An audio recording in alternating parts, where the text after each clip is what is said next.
Oh my goodness, the Batman. Oh my goodness. Wow. Oh! Aiming for the toilet. Let's go, ladies and gentlemen.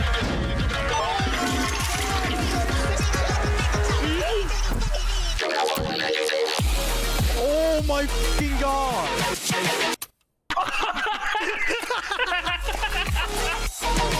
Not like this. Oh my god.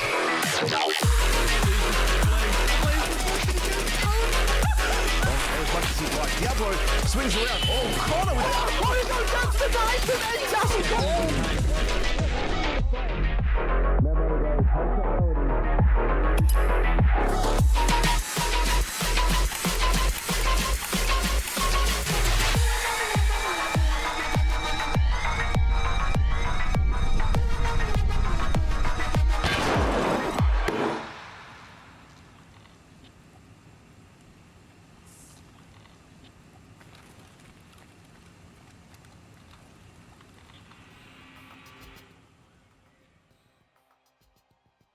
Hello and welcome to day number 3 of the Hunt Premier Pinnacle number 2. Of course, brought to you by Hunt Premier in partnership with Battle State Games. We've got 2 exciting best of 3s and a best of 5 for you here on the day. But before we get into all that action, we've got to welcome back the young and handsome Mr. Bepic. We are glad to have you back, brother. How are we feeling this weekend?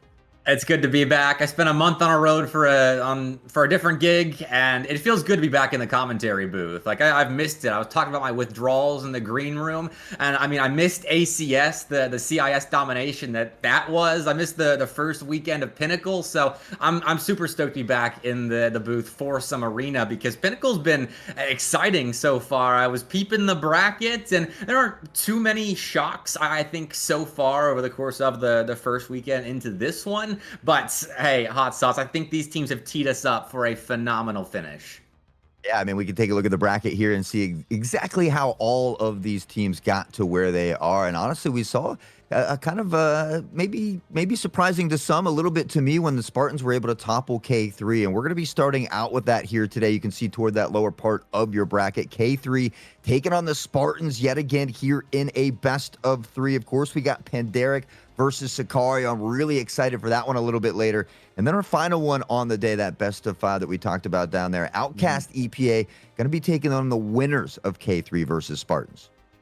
And a full best of 5 for that one as well. I mean, Outcast / EPA. I gotta fix that that muscle memory there. Definitely favorites, I think, against whoever does end up emerging from the K3 Spartan series. But still, I'm interested to see what happens between K3 and Spartans. The salty run back from that best of 1 in the upper bracket, where you can see Spartans toppled K3 on Bay 5, 9-5, which I agree that is an upset there. But K3 had a bit of a rough stretch. I mean, top 4 in HPL, then they go into the Arena Cup series and struggle a lot. And now, losing to Spartans round 1, they get some redemption against the Infernal Soldiers down there in round 1 of the lower bracket. And we'll see if they can turn that into consecutive wins here. But now it's a best of 3, so maybe that's a sign of confidence here for K3.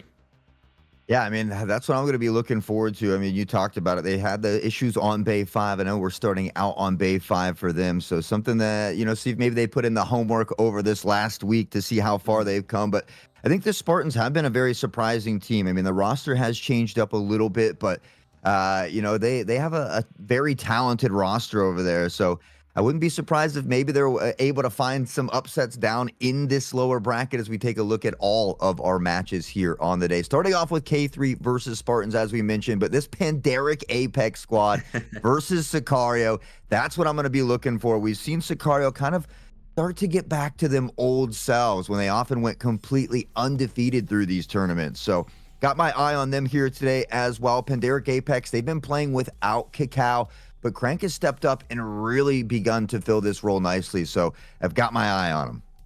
I mean, that matchup is always the big one between two titans of the European arena scene here. And last time they played in ACS, it was a 2-1 for Pandaric Apex. So Sicario has that chip on their shoulder as well, which is a chip they have carried for a little while. I mean, the shocking displacement of them from the top of the table in Hunt Premier League those couple of months ago, and into kind of Pandaric Apex filling that #1 spot void. So that one is monumental. I mean, not just for the position in the grand finals that it grants the winning team, but for momentum in general in the European scene, and kind of another chapter in the narrative of who is actually the best in EU. If Pandaric Apex can keep that going, or if it's Sicario's time to re-emerge into the sun once again.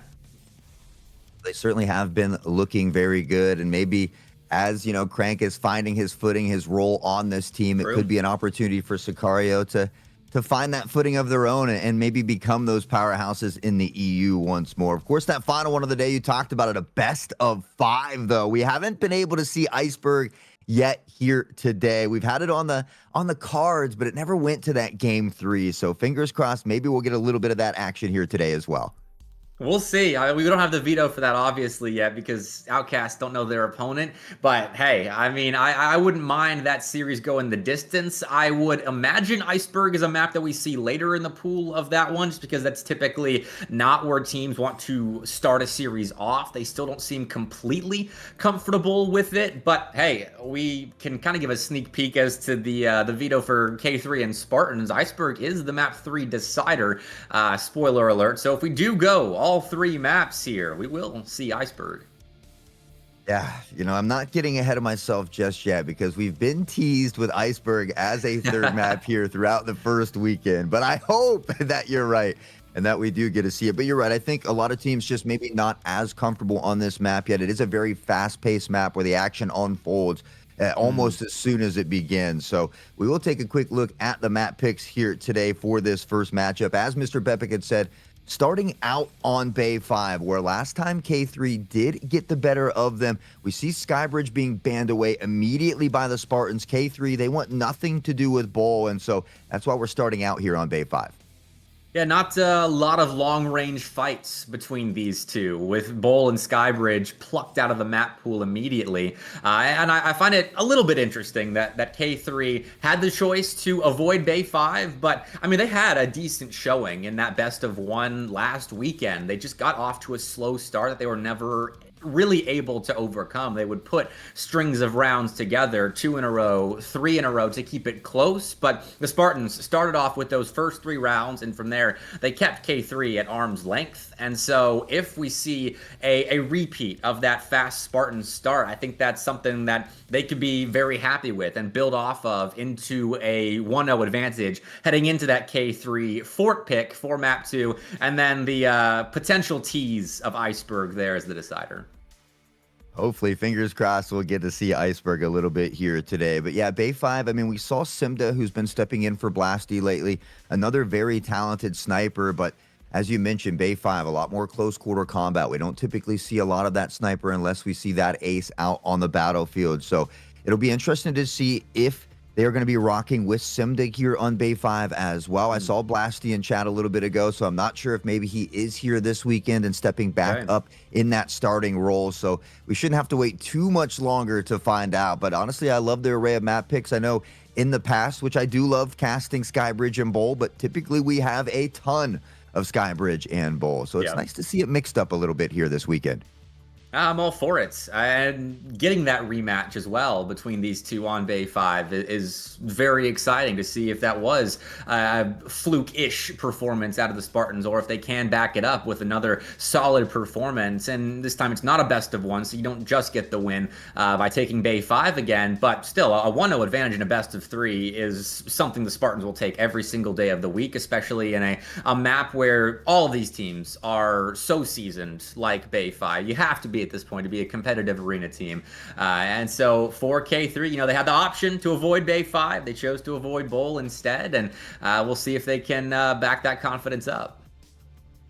As we have a moment before we get into this next match, hopefully everybody in chat can take a moment and join with me. But on the squad of Panderic Apex, it is Rapid's 19th birthday. So he's looking for a birthday dub here. Have to wait a little bit later for that. But a big shout out and a big happy birthday to old El Rapito as well, as they look to grab a dub on the day. Still in that upper bracket as well. So not too many teams can say that. One of them will be able to punch that final ticket into the grand finals tomorrow, where, of course, Mr. Bepic and Cracked Wisdom will be bringing all of that action for you. Same time tomorrow. That'll be a marathon as well. A couple of best of 5s. And, I mean, that's the real advantage of winning that upper bracket final and just winning the upper bracket in general is you don't have to play those back-to-back best of 5 series, which could be draining. We saw that in the last Pinnacle, where I think it was EPA that made a run to the grand finals. And I mean, that's a lot of maps we play in consecutively. And I know these pros are seasoned when it comes to playing a lot of Tarkov Arena, but still, when you're locked in for that amount of time consecutively, it's not easy to stay completely focused like you need to be in a grand final. So we'll see what happens tomorrow. Again, getting ahead of ourselves just a little bit there. So we still have to figure out, I mean, the lower bracket quarter between K3 and Spartans to see who do get the pleasure of an Outcast matchup. I mean, it's nice to advance into the bracket. It might not be the team that you want to play, Outcast EPA. They've been very, very dangerous, but also an opportunity to kind of prove yourself and begin to make your own statement or stamp across the league here as well. And so we continuously have seen these teams get better and better. I mean, you talked about K3 earlier. They won the ASPL. They went into HPL. They weren't even supposed to be in the top 4. They steal that position away in the final day away from those friendly guys to even get a ticket into the ACS. So a team that's been making wakes across the league here as well. And now a great opportunity for them to prove themselves once more. We saw, the Spartans have toppled them. So this could realistically go either way. The Spartans, too, with their roster changes. We saw Stripey now coming into this role and having a field day in week 1. So we'll see if they can carry that momentum and keep it rolling. Yeah, I mean, if we want to go by the numbers again, the best of 1 matchup between these two, Stripey top fragged 17 kills on Bay 5 in that best of 1. And I mean, Stripey's a pretty much known quantity despite being listed as a substitute for Pinnacle. We've seen a good bit of Stripey in the arena scene in Hunt Premier tournaments, but still to have that sort of performance to have backing you going now into a best of 3 rematch against your opponent, I mean, that's got to be great for Stripey. And we don't know, I think, the composition of the rosters going into this best of 3, who will be starting, who will be on the bench here in this important lower bracket series. But still, I mean, having that win already and having your performances marked down, those Stripey 17 frags are big time. Yeah, I mean, it's important to be playing well as a team. Though we've seen some shining stars, it doesn't always lead to a victory. It's nice to have those standout players, but you got to be able to do it as a whole. And I think that's why I really like these best of 3s as opposed to the best of 1s. Is you often tend to get that better team to come out on top here. So K3 Spartans going to be that first one of the day. Just a best of 3, as we mentioned. If you're just joining us, Bay 5, Fort, and Iceberg is what that map pool is going to look like here for the first one. So we did see Blasty in chat saying that he is now kind of that official sub. So Simda should be starting here today as well. And so that's the one thing I'm going to be looking for. I think last week on Bay 5, we saw Simda on that SR3M instead of that sniping role. So are they going to do something similar, or are they going to maybe take a gamble? We've seen players like that Ace still use the snipe on Bay 5, typically kind of closer to the A site, but it is something that it can still be viable. Absolutely. There are long range fights to be taken. I mean, around mid as well, you can use it to gain a little bit of control, maybe punish some aggression from the defense should they so choose. And I mean, last week I was watching some of the tape, and Griffin was playing quite aggressive, especially on the attacking side. There was one play that he made where maybe 30 seconds into the round, he was in the defensive spawn and playing a flanking angle, and it didn't pan out. The rest of the team didn't quite hold up, but that's the sort of mentality that K3 is taking into their matchup against Spartans. And I'm curious if they do have aggressive pocket plays like that still, or if that was as deep as the playbook goes.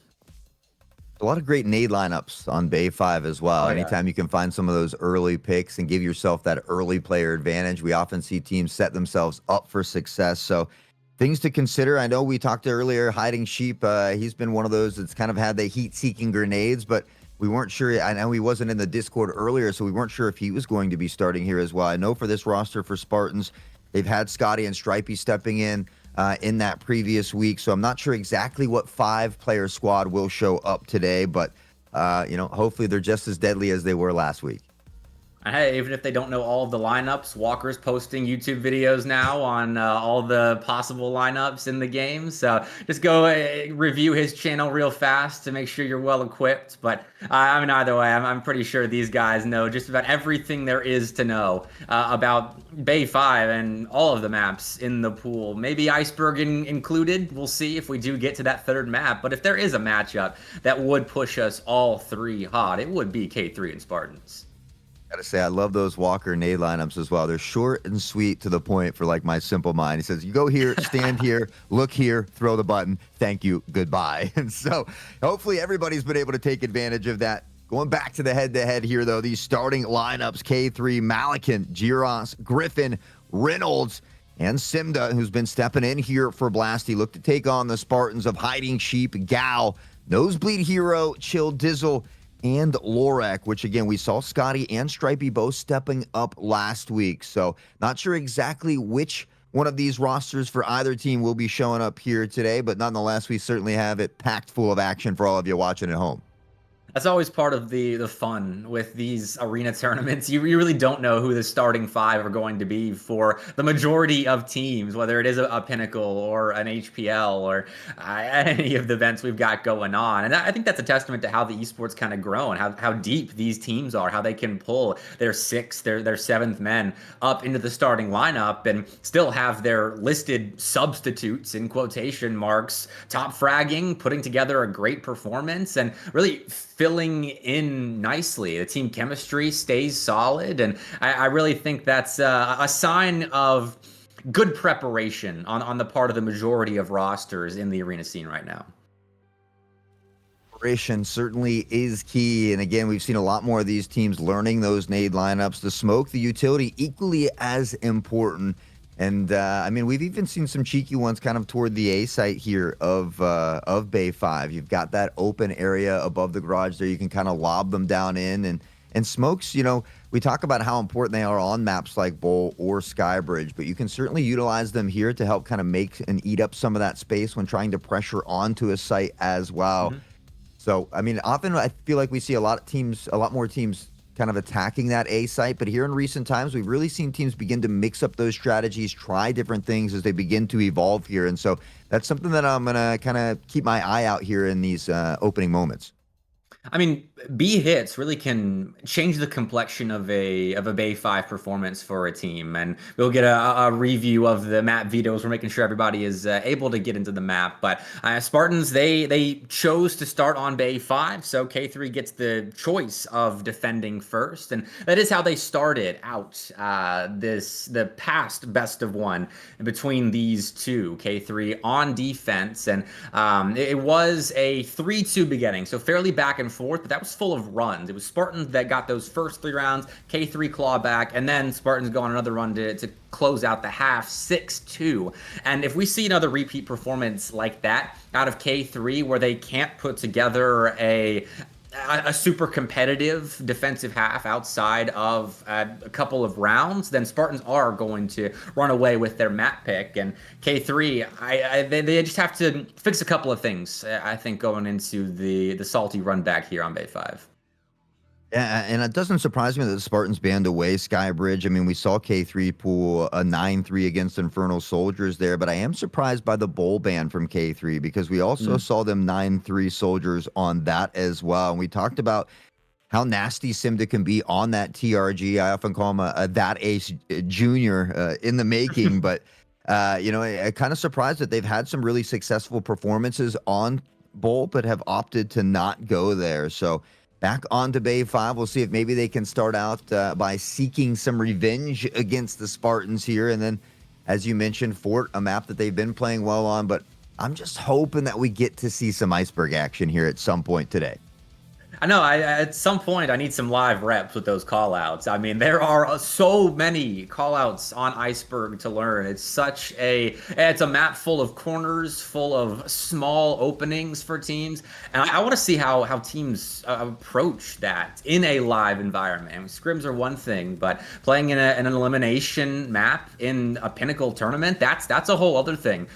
So I really am hoping we do get that third map between these two, and I have faith in K3 and Spartans. I think these are two teams that are in a similar position in the European scene right now, trying to prove themselves. And I mean, that kind of fourth best team spot is usually wide open in EU. And I think either of these two teams have a fair claim at that fourth spot, even though it was K3 during HPL that claimed it. I think Spartans are just as capable. Yeah, I need a little help with my call out reps on Iceberg too. I had a chance to play it with some friends the other day, and over here, right here, which just wasn't working for him. So gotta get that fine tuned as well. But I do believe we are working on getting all the players now officially deployed into the map. So it should just be about a few moments longer here before we bring all that action to you. A reminder, it's all best of threes until that final one of the day. That will be a best of 5. Outcast EPA will be taking on the winners of this next match that we're about to show for you here as well. K3 versus the Spartans. It was the Spartans who won in that best of 1, but can they do it again now in this lower bracket when it is a best of 3? Now's when it really matters. Those best of 1s in the upper bracket, first round, that's your warm-up. You get a shot at one of the top teams if you're able to escape from those best of 1s. And I mean, Spartans did get their shots. I think against Pandaric Apex, you're asking a lot of a team like Spartans to pull off an upset right there. But that was their reward for beating K3 the first time around. But now is when it really matters. Now is when you get the chance to play for some cash. I think it's top 4 that get money in Pinnacle, and this is the make or break moment for these rosters. So you get some cash or you go home empty-handed. 10,000 in total for that prize pool. I think fourth will be taking home 1,000, third 1,500, second 2,500, and a whopping 5K in that first place, along with the bragging rights as well. I mean, we saw Pandaric take it last year. That was kind of when they started to become champions and take over that Sicario realm. So Sicario will have a little chance at their own revenge, but we'll have to wait a little bit longer for that here today. We're ready for this one as we are into Bay 5. Spartans taking on K3. And I have to say, as we do get into this, since it is my first day on the broadcast, the new overlay looking crisp. Hunt Premier are always upgrading their ability, broadcast production, whatever it is. Tournament organization, love it here. But either way, as I'm talking about the overlay, it demonstrates 3 eliminated players on the Spartan side. And I was talking about the slow start that K3 had on Bay 5 last week in the best of 1 between these two. And we're not seeing that at all right now. I'm assuming Nosebleed doesn't clutch up a 1v4, and he won't. K3 get round 1 already. A change from the last time these two played on Bay 5. Griffin Malikan opening up with a double apiece to kick things off, so it's a great start for K3, but we talked about how close it was in that first day as well, kind of back and forth, a 3-2. It wasn't to that second half that we really saw the Spartans to begin to run away with it, so you can't get ahead of yourselves just yet through one round. It does look like Jumbik is out here today instead of Simda or Blasty. So getting all the players an opportunity to get some experience here as well. On the other side of things, we see Lorak Nosebleed stepping in this time without hiding Sheep or who else is missing here? Chill Dizzle, excuse me. So everybody kind of getting a little bit of action this weekend. And I did some Twitch chat journalism just now, which was just moving my head 90 degrees. Hiding Sheep is apparently sick. So that's why we don't have any sheep in the server right now. So get better soon, Hiding Sheep, and we'll see if the boys can clutch it up in your absence. But either way, K3, a good start in a pretty rapid round being played around B. And now we get a slow beginning before Malikan spots the forehead of Lorek. And we'll claim first blood for K3 once more. It was Malikan. We talked about it last time. Had kind of a slow start, and he's often that glue to hold the squad together. But Stripey and Scotty in prone position here at mid, finding picks to give themselves the player advantage. He's going to pick up onto Reynolds as well. The spear continues to be one of the deadliest of weapons here in Arena. Now the Spartans a 2-player advantage. Says they're substitutes. Big time statement from Stripey and Scotty, but Griffin will get one back. A decent start for the 1v4 clutch now that K3 will have to employ to win their second round as Spartans countersuit. They win the battle for mid, and now Griffin in a difficult position, but we've seen clutches like this before around the A site, but Griffin, can you do it now to start off the day when he still might be just a little bit cold, though I'm sure that adrenaline still pumping through the veins as this series is just getting underway. We haven't fully cemented our feet in this best of 3. This will be a good way to get us prepared for what's to come. Griffin has Scotty on the ropes, but Scotty peeks back around and will conclude round 2 with a win.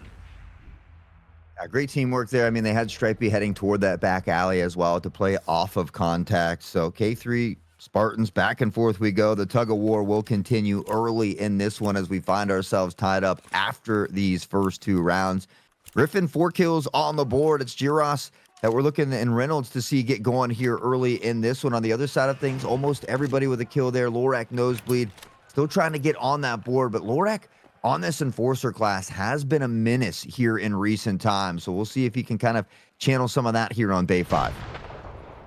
We're posturing towards mid for the Spartans as they creep forward, but that angle is being watched by Giros. Falling back just a little bit, conceding just a tad bit of space, but K3 have pushed through the B site, and they've claimed some space on the bottom side of that map of their own. So we're going to see a brawl here in a moment. Just a matter of who comes out on top. This, again, is an important fight towards mid, and once that smoke fades, we should see some action shortly. See Malik can find this pick on to Scotty. We saw that first round that was incredibly explosive. These last 2 a little bit more methodical in their approach here on the side of the Spartans. They find themselves a player down. Lorak on the swing. The free fire, no good. And it's Malikan to find the first Stripey. Quick to trade it back, though. And that's important. You got to find those trades at a bare minimum. And Griffin is a bit aggressive now. I talked about his attacking side aggression in previewing this map. And there, again, is Griffin in the middle of the map, behind enemy lines, finding a big-time pick, as now Stripey and Gal are siphoned off from one another. This is essentially a pair of 1vX's, unless they're able to rejoin. But Griffin is blocking that potential exit path for Gal here, who has just gone down with the bomb as well. So this round falls squarely on the shoulders of Stripey, who's done well so far. 4 frags to start off Bay 5, but this again is a 1v4 clutch required out of one of these players, and once again, the 4 come out on top. That's tough when you're outnumbered, especially with the time to kill in a game like Tarkov Arena. We've seen some 1v3 clutches. Occasionally we get some of those monstrous ones, but it is a pretty elusive event out here. K3, they'll regain the lead here. And with that, look to power forward. We'll see if they can extend it by 1 in this one, or if the Spartans will be able to continue this tug-of-war back and forth. So far, they've been able to play well off of each other, but it looks like the presence will be heading toward the A site this time. It was Malakin that really shut down that initial push for the Spartans in the middle of the map, and now it's K3 taking that space quickly, but Nosebleed punishes a bit there. That's a perfect grenade to punish K3's movement through the middle of the map, and now Nosebleed's found another pickoff. That's Griffin down, and Spartans, they're just marching into A. Not much resistance either. Reynolds will get one, but that's it. Poor Jumbik now in a 1v3, and Spartans should be tying us up. This is nicely executed. Jumbik on this Enforcer class. Probably has the best opportunity to clutch up a 1v3. Scotty playing around back alley. The device hasn't been planted just yet. Jumbik, I think, waiting for the audio cue, but it's Nosebleed from behind. It's that sidearm that all of these snipers have been running lately, that Glock with the rip rounds. It absolutely shreds the ankles, and we get to see it come into play here as the Spartans will find a way to tie it up. So if we use the first 4 rounds as a sample size, we're going to see Iceberg, right? Since it's so back and forth. Is that the copium we can use here? Well, I always like to say that, but for me, it's always those first couple rounds in the second half for whatever reason. We've had a lot of these games that are kind of close in the first half, but once we swap sides, I think teams can tend to run away with it depending on whether it's a defensive or an offensive map. So Bay 5, I feel like typically a little more defensive. Right now, Spartans are weathering this storm nicely. We'll see if they can grab themselves their first lead of Bay 5 and they put together a nice first half campaign, but Reynolds has other ideas. We'll take first blood, Florek, but Scotty will trade his teammate out, gain alley control as K3 playing around mid, but Spartans have a numbers advantage that quickly falls. That's a big couple of kills out of Jumbik, and well, just like that, Nosebleed and Scotty are left to pick up the pieces for the Spartans. They still have a bit of control around A, but really nothing that they can't use without another couple of kills. It's a missed shot from Nosebleed at another. Jumbik won't go down, now ducking their head behind a box. And this is absurd. I don't know how K3 had their star of the round survive that long. Dancing around. He's got the moves like Jagger, apparently tucked down in toward Rat, able to survive until help comes in, and back and forth we go. K3 back on top this time. 6 kills for both Griffin and Malakin. So on the other side of things, we see everybody fairly even. 4s across the board. Lorek still trying to get things going, though, and that's what I want to see for the Spartans. Let's put Lorek in a position just to find that first kill. Get that donut off the board so you can get some weight off your shoulders and begin to kind of get comfortable with your play style.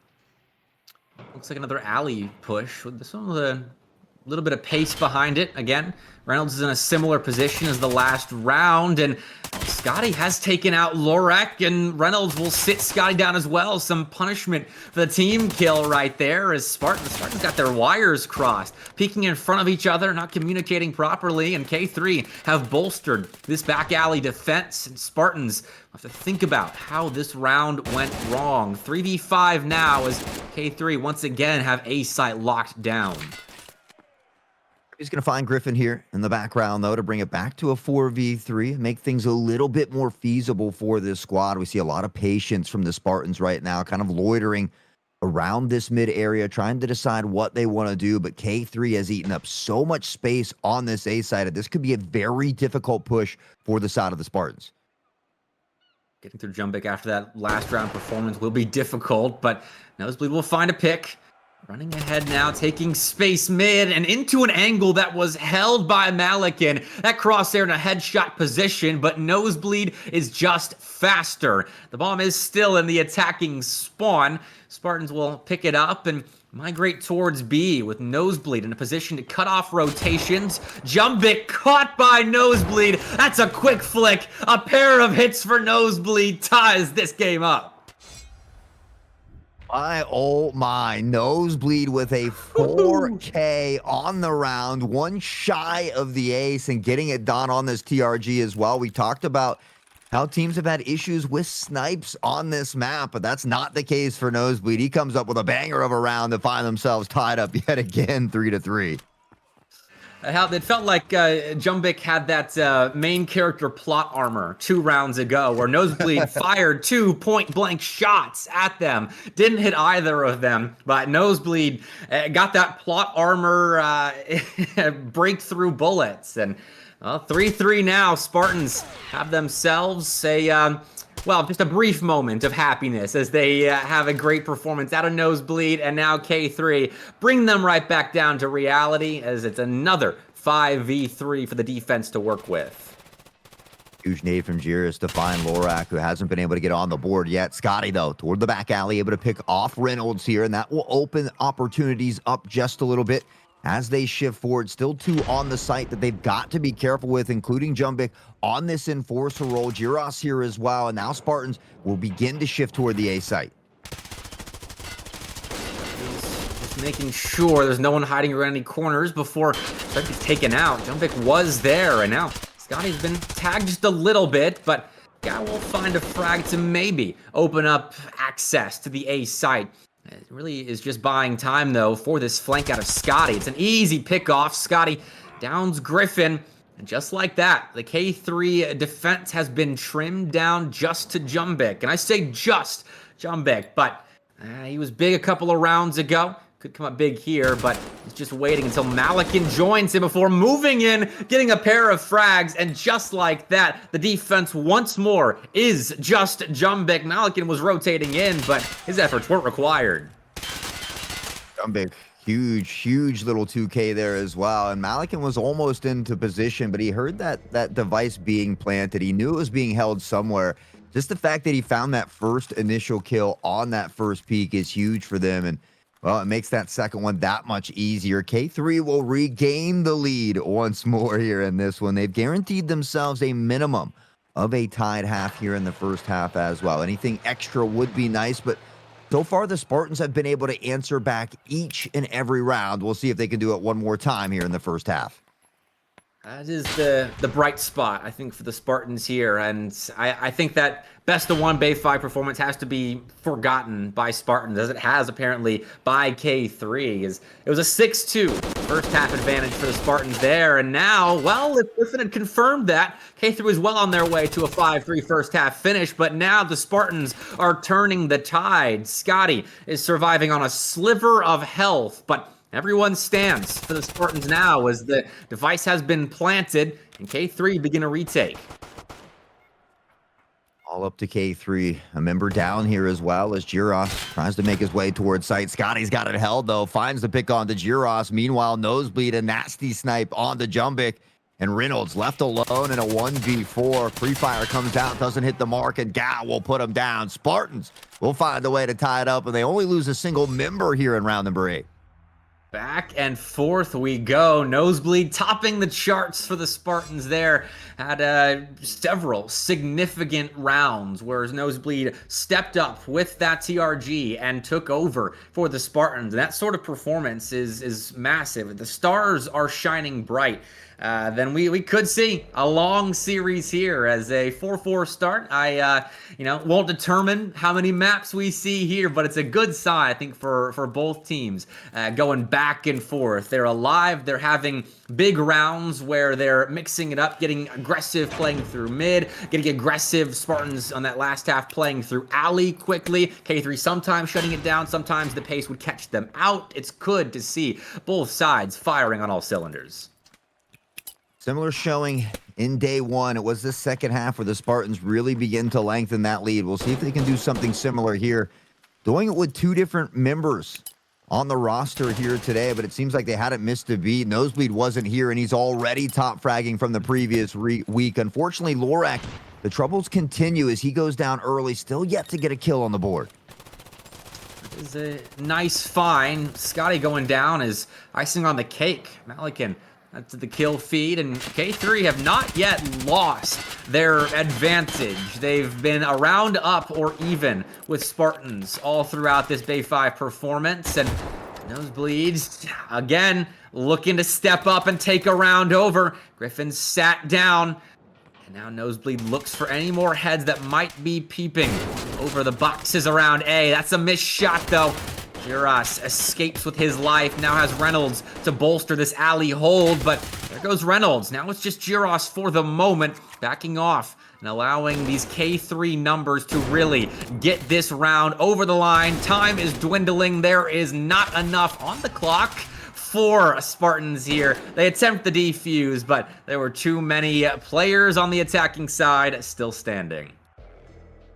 A3 will come out with a first round win in the second half. It was something that they had struggled with a little bit last week. So it's showing that they put in that homework from week to week here and looking to come out and make that hard work pay off. They get the lead once more, but if we're going to stick true to the theme here today, it will be the Spartans that will tie it up yet again. I mean, this really has been a great tug of war back and forth, and we are hoping to find an iceberg. If they continue this throughout the day, we might just get it.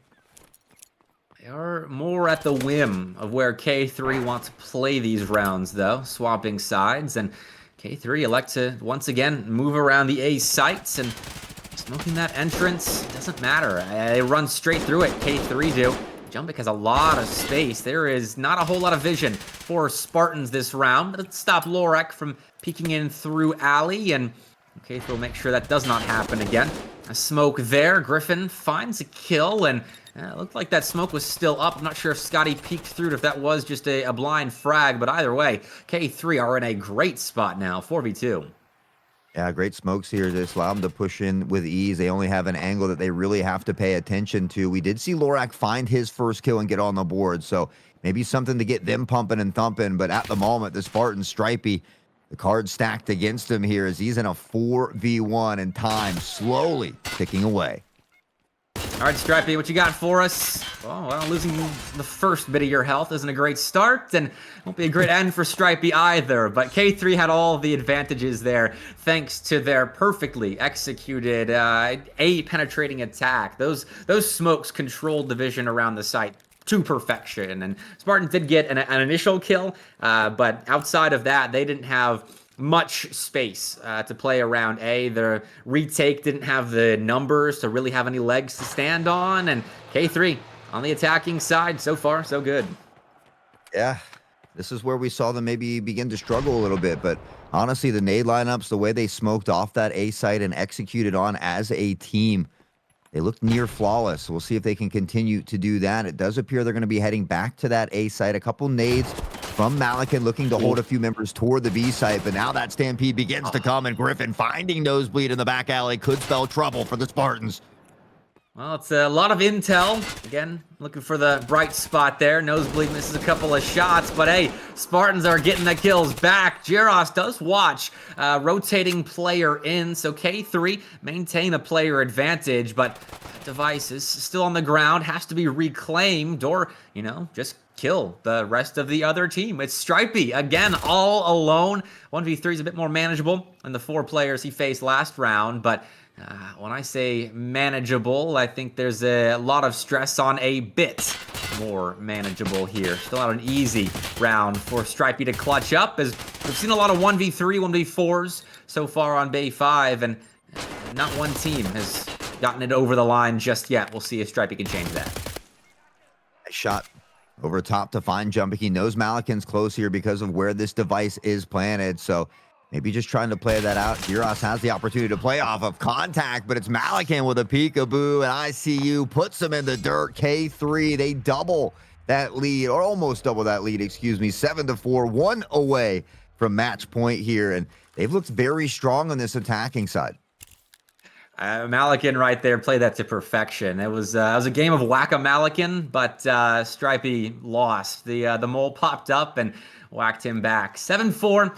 K3 really do look solid on their attacking side, which never really got going. It was back and forth last time these two matched up on Day 5 last weekend. I think it was a 3-3 split, but the damage had already been done in the first half. So that's the difference now. K3 don't have that slow start, and they still can go back and forth with the Spartans if Stripey's going to be doing stuff like that. But they've got themselves a couple round advantage now, so dropping this one isn't the end of the world, but it was a must-win for Spartans, and still is.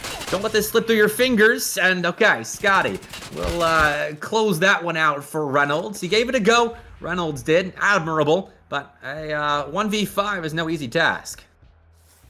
I mean, Stripey was just sitting there holding down the trigger, and they just kept running into the crosshair. He was getting headshot after a headshot over there toward the B site. So Spartans, they'll find a way to ease back into it. They've got to get a couple more rounds if they want to tie it up, and they've got to do it soon here because K3, again, just 1 away from match point. So this is what it comes down to. The Spartans really have to lock it in. No room for any mistakes here at this point. All right, what's the plan for K3? Go back to posturing around A. I mean, these hits have been successful. I think that last round was the first time they tried a B hit, if memory serves. But now going back to the tried and true site. This time around, though, the Spartans have flipped that narrative around. 3 picks to open up this K3 attack, and they just slink back and play with numbers. Play with numbers here. 4v2. The Spartans have that advantage, whereas they've been playing at a disadvantage in these last few rounds. The jump shot from Malikan doesn't find a home. He spots the barrel on the peak out here, though, and will begin to shift forward. One tucked into the corner with a hip fire, and he finds Scotty. Malikan, the menace, 15 kills here, and the 16th just eludes him. That would have brought this back into the realm of possibility, but now Reynolds again in a clutch situation. This time around 1v3, and gave that 1v5 a go last round. We'll see how he fares. Not very well. Gal will close things out, and we'll get the victory kill on Stripey as well, just to let everyone know that the Spartans are back.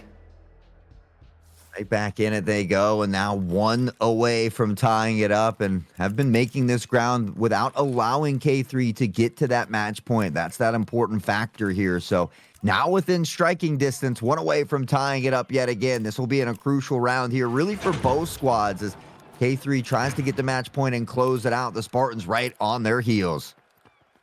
Now K3 are playing through the bottom side of mid.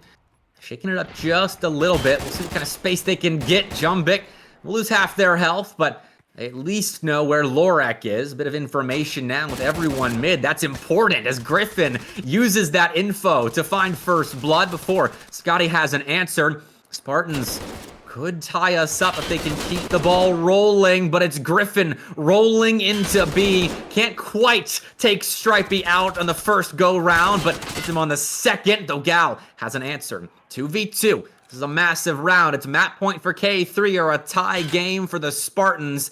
And Gal in this connector position holds a lot of power. And Jumbik pops up. Again, a game of whack-a-mole where the moles strike back. Jumbik enters the action and will plunge Nosebleed into a 1v2 clutch. Drifting around, but Jumbik waiting patiently here in the shadows will find this pick. And with that, K3 will get to go to match point here. They've got 2 opportunities to close it out as well. So they're in the driver's seat for the time being, but not out of that deep water just yet, as we like to say.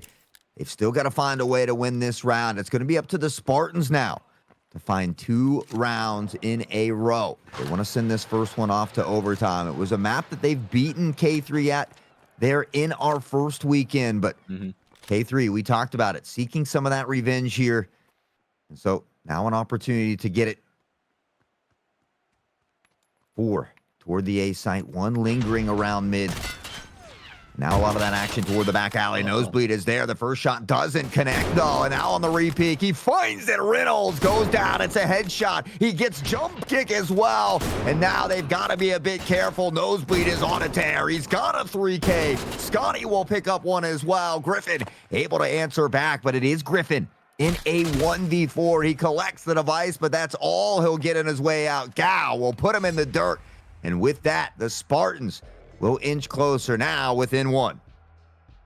A little bit more than a nosebleed there in the back alley for K3 as they fell victim again to that TRG and nosebleed, stepping up big time. And honestly, that was a necessary answer because K3 have been playing these rounds with pace. They've been playing with confidence. Doesn't matter whether they're playing through mid to B or if they're going alley to A or even main to A. They've mixed it up a good bit, but usually attack quickly. And for the most part, the Spartans haven't had a ton of answers, but that hold right there could do well to deter K3 and limit their options going forward. But hey, mid has treated K3 well this attacking side, and so far so good again. That's first blood at 5v4 that is quickly answered and turned into a Spartans advantage, though we do stay even. 3v3 now.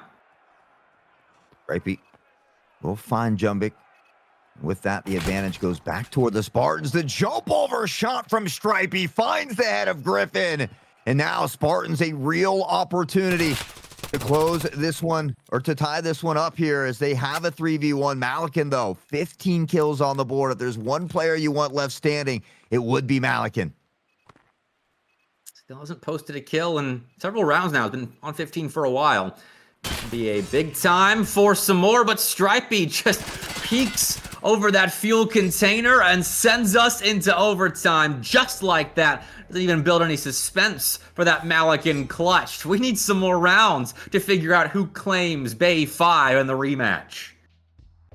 Overtime already here in the opening match, map 1 of day 3 here, and well, kind of to be a little bit expected. I mean, we thought that this is one of the series that could go the distance. So into overtime we go on Bay 5. Still Spartans on this attacking side, so we'll see what they can muster up. But Lorak has begun to found his way here, and I think that has been a big difference maker.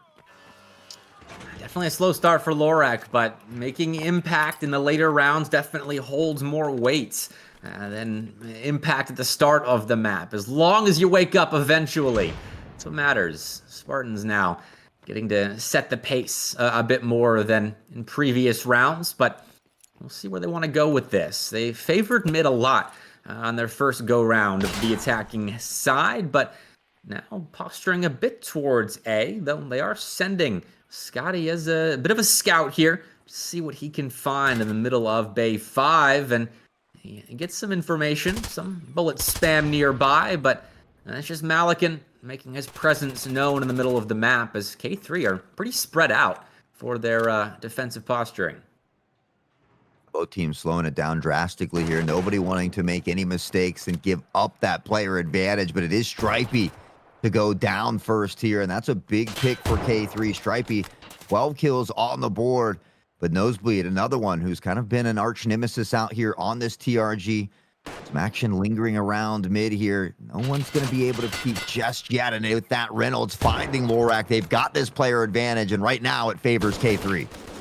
Scotty's been found out as well. Jumpek's watching Ali, and this is an important duel, but Jumpek won't get to take it. Gal takes him out from on site. Now Reynolds backing off a bit as the rest of K3 arrive. The cavalry is here, so Reynolds will re-peek and spots Scotty, but a moment too late. 3v3 now. Spartans looking to start off overtime on the right foot. The device does go down, but at the expense of Gal's life. Scotty will get one back, and we're staying even now before Griffin falls, and it's a 1v2 for Juras, and pre-fire around the corner will take out Scotty. Nosebleed the last alive, but Juras will finally give us a clutch, and in the first round of overtime, no less. That's big time here for K3. Nasty little flick from Juras there to find that final one as well, and K3 will regain the lead yet again. It has been back and forth all day, but I'd say for the majority of it, it has been K3 on that leading side. We've seen the Spartans be able to tie it up numerous times, but they haven't been really able to take that lead away from K3 yet and look to apply that pressure here. So K3 looking to grab both of these rounds on the defensive side. We'll see if the Spartans can tie it up here in round 18. It is so cruel of K3 to let Spartans get so close to a lead so often here on Bay 5, but never take it for themselves. Keeping that one round advantage, but hey, if Spartans can go on a run now, it'd be the late advantage that matters most. Gal starts us off with a pick. K3 have their defense fall just a little bit, but Juras is here to bolster the B defense, but gets pincered there. Still finds one before Scotty stabs him in the back, but still, that's nicely done to buy a little bit of time for K3 to send Jumpek and Reynolds to their death, apparently. It's just Reynolds now, and his life is short-lived. Spartans will tie us up again, 9-9. I have a feeling we could be at this for a while here today as they continue to go back and forth. Going to swap sides up, though. We talked about it often. That defensive side has been a little bit more favorable. I was pretty impressed with K3's attack when we saw it there in regulation. They were able to find some quality smokes toward that A site, really limit those angles, pressure in, find those plants, and win some decisive rounds. But At the same time, Spartans was able to do just the same. That's why we're in overtime here. So I wouldn't be surprised if maybe we have a couple overtimes on the cards here today. We'll see what kind of strats K3 have cooked up for overtime, as their A executes were quite effective when Nosebleed wasn't popping off on alley, popping heads as well. But this time around, it's a play through mid once more, and I love how mid-centric this map has become between Spartans and K3 here, as Scotty, I'm not sure if he spotted those two players jumping ahead, perhaps, with Stripey landing that grenade on Griffin's head. That was a play off of information, but there's a couple of players spotted now when Spartans are cleaning up. This could be their first advantage of the map, and what a time to get it. On a 10-9 lead, as Reynolds doesn't have the health for this 1v5, so I think it's a safe assumption, perhaps, that this is the 10th for Spartans. Reynolds will make me slow my roll a bit, but Nosebleed closes things out. 10-9 Spartans, and they will get that first lead. First lead, and it comes at a very crucial moment here in overtime. An opportunity for them to close this out now if they can string back-to-back wins together here on this defensive side. So now all of a sudden, really for the first time here, we feel all of that weight, all of that pressure now shift from the Spartan shoulders to the shoulders of K3.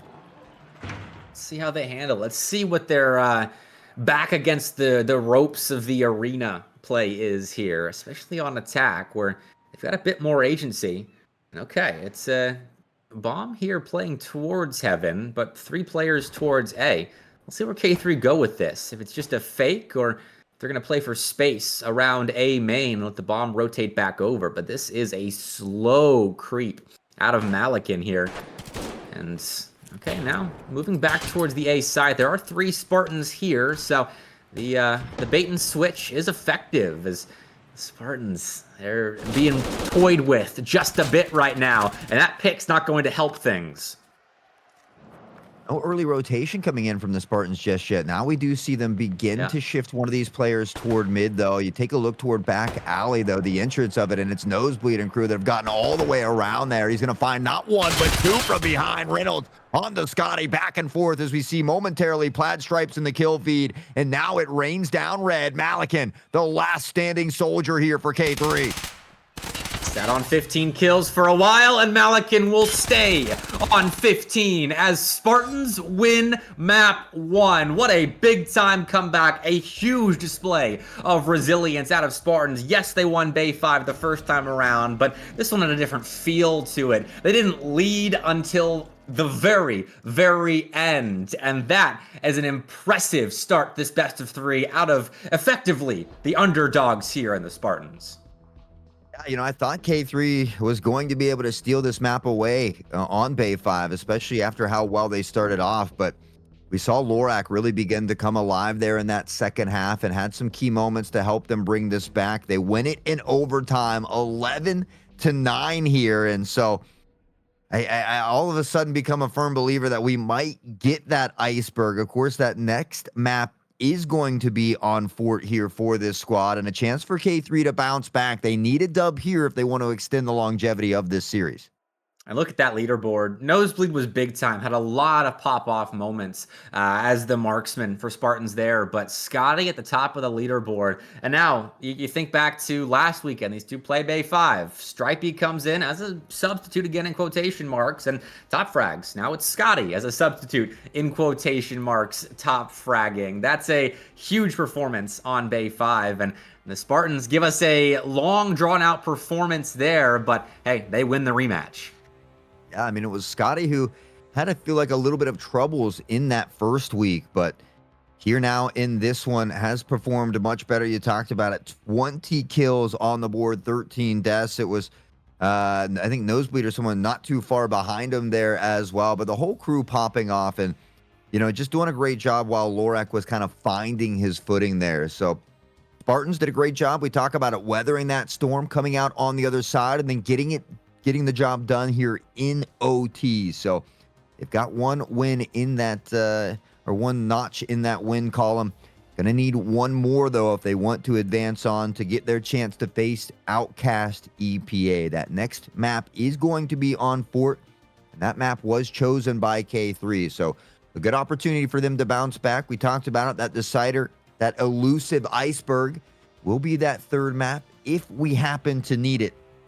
And hopefully we will. We haven't got to see a ton of iceberg here lately. So really hoping to see that new map yet again and see how well some of these teams or players are prepared for this map. It's been a tough map for some of these teams. It's a very fast and explosive map. A lot of the action happens early. And so we talked about that skylight. Even sometimes you're able to see some silhouettes through the smokes. And so definitely some different things that you have to take into consideration. But I don't want to get ahead of myself here because we do have to get through Fort before we would find it. But friendly reminder, it is K3's map pick, and so an opportunity for them to tie the series up. Malikan, Giros, Griffin, Reynolds, they came very close on that one. Jumbik was in for Simda here today, but now as we shift toward a map like Fort, I got to wonder, are we going to see Simda now step in because that TRG, those snipes, that marksman a little bit more viable on a map like this? That's a good question. I don't know if I would look to a team to shift the roster around maybe during a best of 3, but look, it's all about pocket strategies, what you prepared for as a roster, and if that's what K3 have in mind moving to their map pick in this best of 3, then we'll see what they do pull out. But they need some redemption there because they held Bay 5 in the palm of their hand throughout the majority of that map. It was largely pop-off rounds, whether it was Nosebleed or whether it was Stripey or Scotty or whoever decided to pop off for the Spartans, winning rounds, keeping them afloat on Bay 5. And I mean, we talked about how the Spartans never led until the end of overtime. That hurts if you're K3 because they allowed the run back here on Bay 5. They banned Bull instead of Bay 5 here, and they had to figure that the Spartans were going to pick Bay 5 as map 1 with that being the case, and they do. K3 looked decent, but not good enough to get the map over the line, and so they need some redemption now. Redemption is exactly what they need, and well, we'll get that for maybe here in a few minutes, but we got these wonderful highlights from this first one to take a look at here on Bay 5, and I mean, as Bepik said, it was really K3 that kind of controlled the pacing of the majority of this one. We often saw the Spartans tying it back up, but it wasn't until late in overtime that they took the lead, got the dub here. Stripey, Scotty, the whole crew were finding a ton of kills early in this one. So back and forth, and there's Scotty again, another closeout frag. And talk about the performance of Nosebleed, especially those holds on Alley. Had some rounds where missed shots did affect the Spartans and maybe led to the site falling under enemy control, but came up big when it mattered. And Jumbik right there, the 1v2. We didn't see many 1vx clutches out of either team in this map, but man, if the stars didn't shine bright when they were called upon the most, and Nosebleed here, plenty of highlights to take from Bay 5. Malikan was having a field day. This is where Stripey just continued to hold down the trigger. They stampede into the crosshair. It was Stripey who found 3. We saw a lot of action from everybody here, and Griffin, this nice flank in from behind, had a lot of success, and we see that scoreboard back and forth, 7-6, 8-7, 8-8. As Bepik said, it wasn't until the very late rounds of overtime that we saw the Spartans begin to take that lead. I'm keeping an eye on the Malikan kill numbers. It was 7-5 when Malikan got that 15th frag, and as we talked about at the very end, he ended on 15. So a bit of silence there towards the conclusion of Bay 5, but that's an absurd kill out of Stripey. A jump shot, swish straight through the forehead there of the one player at K3 remaining. And shout out to the observation team for getting that one from Stripey's perspective. I appreciate the different angles on these big time kills. Nosebleed this flank. That was good for at least 2 here. And again, that was something that really set them up to propel forward and take this final round. Nosebleed on the TRG on a map like Bay 5. Absolutely getting nutty with it as he finds the final MVP of that round. Scotty Stripey closing out that final kill there as well on the B side. And it looked a little bit rough for the Spartans at first, but much like on that day 1, they grabbed the dub here on Bay 5. We're going to get set and ready here for Fort as well. And the big question is, can K3 find a way to tie up the series? They will need their stars to step up again. Malikan to find more consistency down the stretch. Reynolds struggled a little bit on that map. I forget the exact final kill numbers, but still not a great back half performance out of K3, giving up their advantages, dropping the ball in overtime. And I have to say, once again, complimenting Nosebleed, we missed that initially. The last round where Nosebleed posted those 3 TRG kills to pick off K3 from the back lines. We were focused on the B site, but Nosebleed won that round thanks to a little bit of aggression out of A, and that turned the tides. That gave the Spartans their numbers advantage to get the map over the line and now enter Fort with that 1-0 advantage, and we'll see if they can steal Fort from K3 here, as with all of the struggle, we have to remember that that was the Spartans map pick, Bay 5 was, and now we move to the home turf of K3. I mean, if you're the Spartans, you definitely got to be feeling nice. You get a little bit of that pressure off your shoulders. You can take a deep breath and really kind of just play your play style here in Fort. Hope it works out. But if it doesn't, you know that you've got that extra breathing room to go toward Iceberg. And so hopefully we get to see it, not because I'm biased, just because I want to see that third map. Obviously, the Spartans want to close it out into, but you know, we haven't seen a ton of Iceberg action, so I'm really excited to see how these teams navigate it. But enough about that and more about Fort. We're ready as K3 take on the Spartans here in map number 2. And Semda in here poking around that B ramp. See if anything is found, but just a face full of smoke, really, as K3 will look to turn the tides now, starting off on the attack, as everyone who had the choice of their preferred first half side chose defense. It was K3 on Bay 5. The Spartans electing to start on the defensive end here on Fort, and for good reason. Looking solid so far as they start off with a 5v2. Hey, it looks like they pick up right where they left off, but here is Simda now stepping in on this TRG and has been insane with it. You see why I call him that Ace Junior. Yeah. The man is a menace with his weapon in hand, already 2, but he's going to need the full ace here if he wants to clutch. You called the substitution. You called out how effective Semda is as a marksman, but let's see if they are effective enough to 1v5. That is near outside of the realm of possibility, and Stripey will keep it there. That's a nice closeout for the Spartans. They claim the first round, and all right, the tides really have changed. The Spartans have a lead in regulation. Yeah, I mean, it looks like some of that action from Bay 5 may be spilling over onto Fort here. Now, one rule of thumb, though, is if Stripey's left on the battlefield, you should always check the floor first. This man lives in that prone position. They didn't used to call him Stripey the Dolphin for nothing there, as he finds that one from the prone position as well. But they're doing a good job of eating up this space at mid here, getting into a great position early. Stripey finding Giros, and the W key is just stuck down for this man as he gets a 2K.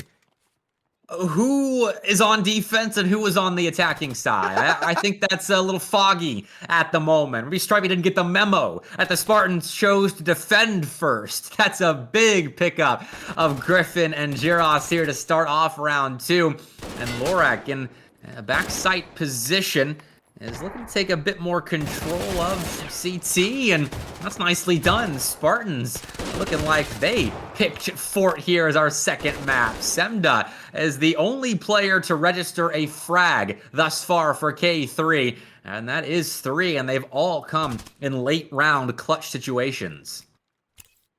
I mean, right now, K3 doesn't really have an answer for the aggression from the Spartans here, so maybe going to have to mix something up a little bit. They got to be careful of Stripey, who continues to W key down mid. He's going to find this one here on the Simda, and Stripey already 6-0 through 2 rounds. Not bad. Not bad at all. Stripey stepping up here on Fort, and there wasn't a whole lot more headroom for Stripey to step up further after their effective performance on Bay 5, but 6-0 start is just about the amount that the rest of the lobby, both teams included, have posted. Stripey's got 6 frags, the rest of the lobby has 7. So deciding to see a bit of red here for Stripey on Fort. And all right, K3, ball's in your court. You need a response soon. Stripey right back into the same position as before. A little bit of pre-fire that doesn't connect, so they have an idea of where Stripey is now, but they've got to be careful because they haven't had an answer for Stripey. They'll toss a nade up top. Stripey able to bounce back here the other direction, and maybe looking for a bit of his flank here as well. They just haven't seemed to find a way to slow him down. Hello. Reynolds is going to find Nosebleed early, though, and maybe that's the pick they need. Okay, so now K3 have something to work with. Let's see where the play does end up, however. Scotty still lurking here. Reynolds will have to clear him out of Tetris. Wants easy access to planting that device. Gal as well, here for good measure.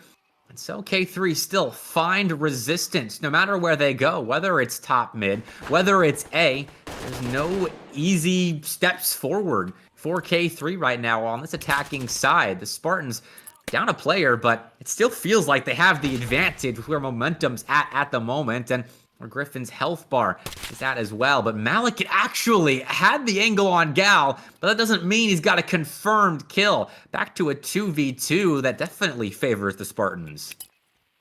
That crosshair placement just a bit low. We saw the head peeking out and over, and it was Gal to connect with that shot. So Griffin on the Enforcer is going to let the Saiga sing. Unfortunately, he finds a little dirt nap himself. 6 feet under. Griffin goes down. Giros, a 1v2. Not a ton of health here for Gal, but it doesn't matter because they've got the numbers in hand. And now with only 8 seconds and the device down, he's got to find both picks. He's able to get the first. On the run, though. Can he get away? He lays down in the prone position. Lorak sneaks away with it. And Lorak, it took him a little while to get started there on Bay 5, but now he seems to be into the swing of things here on Fort as well. It's 3 early rounds now for the Spartans. That's great time awareness by Lorak right there, electing to hide around a corner rather than take a fight aggressively, as that could have been a victory snatched from the jaws of defeat there by K3, but Lorak had the wherewithal to hide just a little bit and picked up the frag at the end for good measure. So the Spartans will jump up 3-0 on their defense of Fort, and now Nosebleed's playing aggressive. Initial shot missed, but Nosebleed still stands, and that's a factor that K3 have to consider.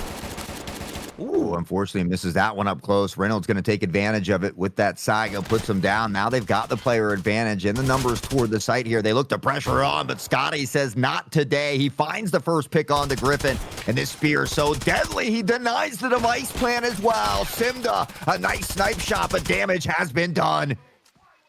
Now Gal has a position to prevent K3 from retrieving this device. Smoke will block off that sight line, but Gal still takes Giros out, and that's when we'll have to watch back, I think, during the highlight reel to see how on earth Gal saw him. And, well, there's the final kill for good measure. Malikin goes down, and the Spartans keep rolling. Keep rolling indeed. This snowball is beginning to turn into an avalanche at the moment. 7 kills for both Stripey and Gal. Only a death separates them both. And on the other side of things, the menace that is often Malikin finds himself stuck at a donut momentarily. And so that's not something we find ourselves saying often. We need to see this crew of K3 begin to pick it up because they cannot allow Spartans to continue to extend this gap. Because I love me some silly early map numbers, Stripey and Gal, 14 kills. Again, the rest of the lobby, 14 kills. They're stepping up right now. The Spartans have themselves some stars that are shining around Fort. Even though it's daytime, the stars are still out and shining. Scotty gets another one before being run down by Griffin. A little bit of a silly fight there taken in the smoke, but perhaps a bit of silliness is what K3 needs to get back in this game. Gal goes down. Reynolds says, thank you very much. I'll take some redemption. And the Spartans have their numbers trimmed to 4v3 for K3. I haven't been able to get that device planted just yet. It might get easier with that pick from Malikin on the Stripey. Nosebleed gets one of his own. Shots exchanged here from Griffin. And now it's Griffin that goes down to Lorak. The Enforcer on Enforcer. Violence, the device down here as well. It will be scooped up by Malikin. Still a 2v2 though, but the Spartans have done a great job of locking down this A site. Looks like K3 will stick around B. They've got time here. They could have chosen to maybe rotate over, play with the minds of the Spartans just a little bit, but Instead, we've got a classic Mexican standoff here around the B site. Lorek prone. That's not a typical Mexican standoff move, but you know, it's one you see in arena here. It's maybe not a traditional Mexican standoff as Lorek stands up to his demise. Malikan takes him out. Nosebleed's left standing 1v1, and Nosebleed polishes off another for the Spartans. They can't stop winning. Nosebleed to put him 6 feet under the border here. That standoff goes nowhere for K3, and the Spartans somehow pull a rabbit out of the hat. It was a round that K3 looked like they were going to be able to solidify 5-0 on this start. We were hoping for Iceberg, but the Spartans may have just shattered those dreams. This is one of those where you blink and you miss it. Spartans jumping up to this 5-0 round advantage. And I mean, you start off, you're like, you know, okay, Stripey pops off, and fair enough. Spartans get really aggressive, fair enough, they win a second round. But then that's snowballed now, even with the attention of K3 shifting towards B, or rather towards A, we're still seeing Spartan domination. Nosebleed is playing the marksman class like it's an enforcer, and it's working. Spartans now are well on their way to a 6th. Gal confirms it, rather. I don't know how Gal got that kill from further range than Scotty was, but 6-0. My word, this map could be over before we even really get into it. I feel like the only fight we're seeing at the moment is the fight between the Spartans to who can get the kills from each other at the moment. They're just having some friendly battles amongst themselves. K3, I mean, the scoreline really doesn't do it justice. They've had 2 or 3 rounds that have been dangerously close, but the Spartans just continue to do it and do it well. Nosebleed on this marksman has been something that's been difficult for K3 to deal with at the moment. They're going to switch up the push toward the B site. Stripey finds the first grip and able to get one of his own. Okay, that's a nice move from Malikan, at the very least. Taking a bit of position around site, and K3 actually have control of a site. That might be a first on Fort today.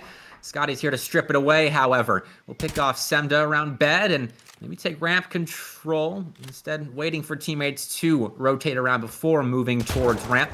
And even 3v3 now, which, considering how the rest of this map has gone, doesn't feel so even. So Reynolds will take a numbers advantage to really give K3 their best chance of winning a round thus far. But Striping takes one back. Nosebleed is advancing, popping forward into the crosshairs of Malikan, who will put K3 on the board. Better late than never, I suppose. Absolutely better late than never. And even if they do end up losing this game, you never want to lose with a donut on the board. You never want to get shut out. So K3, they find their stepping stone. They gain a little bit of footing on this uphill battle. We'll see if they can really dig the heels in now and begin to fight back. They really need to get this final round of the first half and maybe the next couple in that second half as well. But it's always easier said than done when we're sitting in the booth, especially with the way the Spartans have been playing today. I mean, 6-2 feels like a must for K3 at this point. 7-1, you're practically dancing on death's door here in Hunt Premier Pinnacle. So K3 need a good strat right now. This is their map pick, and we really haven't seen much of their playbook work out on Fort today. And now Griffin's been chewed up already, losing HP, and we'll see how K3 recover from this. The bomb is towards A, and that is the understaffed site for the Spartans. It's another K3 bait and switch where they advance the bomb slowly one way. We saw it on Bay 5, the bomb creeping through heaven towards B while the action's A, and then all of a sudden K3 flip the switch. Everyone sprints towards the other side, but just Reynolds and Malikan holding angles at the moment, waiting to see how much noise their teammates can make towards B. Smoke and Mirrors players are certainly great when they work. Unfortunately, they've got to find some kills here too. The Spartans really been controlling the pacing of the battlefield as far as Fort goes. Malikan will slowly begin to crab walk forward. He spots Nosebleed, and that's a big pick here. That opens up the site a little bit, and they take down the TRG master of Fort here. That's smoked down. Spartans will pull rotations partially, but Stripey catches Gyros out drop, and I mean, when you're giving a bit of space to Spartans to work with around the middle of the map, considering you're posturing towards B, you gotta be ready for a position like that. So, K3 lose a couple of players, and Griffin and Reynolds are looking worse for wear as well. This round is going to have to be Malikan finding a lot here around A, and it's a good start. Scotty goes down. Griffin takes Gal out for good measure. Now it's just Lorik. This is a doable 1v3, but a 1v3 nonetheless. Lorik will go down without much of a fight, and K3 do get to 6-2, and at this point in the map, that's the best case scenario. I mean, Gao almost had a huge play there. He steps through the smoke. He knows it's a 3v1, but there was only 4 seconds on the clock as they were planning that device. And had he killed that device planner, they would have gone on to win that round. So K3 trusting in their teammates. Malikan able to find that pick. It was a close one and a big one as they are hanging on by a thread. It is do or die at this point. It is win or go home for K3, and they need rounds in bunches. Sheep's got to be so proud right now watching his Spartans, despite the day off for the captain, still look so good, demonstrate such impressive resilience on Bay 5, now jump out to a hefty, commanding, what was a 6-0 lead on Fort, trimmed down just a little bit by K3, but this is still a position that, even though it's their opponent's map pick, Spartans can turn into a 2-0 victory here and grab themselves a date with the outcasts of EPA, but still need some more. K3 start off their defensive campaign with a grenade kill. Malikan doing well to take first blood, and it's Nosebleed as well, who's had a pretty nice map on that TRG, but hey, Griffin wants more. That's another kill for K3, and they are starting us off with a bang. Lorik off the Enforcer. Onto the Spear here as well. Gal will find Reynolds. Scotty dancing back and forth. It is a 2v3 that favors K3 at the moment. They look to shift forward. All of K3 is tucked toward this A site here as well. And so they're going to be pressuring right into the waiting arms of K3. It's just who can win these gun battles here. Semda, it's an opportunity to start a gun battle off with a W. Misses a shot, but still runs in and picks Scotty off. That's one out of the nosebleed playbook right there. Acting like you're a scout running up the front lines, even though you're playing as a marksman. Fair enough, Semda. That's some of the hype that you were bringing into this map, talking about how good Semda can be hot. And while Semda hasn't been the loudest player on the map, that's certainly a statement frag, as now Gal has to 1v2 clutch. Otherwise, K3, don't look now. They're approaching in the rearview mirror. This is a great play by Jiris. He heard that rotation. He kind of mirrors it, but doesn't get overzealous as Gal was waiting for that peek. Jiris, the patience pays off, and K3 will slowly but surely begin to put some rounds on the board. They've cut that lead in half, but they still got some work to do. It's a grind to get back from a slow start like we saw in the first half. But hey, 3 rounds. You're halfway there, K3. Keep on chugging along, as it was Spartans that showed their comeback potential, albeit just 1 or 2 rounds at a time for them on Bay 5. Now it's K3's turn. Show what they can do on their defensive half of their map pick. And, well, the nade lineup was good. Start them off with first blood last round. This time around, it's the gunplay of Reynolds that will give K3 an early advantage. But it is a trade for Spartans, as Gal's life is sacrificed to thin the herd of K3. Still kind of hanging out toward the A site. The bomb over here as well, or the device rather. We can see Semda and Malikan tucked here. Nosebleed, the peek through, finds the snipe on the Semda. Scotty was looking for something as well. Now the one toward the back of the site. Griffin able to pick up on Lorik. They are aware that Malikan is here as well. And Scotty threads the needle. It completely opens up the A site here as well. Jiris on the rotation is able to pick off Stripey. Nosebleed and Scotty now in a good spot with the device down, but Griffin and Jiras moving as a pack around A. And Jiras getting a bit of elevation here. See if this is expected by the Spartans, as Nosebleed and Scotty are both holding their angles back arch. And once that smoke fades, we are going to see blood spilled. So here it goes. More utility tossed in. Griffin trying to play with the sight lines of the Spartans, and actually no blood has been spilled just yet. Scotty will change that, the bloodthirsty heathen that he is, but Giros looking for a defuse is pulled off by Scotty, and there is 2 big clutch kills there in a 2v2 to give Spartans another round in their back pocket.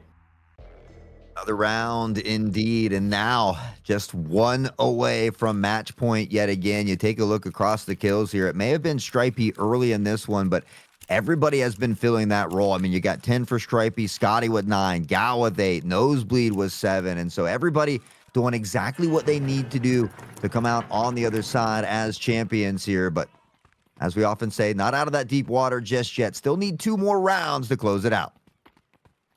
Anything could happen here. K3 still a good team. They were still a top 4 roster at the end of the last season of the Hunt Premier League for a reason.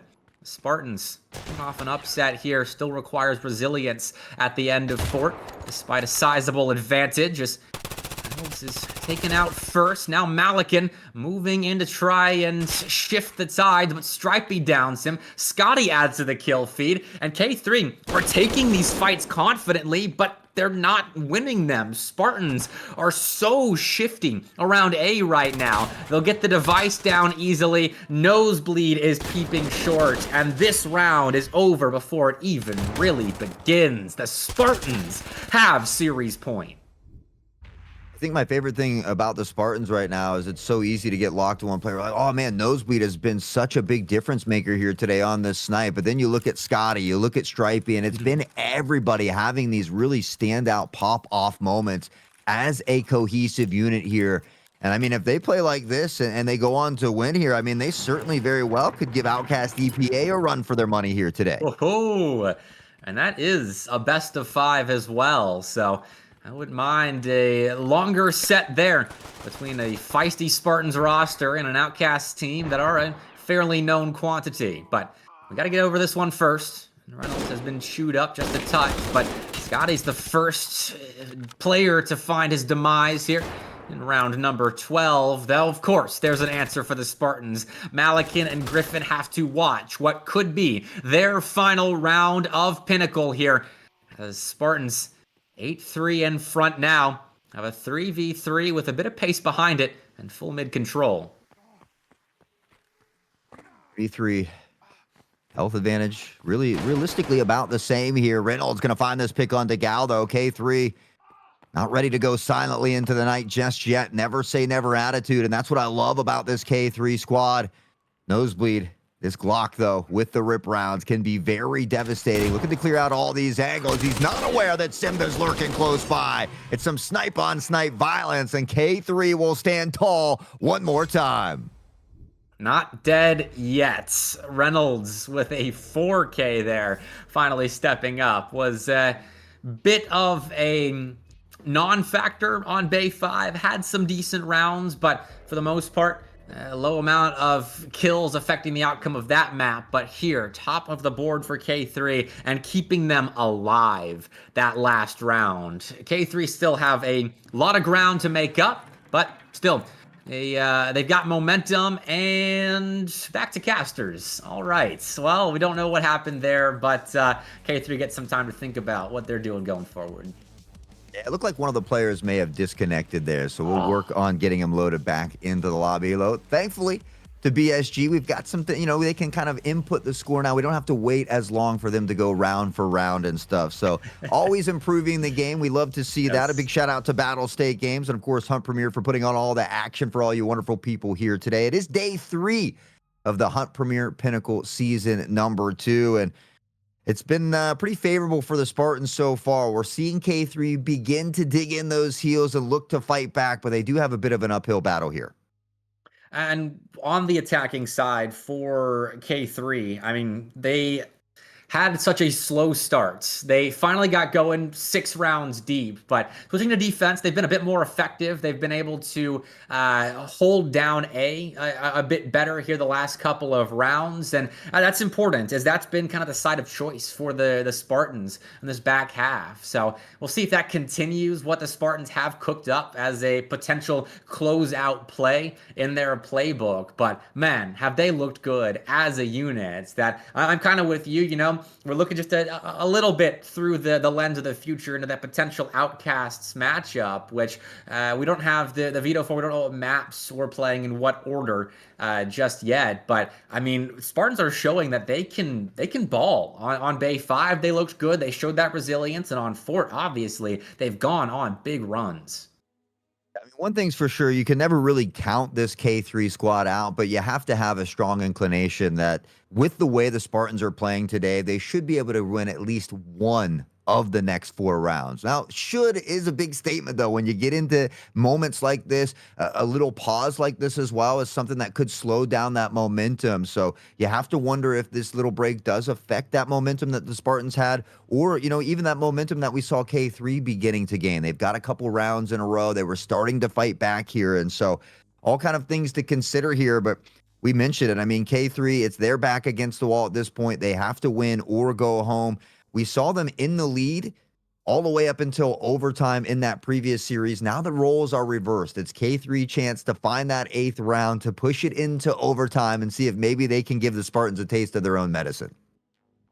They definitely can. They've shown good promise on Fort at times, but that slow start, so hard to overcome. And so for K3, I mean, it's do or die. This is where you really get shown what kind of a team you are when you are playing against elimination here. You lose 1 round and that's it. You're out of Pinnacle. This isn't league play anymore. You go until you lose 2, and this would be the second, thanks to that best of 1 loss that they suffered on Bay 5 against this very Spartans team. It's turning into a one-sided affair between these two. Even though maps are close, the Spartans are starting to gain a head-to-head advantage that we could see maybe trickle into future tournaments as well. Maybe some HPL seasons, wherever these two might play again. The Spartans, maybe despite being underdogs in that first matchup, are starting to shift that narrative. Yeah, you know, I feel like in the history, it's always been, you know, this specific team at the top, and then some of these at the bottom. But now we've seen the top 3 really begin that shift, and now we're seeing these other teams kind of have that same shift, where, you know, that any given Sunday, everybody has that ability to go out there and win at this point. So it is nice to see all the growth from all of the teams, really. But K3 was that shining star there for a little bit. We talked about they won the ASPL, they did very well in the HPL, and got an opportunity to really face some competitive teams in the ACS. But now we're seeing everybody really put up that fight, and the Spartans is another one that comes to mind. I mean, these guys have been really up and coming and making wakes across the scene. Well, they can certainly send some big splashes the way of K3 now with just one more close-out round win. And once again, they are on attack, so let's see what the strategy is. How deep does the playbook go for the Spartans as the bomb is over towards A with a couple of players to reinforce? Takes the opening duel. Nosebleed has the bomb on his back and gets first blood. Reynolds will drop him in response as A is bolstered well for K3, but Spartans are playing with fire at the moment, and they're bending it well. K3 that has the slight player advantage here. Scotty, not a ton of health to work with as well as they continue to shift toward the A site. The device down in toward lobby here as well. Gal on the jump across peak, sees it's empty, will scoop up the device, but meanwhile, Reynolds finds Stripey moments away from the peak hero of the Gal, but Scotty able to answer back here as well. It is now a 3v2. Gal letting the Saga sing once more to bring it back to a 2v2.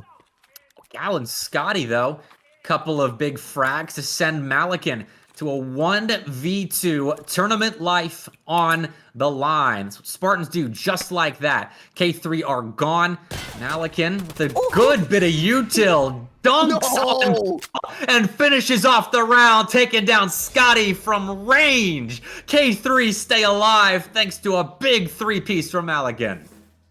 about a shuffle and a little two-step to some sweet chin music. Malikan, you dirty dog. The nade was beautiful. It not only kills the device planter, but denies that device from going down immediately in succession, finds a nasty shot onto the other member of the Spartans, and maybe that is that single spark to ignite that spectral fire. We'll see if K3 can rekindle the flame one more time. And you got to have something light a fire in K3's camp. And now Jiros looking for more, but it's Gal downing Malikan. Some revenge there for the dunk that Malikan inflicted upon Gal last round. Now K3 are in a spot of bother, but it's all right. Griffin and Jiros have a couple of kills back, and they lose a decent amount of health for it, but at the very least can slow down for just a second to play this, well, what I would figure would be a retake, but Spartans weren't able to get the device down right there. Instead, they're playing a bit through mid, potentially. We'll see what the play is. Thing about that scout class is you can have that ETG. We see Jiris pop the ETG. With that, the health comes right back, but it's only for a moment because Stripey doesn't care about your stims. He puts them in the dirt, the player advantage back to the Spartans. The device does get planted here as well, and now a 2v3 retake. It all falls on the shoulders of K3. You're calling upon all of your players in clutch situations to keep your tournament life aligned. Griffin peeking around, not ready for Lorex, saw the forehead at the last second, but at that point it was too late, and now it's all on Semda. The substitute that didn't play map 1 was brought into Fort for their TRG prowess, but it won't even fire off. Stripey gets the final cherry on top of a wonderful best-of-3 performance out of the Spartans. Bay 5 was close. Spartans had to battle back from behind so often, but once they get out of map 1, they dominate Fort. K3 showed resilience, but Spartans showed excellency. They move on to play Outcasts. I mean, we congratulate them and give them a big GG's. I'm not sure how much I envy them, though, because that matchup a little bit later in a best-of-5 against the Outcast is not going to be an easy one. So we'll see how that will fare a little bit later as we finish up our first best-of-3. One more best-of-3 on the cards, though. Pandaric Apex taking on Sicario here in a little bit. And I mean, it was all Sicario in those early years or early seasons. Now it's been all Pandaric, but we're starting to see that old Sicario team come back into the way that they used to play. And so I think this next matchup is going to be a very exciting one. I mean, we were treated to a phenomenal start here with the overtime in map 1, and then Spartans upsetting K3 on their map pick. But I don't know. I think I do envy the Spartans just a little bit because they're taking home a minimum of €1,000 here, Hot. I'd take that for sure. That's a nice payday for playing some really good Tarkov Arena. But I'm previewing that Sicario and Pandaric Apex match for sure. That is the big one. Those are two titans of Europe doing battle. And it's not quite an elimination series, not quite a grand finals, but it's the closest thing we get to it because of the advantage that one spot in grands does hold.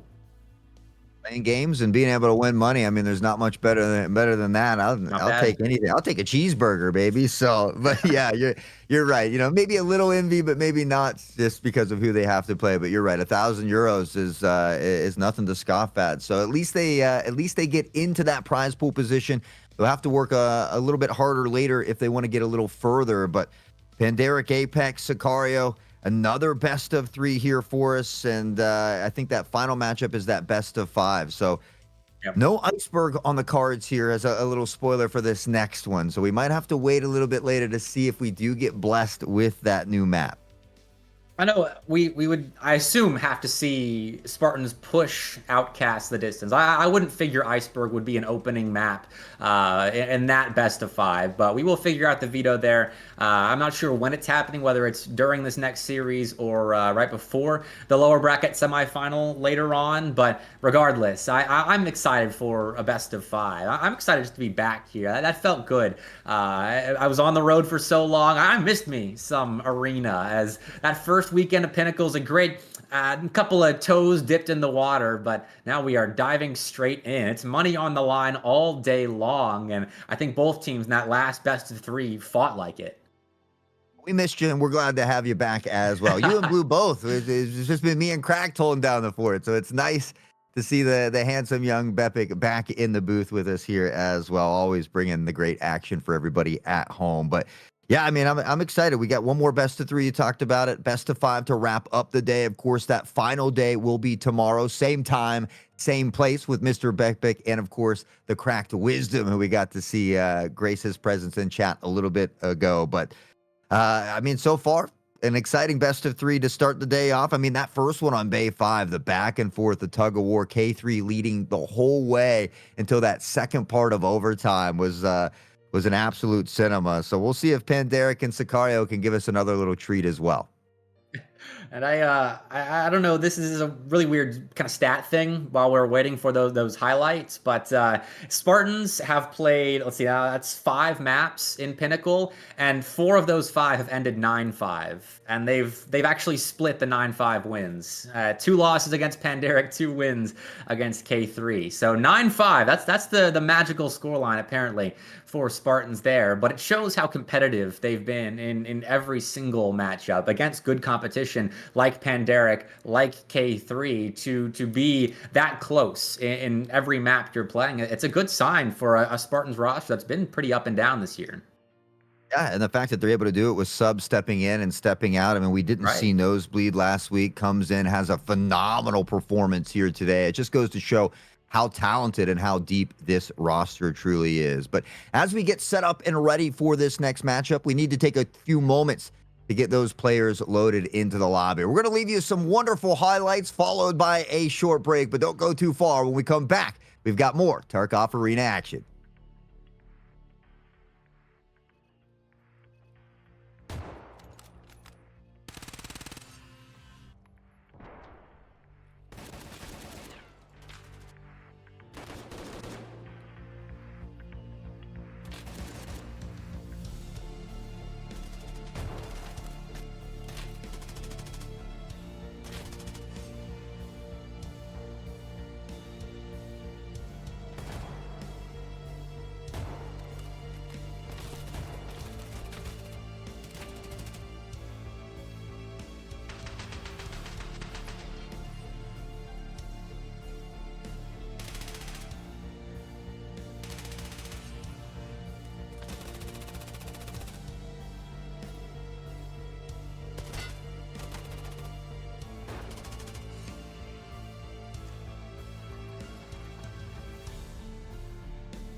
Hello, everyone, and welcome back to day 3 of the Hunt Premier Pinnacle #2. One exciting series already done and dusted as we get this next one coming up here, the fight for that ticket into the grand final. My name is Hot Sauce.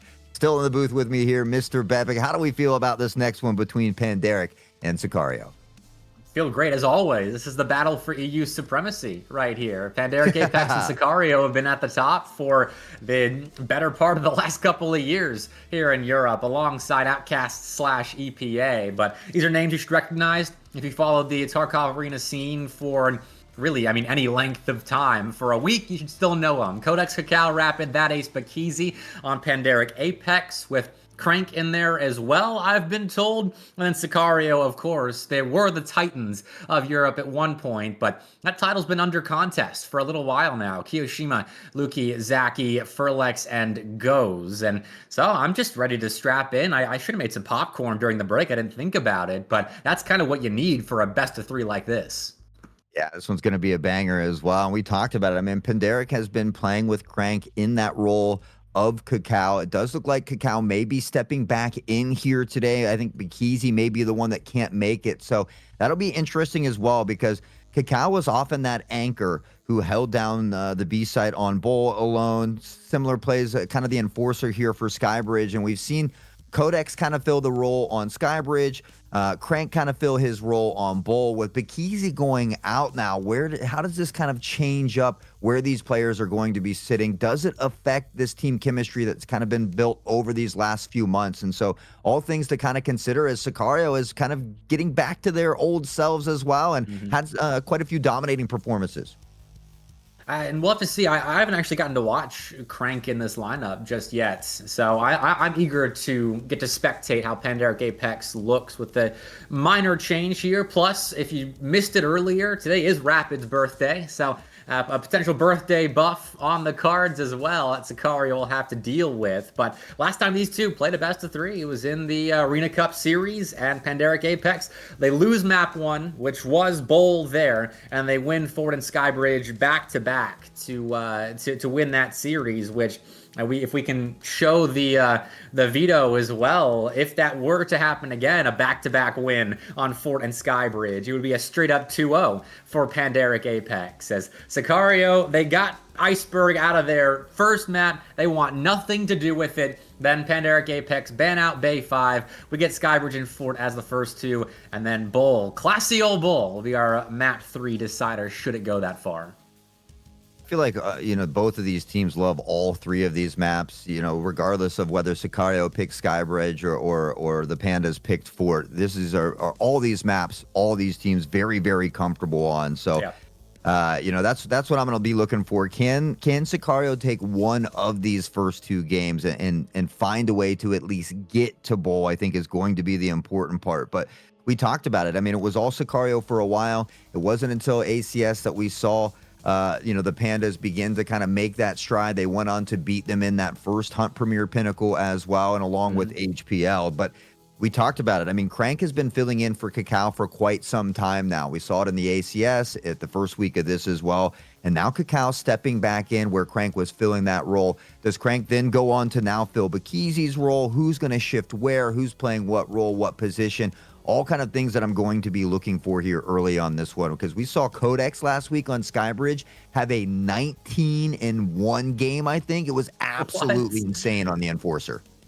Okay, well, look out for Codex, apparently, if you didn't know that already. And, I mean, we're not even talking about how that ace is normally such a force on maps like Skybridge, like Bowl, even Fort as well. And we've seen marksmen have standout performances. And if there is a marksman that's going to have a standout performance, I think it would be that ace, although Furlex isn't too shabby himself. So, again, this is such a fun, enticing series between these two. I mean, normally it's a best of 2 we get to watch between these squads until ACS or Pinnacle, and then we get back-to-back series where you have to have a winner. You can't just accept that 1-1 tie. You need that decider.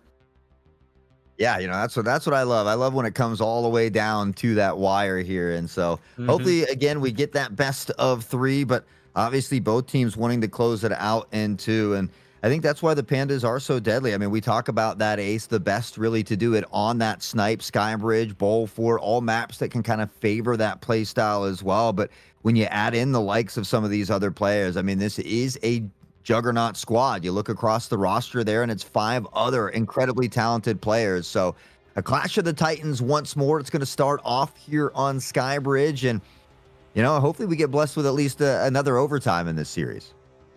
I wouldn't mind it. I mean, first map last time these two played was an overtime on Bowl there. So crossing my fingers, just a great display of what Arena can be in its peak form between these two. And that's what we've come to expect out of the biggest teams of EU. I suppose if you really want the best Arena, you go watch the CIS competitions after the last ACS performance. But sorry for the salt in the wound there. EU's back on the up and up. It's events like these that they're using to get themselves over that hump for the more inter-regional competitions. That's, those CSIS regions tend to lock it down on the ACS, but we didn't we didn't get to see Cacao in the ACS as well. We talked about that. And so I was really looking forward to seeing that play out, but Crank has been filling this role nicely. We've seen Crank have a couple standout games here real recently. And so, again, these are all things that I'm kind of wondering, does this Cacao now coming back in kind of throw a wrench in the mix? Are they going to pick up right where they left off? Is there kind of some team synergy that needs to be ironed out here in these opening moments? And is that something that Sicario can then take advantage of? And for Sicario, I mean, they're remaining fairly consistent. They've been a consistent lineup for the better part of 2025 here. And so they've got that chemistry built up. And even though they have had a bit of wavering at the top of the table, especially in Hunt Premier League, which I believe their matchup against Pandaric Apex last time had a map forfeited because of a technicality or technical difficulties. So, I mean, the wavering of Sicario from that top position in EU has been a combination of not being able to fully play out series, but also in that best of 3 in ACS. That's one that you have to be winning, especially after taking map 1 there. I mean, you have a map advantage over Pandaric Apex and you aren't able to close it out, and that's when you really start to have that narrative cemented of, is Sicario still the best team in Europe, or have Pandaric Apex completely taken that title away? Zaki's been a fun one to watch. He's kind of back off of the meta shift. He's been on the MP7 again. He's been on that marksman role, and I think that's been another great asset to Sicario, because even though Furlex has been very good on the snipe, we saw him pick it up in the final round last week and get a quadra kill, I think, with it. He has been a menace on this SR3M, and so that's where I really like to see Furlex. He has just been having some really standout games on this SR3, and so I wouldn't be surprised if we see him back on that. Zaki maybe being that sniper or that MP7, especially on Fort. That's where we see Zaki kind of mix it up from that meta. The MP7, the Ash 12, kind of some of these crazy guns that we're used to seeing. So he's just a fun player to watch. But this is going to be an exciting series, regardless of the outcome. And that versatility is also what makes Sicario so threatening. I mean, I remember several months ago when Kiyoshima was talking about pulling this team together, how it took a little bit of time for them to get adjusted, to get their strategies down together. But then we saw how good Sicario can be when the chemistry is completely there. The concoction is perfect, how dominant they can be when Hunt Premier League is over before we even really entered the final weekend, just because we know how good Sicario is. We just assume they're getting wins, but that time has passed just a little bit. It's a 2-horse race right now in the upper bracket, and Pandaric Apex certainly have the upper hand. And I don't know, it feels like with the players being shifted around with Pandaric, we've been talking about Hot Sauce, that Sicario kind of should be favorites here, but Pandaric, despite adversity the last several months, they have pretty much stayed at the top of EU. I mean, there's a ton of talented teams on this roster, and whether they have a sub-step in it or not, I think that is the key moment for them. I mean, you talk about Cacao, who's been able to kind of anchor down that B site alone on Bowl, and it's just standout players like that I think have set them apart. You tag in that ace as well, probably the best to do it with a snipe at the moment and for quite some time. And so I think as long as they're firing on all cylinders, they don't have to kind of get warmed up. They won't miss a beat. But it's what team is going to show up on the day. We all have our own struggles that we deal with. So I think that's the important part. Can the Pandas come out swinging, and can they do it early?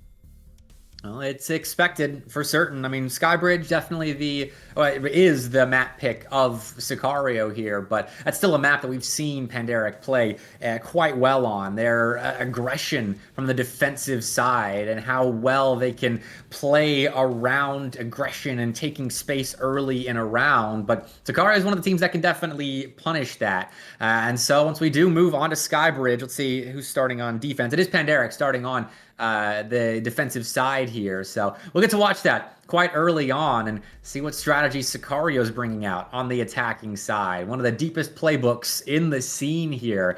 And we'll see if they can use that to maybe jump out to a quick lead here, as last time these two teams played, Skybridge went the way of Pandaric.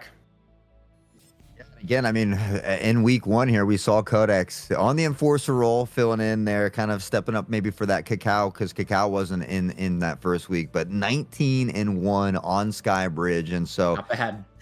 yeah, definitely something that you don't want to happen again if you're Sicario. So you got to try to nullify that relatively early. I mean, typically we see a ton of the action unfolding around the A site. There has been some changes to Skybridge to eliminate maybe some of those early nade lineups as well, but we've seen some teams begin to mix up those strategies a little bit, try some early B pushes, kind of draw over that rotation and open up those sites for later rounds. But historically, we see a lot of action around the A site.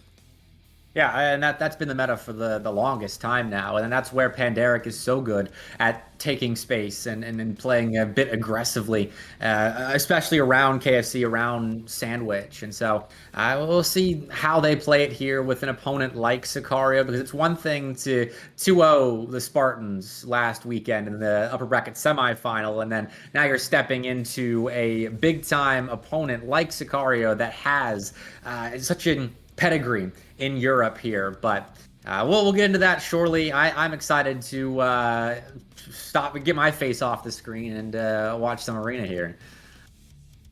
Yeah, the chat loves the handsome young Mr. Bepic out here. Come on, it's been so long since you've been back. We just want to take a couple extra moments to bask in all of that glory.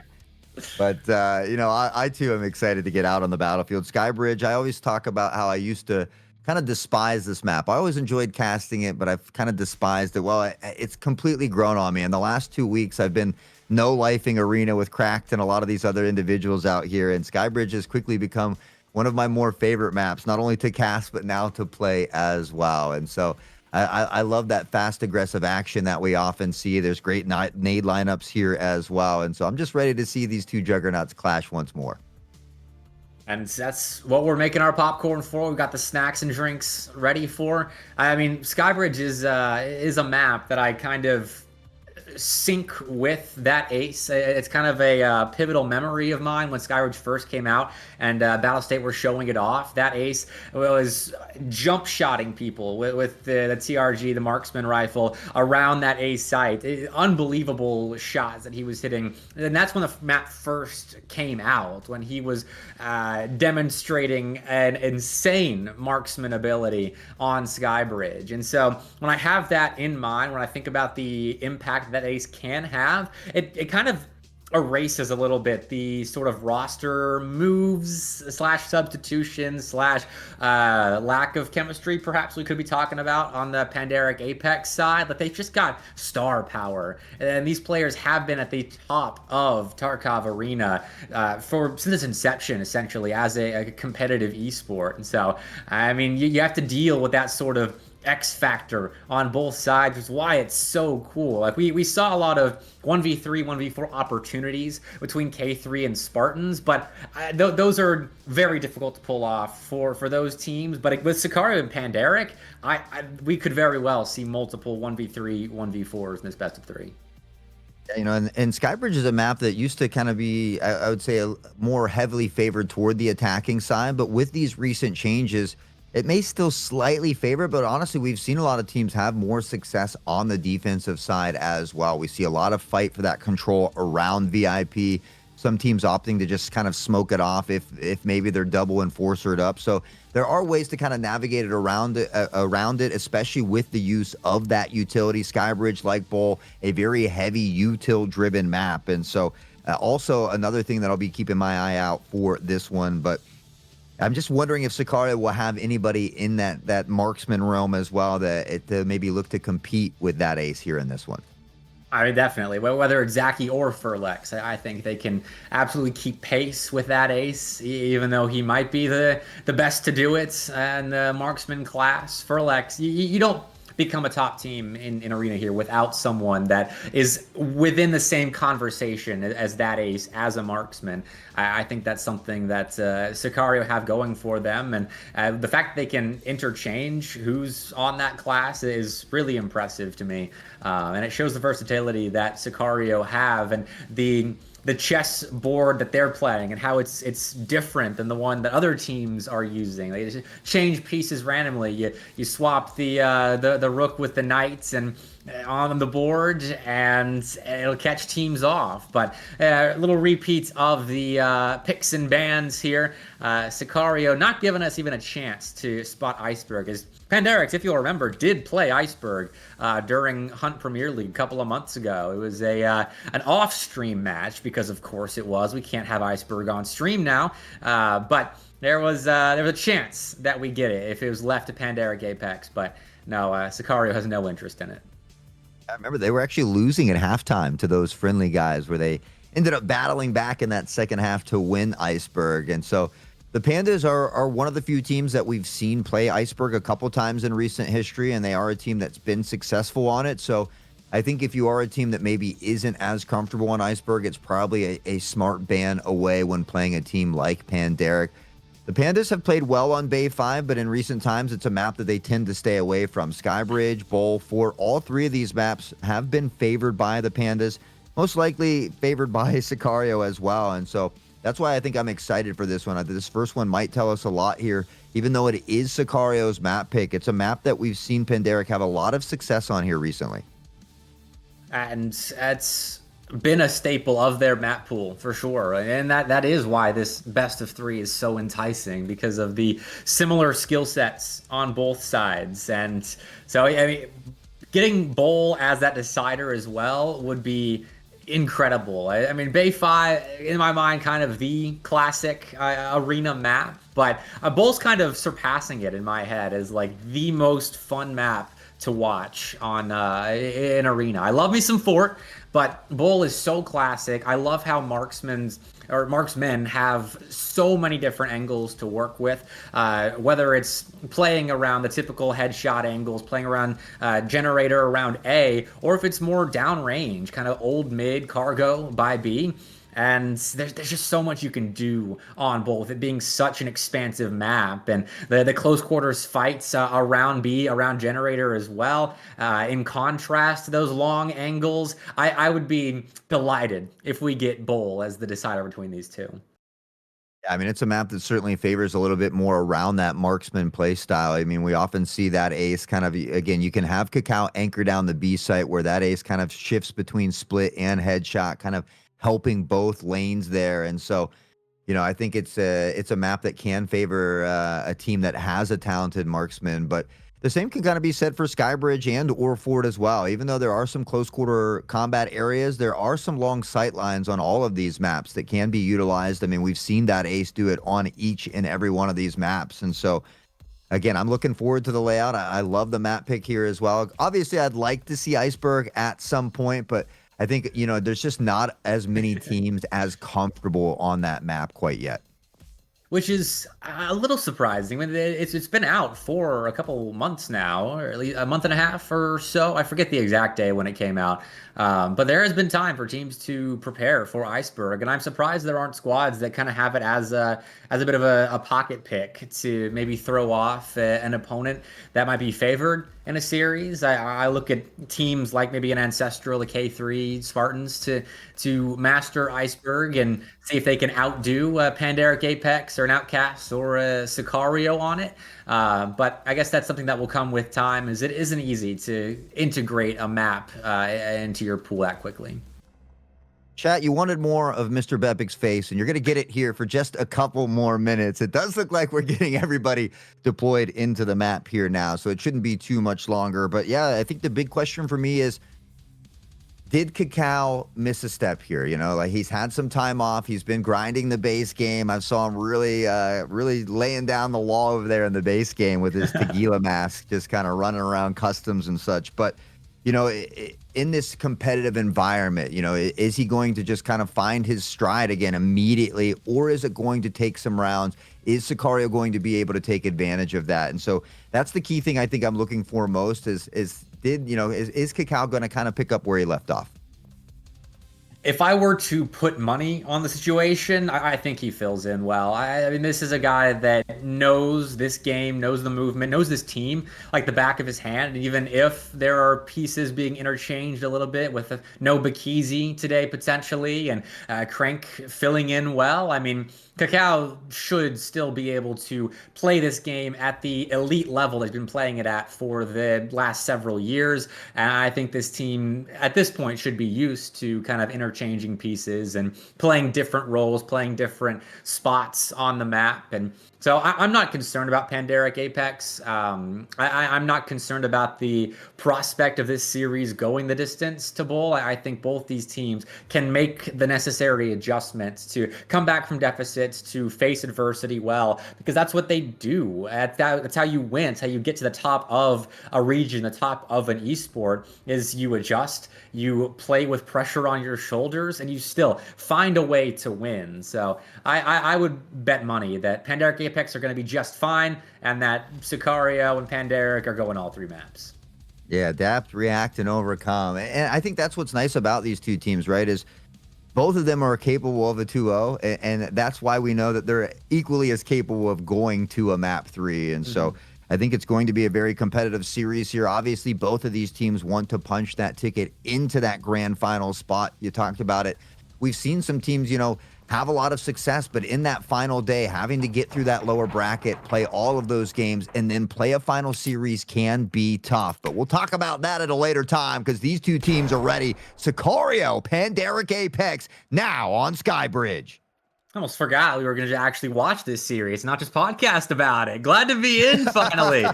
I needed some time to make that popcorn, but now that we are into the action, it is straight into the action. Sicario right away, getting that device down on B and taking out Crank in the meantime. 4v4 post plant.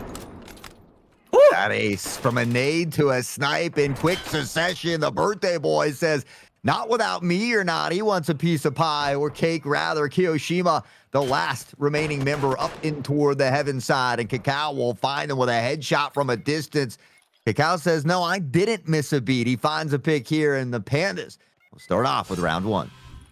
Talk about that ace, though, with a nade kill into TRG kill, just like that. Like, in such rapid succession right there. That's absurd. He's already doing absurd things on Skybridge, and I'll remind everyone right now, this is Sicario's map pick. They wanted to be here, and Pandaric Apex are showing them why that might be a mistake. I'm almost the opposite at this point. If that ace doesn't find a couple kills in a round, I'm like, what happened? Where's that ace? Because this man makes it look easy for some reason. Always inspires me to get out there and play. As soon as I get that TRG in my hand, I close my eyes and I pretend to be him, because when I open them, I'm definitely not. Hey, as long as you believe hard enough, surely you can play as well as that ace. Belief over mechanics, I'm sure. But all right, now we're moving back towards the standard Skybridge attack. A battle for VIP. Cacao is right on the front lines, and Rapid will sit him down. Welcome back, Cacao. He said, this is for being gone for so long. I needed a quick reminder, Kiyoshima from VIP. Able to put down Rapid, though, and with that, they're able to take a lot of space. We can see Panda in a lineal area here, kind of heading toward jungle. The rotation comes in from Crank as well. A 3v5, though, and maybe a rotation, though. It's just Kiyoshima looking to hold off any potential flank. Good start for Sicario. Look at the device down. 2 players of Pandaric dead. Furlek's the only player that's really worse for wear of the initial salvo, and this is looking like it should be a tied up game here after round 2, but we'll hold our horses. Like I said, I think clutches are much more likely with these two teams and the X factors that they have in their rosters of 5. There's that ace, making his presence in the server known once more. Just like that, it's a much more manageable 3v4. Zaki on that MP7, though. Okay. Luki will find one, Kiyoshima another, and the domino effect in full effect late here in round number 2. And just like that, that ace starts us off 1 foot forward before the legs are taken out from under. Sicario will quickly end that round, and it's a great response. I liked the opening play, a fast rush towards B, but that unfortunately gets stopped. You go back to the tried and true A attack, win control of VIP, and find another pick in the meantime, get the device down, and play an effective post plant, trading your players out left and right. And that's how you play Skybridge for the most part. Was Kakao coming in onto this Enforcer class? We see Codex back toward the Scout here, so maybe no 19-1 here today, but still looking to get it done against Sicario. Kakao and crew looking to maintain control of this VIP area. Rapid tries to thread the needle. Kakao now on the peak, tries to sweep the legs, but Sicario somehow still standing. Furlex moving in, Rapid takes a seat as Furlex puts him down, but Kakao is still in VIP, still being the menace that he is. 3v3 now, but Luki takes out that ace as Kakao continues his rampage. It's Kakao and Crank, not quite side by side, as Crank is still on B, as it doesn't seem like Panderic know completely where this play is ending, and so goes Zaki. Can use this to their advantage, but are they expecting Kakao to be still in VIP as they watch the back lines? He's been able to scoop up a spear on this Enforcer roll as well. Upgraded the weaponry just a bit. Zaki goes, still trying to linger on toward the site. We've seen Crank now begin to make his way onto site here as well. So Crank and Kakao will have to work together. That plant going down. Can he find the peak here? He does, but he doesn't take the shot. And now Crank finds Zaki. It's a 2v1. Smoke and mirrors here, distracting Zaki. That leaves Goes all alone. Device down to play with, but not an easy finishing blow. Kakao got to the device, and people know that, but has to get through Crank. Gets through him, and now turns his sights to Kakao, but misses the shots. Kakao's pulled off the device, finishes Goes off, and gets right back to deactivation. Panderic clutch up. Kakao, 5-1. Production letting us know in the background that Kakao may have picked up that spear, but he didn't have any rounds left in it. So 4K on the round, though. Kakao says it doesn't matter if he's been locking down the base game. The skills are still the same, and he has come to show a dominating performance yet again. I think already 5 kills on the board. Like he never left, Kakao, and that is what you expect out of one of your stars. Looks like Crank has DC'd, so it's back to us for just a moment longer. But at the very least, we do have rounds to talk about, as back and forth, just like we expected on Skybridge thus far. Yeah, a little early back and forth. It seems like, I mean, Kakao didn't miss a beat, though. That was kind of the thing that I was keeping my eye on early, and just through the first couple rounds, already putting up some big kills, had a nice clutch there, and that defusal to close out that round, and I believe that put them up by 1 here. So 2-1 the current score line, but yeah, you're right, back and forth, little tug-of-war action is to be expected. I think the big question is, will we see much of a B presence? So we've already seen a lot of that A action. Crank, right now, I think kind of being that lone member to anchor B, maybe something that Sicario could look to take advantage of. I wouldn't be surprised if it's a couple more A hits from Sicario, just to kind of condition Panderic after that early B rush to open up the map. And then once Panderic get lulled a bit into thinking that Sicario are really favoring the A side, that's when you pull out one of your B plays there, especially if Crank is struggling, having an off map. Could be something to look out for, but so far, not bad. Played very well in tandem with Kakao in that last round. Well, I say very well. It was still a little bit precarious as Crank did go down that initial 1v1 as he was covering Kakao. But, hey, you know, you get the win, and that's what good teams do. They take bad situations and still get wins. Yeah, that's the important part, is coming out the victor on the other side. So for Panderic, They were able to do it in that final round that we saw before we cut to this little break here, but we work very diligently on getting Crank back in and getting this action underway here. Sicario, I mean, they've been looking very strong here in recent times, and so I think this is that true test for them. Obviously, there's a lot of talented teams here in the league, but Panda's right now kind of considered the top of the EU squadron. So I think this is a great test here for Sicario to see just how far, you know, they've come along again to maybe find that old Sicario undefeated squad. I mean, that would be a phenomenal run for them. A lot of scalps taken, beating EPA or Outcasts in 3 in the upper bracket semis. And then you move into Pandaric and take out the other 2 big dogs of EU in the upper bracket as well to get a spot in Grands. Like that's a run that truly pronounces that Sicario is back. But they have to beat Pandaric Apex first, because beating Outcasts is one thing. They've kind of been the de facto third best team in EU. Once they slowed down a bit, and Sicario and Pandaric Apex didn't. But if you beat Pandaric Apex, I think we can definitely say that Sicario is back to their old ways. Especially if they could 2-0 them, man. You know, I think that would be a great statement. I don't know if I see that happening here in this series, but, you know, it's still early. Honestly, we were only a couple rounds in as we work to get the players loaded back in here on Skybridge. But, you know, again, we see Codex, back onto this scout. Cacao back to that enforcer and playing very well. I mean, he's often great at holding down that VIP. We already see that there as well. And so I think for Sicario, they're going to have to find a way to maybe limit some of that VIP action, whether they toss in some nades first, try to send in some enforcers, but they don't want to allow Cacao to kind of have a field day over there.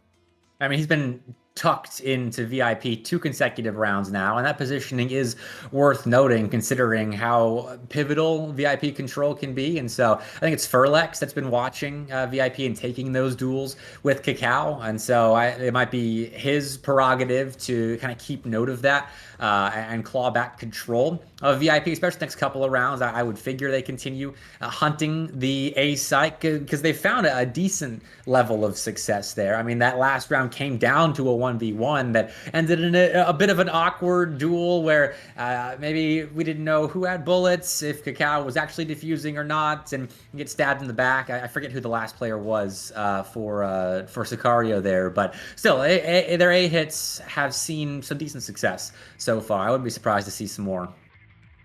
Yeah, and honestly, I think Crank's been doing a good job. You know, everybody's kind of trusting in their teammates. It can be hard to play that B site because a lot of times you're just sitting on that B site alone, going, should I rotate yet? Should I rotate yet? Watching for that flank. And so Crank doing a good job of just being patient, even when it might be a little boring, trusting in the call-outs of his teammates. And so it's great to see that team synergy doesn't really miss a beat, regardless of whether it's Cacao, Crank, or Bikizi that is in the mix. And I think it's important to have a roster that can synergize so well on the fly.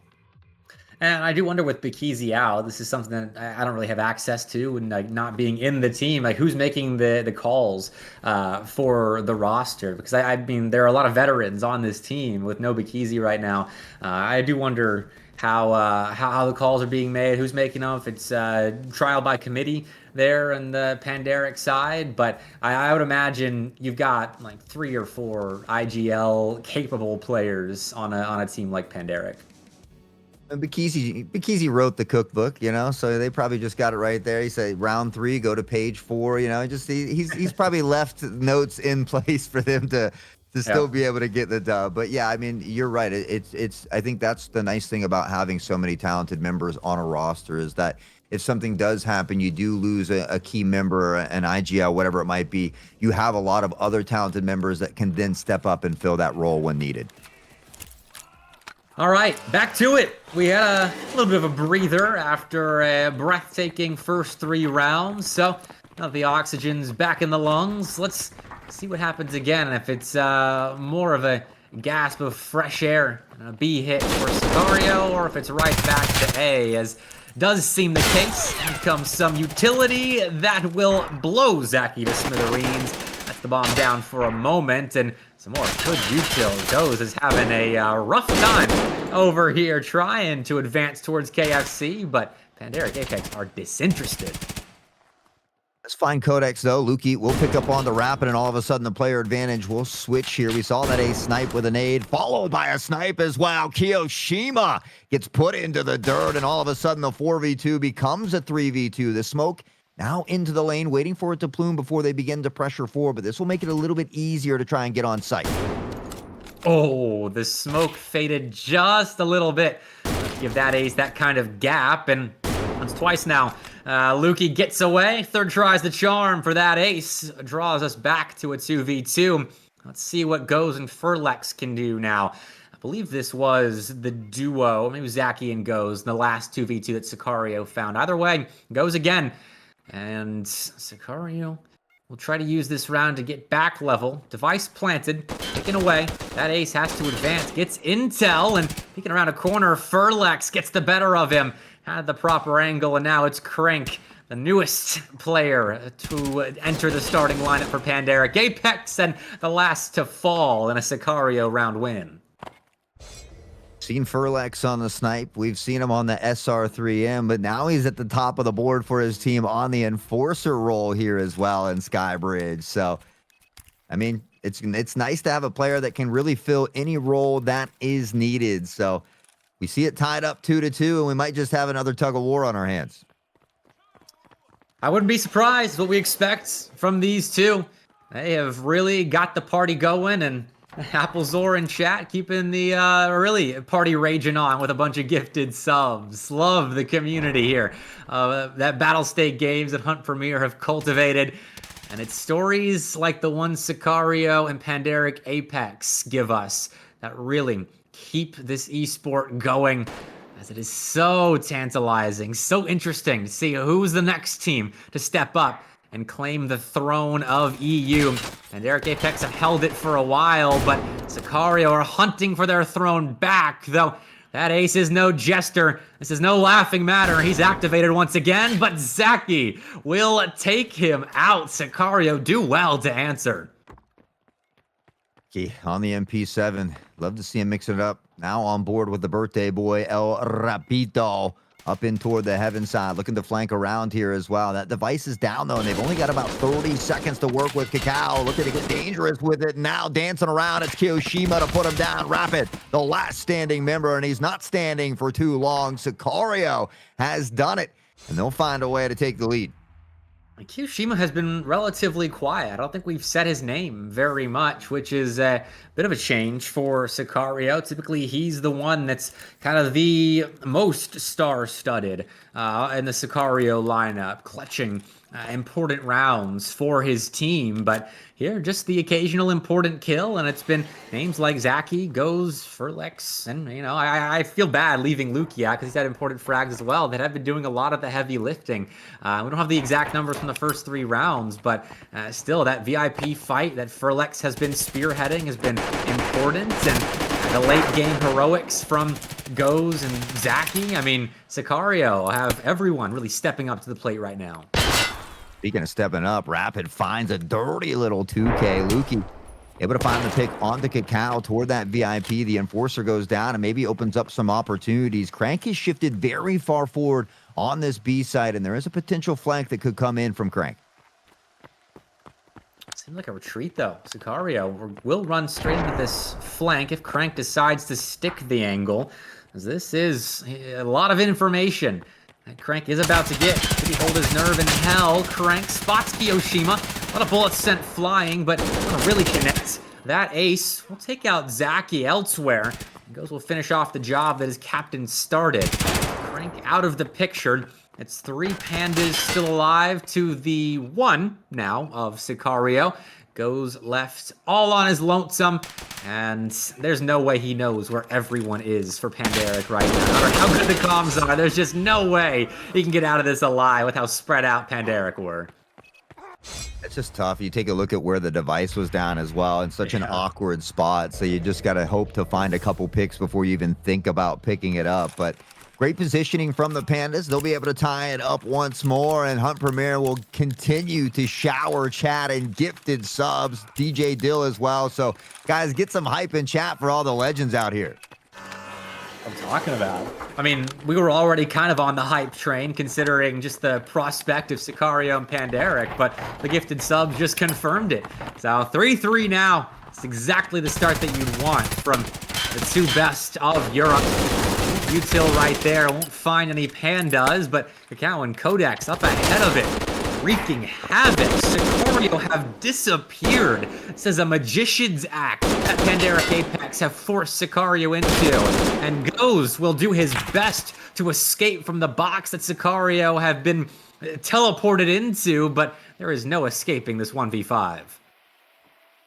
Giving Rapid a little early birthday present there as well, but has to get through 4 to find the ace, and a minute and 10 on the clock is plenty of time to do so. Cards certainly stacked against them at the moment. Knows there's one in toward hole here as well, coming in from behind. We'll look to try and isolate this 1v1. Crank will dip back here wisely, and the rest of the crew pincers in. Kakao will find it, and the Panthers will be back up on top by 1. They've guaranteed themselves a minimum of a tied half. That's one of those rounds where we kind of need 3 or 4 different camera angles to really understand how Sicario got picked off so effectively there by Pandaric. I mean, you blink at the start, we're just kind of playing normally up through short, up around KFC, and then boom, Sicario are gone. Pandaric have a 5v1, and they close out well. Ghost had a decent go of it, but wasn't able to close it out, so Pandaric will, at the very least, have a tied up first half. Not a bad start on your opponent's map pick.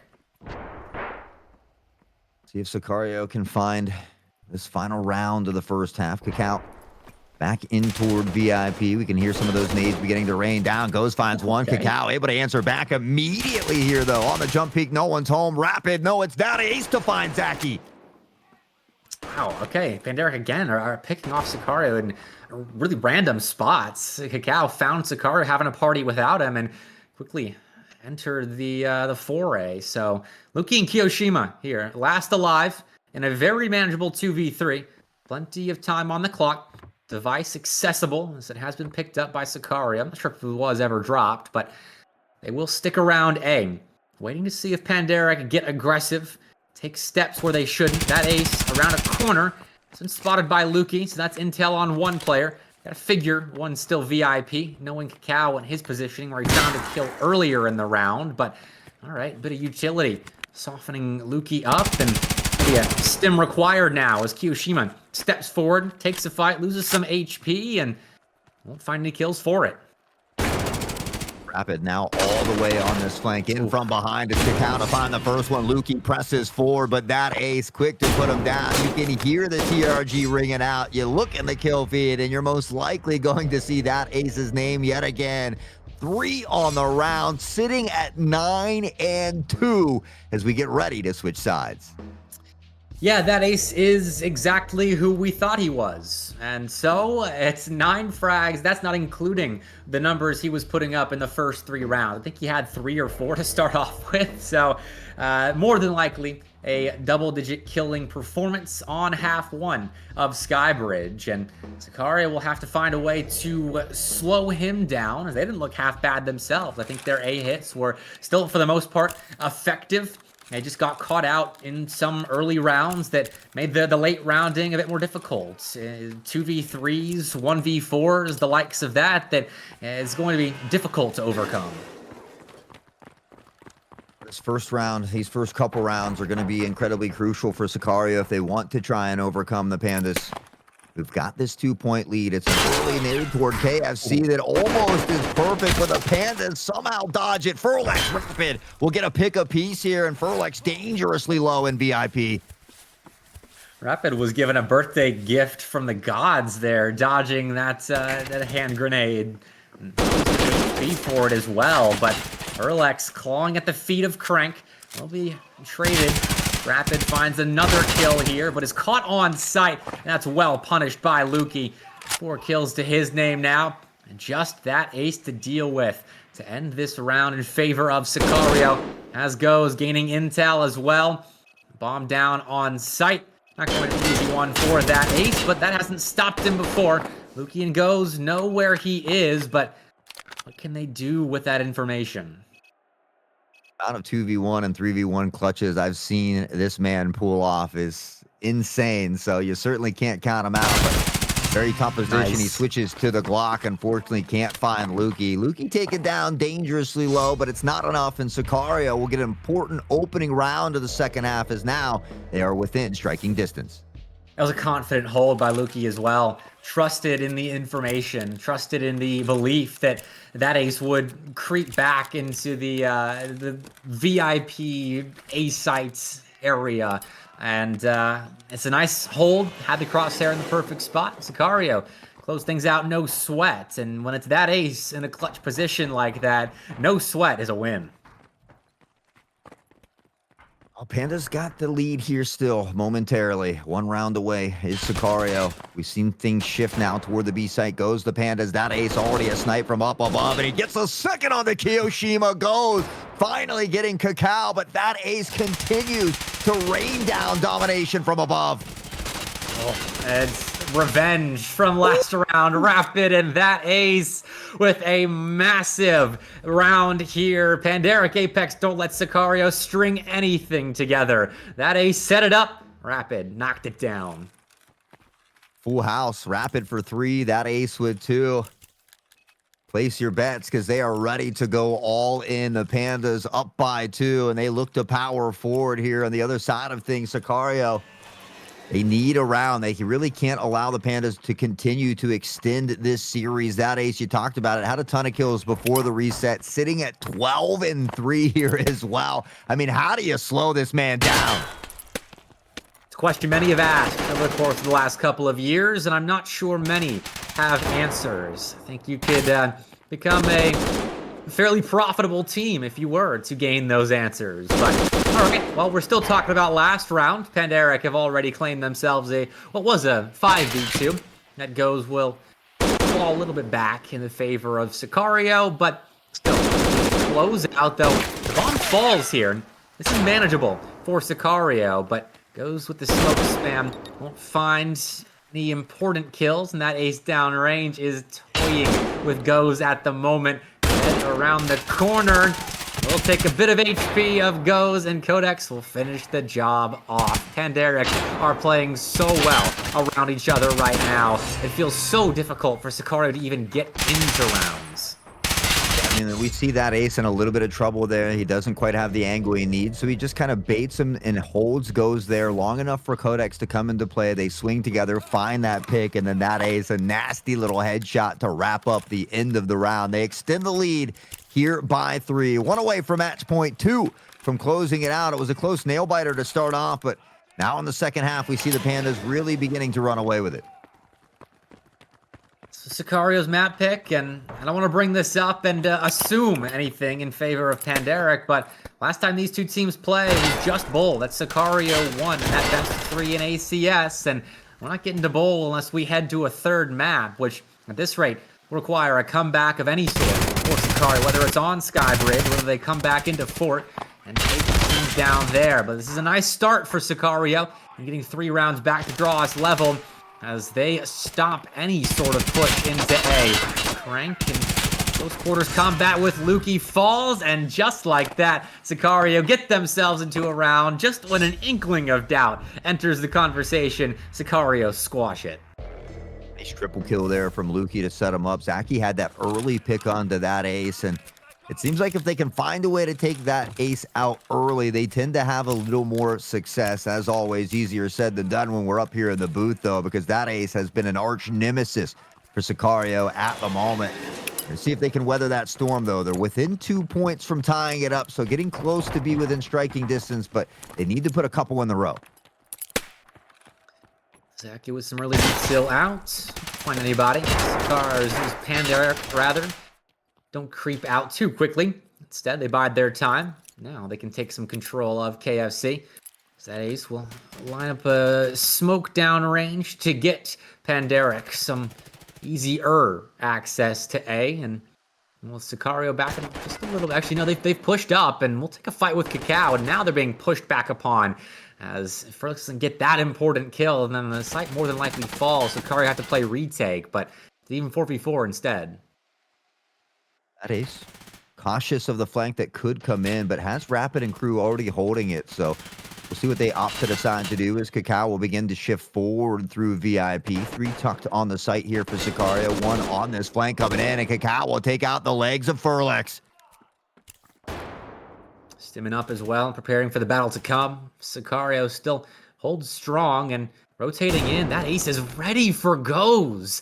That is wonderful intel taken from, I believe, the 3 players now rotating back towards B and given to that ace a turnaround and watch that long flank. So now Sicario have to 2v4, which Zaki will start off well.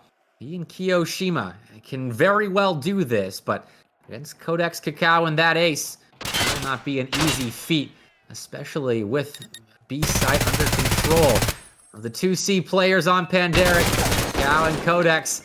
A brick wall of sorts. Zaki will hold off and wait for Kiyoshima. Zaki trying for that pre-fire, but was a bit off. Know there was one lurking around. Spotted him on top of the train here as well, but now that Kiyoshima begins to come into play, they look to work together. Unfortunately for them, they're going to have to deal with that ace.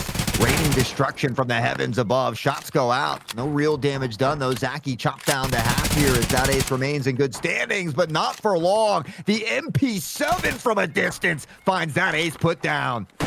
Who says it's not a marksman gun right there? Long-range gun wins out over the marksman of that ace. But Kiyoshima running in, doesn't have time on his side. He had to run straight into the Kakao and Codex crossfire. Pandaric Apex will get map point.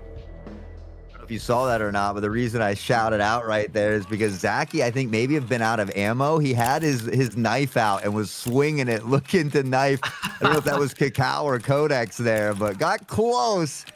Unfortunately, no cigar on that one. Zaki always creating exciting moments for us out here on the battlefield, no matter the outcome. But for Sicario, backs against the wall here in this opening match. One more round for the Pandas, and they'll be able to solidify their first dub. Now posturing towards B, Pandaric have waited, it seems, until they've gotten that point to mix things up. Head to the opposite site. Kiyoshima and Furlex, though, find first blood together. It's nicely done. The Piranha rounds chewing up Kakao, and Kiyoshima polishing off that first kill. Sicario prepared for this. They've got 4 players over towards B now.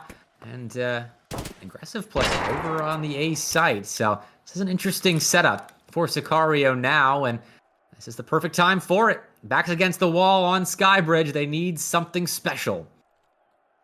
I mean, this is the first time we've really seen Panda rush it down toward the B site. Sicario started off with 3 on this site, though, so they have read the play well. And they've put themselves in a position to win it. They've got the player advantage, the slight health advantage here as well. And Sicario just doing a good job of remaining patient. Pandas hoping they get a bit overzealous, see if they can find a pick to bring it back. But again, Sicario doing a great job at the standoff. Zaki is behind enemy lines and more than likely hear these footsteps as Pandaric starts to move back towards A, and he does go down. So 3v3 now. 2 Sicario players are sticking around on B. They're trusting their instincts now, but the bomb is coming back. Pandaric are playing right into the hands of Sicario as Furlex finds a pick, and there's uncertainty on the Pandaric side right now. Sicario have completely outwitted their opponents with their backs on the ropes, and Crank as the last Panda left standing. 10 seconds left. There is no time here. Fake plant now, and he has made this a 1v1. He's going to try and run the last player down. Crank can win it here, but just by the skin of his teeth does Furlex get to safety, jumping away from the bullets of Crank, and Sicario survive what could have been disaster. Crank had an opportunity on that jump. A couple shots rang out, but wasn't able to find it. No time on the clock. Crank certainly not for lack of trying. Almost a very cinematic clutch there, but Sicario, they come out the victors on the other side. They're within 2 of overtime, but that's all they can get from those 2 rounds. It is a must-win situation now from Sicario from this point out until we reach that overtime. It's scary that Sicario can have such a great read like that on where Pandaric is going and still almost lose that round. With Furlex, if he's a half step behind his jump out of danger, Pandaric are moving on to Fort with a win. So Sicario just survive, but they've got momentum here. And they need to convert that into 2 consecutive rounds just to force OT. And Cacao sprang into a smoke, praying a bit, seeing what the gods provide. Upon the Tarkov gods here, will they answer? Cacao slowly but methodically shifting forward here. We can see just on the other side, there is somebody waiting patiently here as well. They hear that audio cue. I think that's Furlex, and Cacao maybe just trying to bait out a little bit of pre-fire here to see if he can gather some intel of his own. Rapids investigating that blood stain. Furlex is creeping forward now. So close to danger, but either player know just how dangerous the situation is, how quickly they'll have to react. Once one of them does peek around the corner, Cacao's ready for it though. He lines up too, goes around the corner, Furlex prone, but Hiroshima and Zaki have themselves a response, an echo of 2 frags now. And Panderic will go to battle here with that ace, getting that man advantage back. Rapid only exacerbating the situation. It's just Lukey, 1v3. Codex and that ace left standing for Panderic. And Lukey needs to down both of them. One may be a bit more difficult than the other considering the map that ace is having, but it's Codex that polishes off a fantastic Skybridge performance. Panderic win 9-6. 9-6. That a 17-6 with 3 assists, and that was after that early disconnect. Most likely probably had that 20 bomb overall. Cacao credited with the MVP here back on the Enforcer class. We are wondering, would it be the same with Cacao coming back after he's been away for so long? And I think all of those wonders can be laid to rest after this phenomenal performance here on Skybridge. Yeah, I think the doubts have certainly been quashed. It's like riding a bike for some players here. You just jump back on and start pedaling away. Everyone contributed there. I mean, Crank was even in some late round situations where, even though he wasn't at the top of the scoreboard, was still effective, played around teammates well. And I mean, 3 kills doesn't quite hold the same amount of weight as it would if you lose the map, as Crank was certainly involved and looked good despite being at the bottom of the scoreboard. Panderic get the win. They play as a unit. I mean, Crank had a few kills before that reset as well, but we saw some really crazy moments from Crank. We almost got that nasty clutch there at the end as well. And so, yeah, I think you're right. You know, maybe not always the performance you want, but as long as your team is winning and winning fairly decisively, you have to feel good. That's the important part. You know, are you doing enough to help your team get that dub? And the answer now is yes, but can they do it again on Fort? We talked about how in the past, these 2 maps have been favored toward the Pandas. But if Sicario could find a way to squeeze this one out and make it to bowl where they've had success before, then maybe then they could find that upset they're looking for.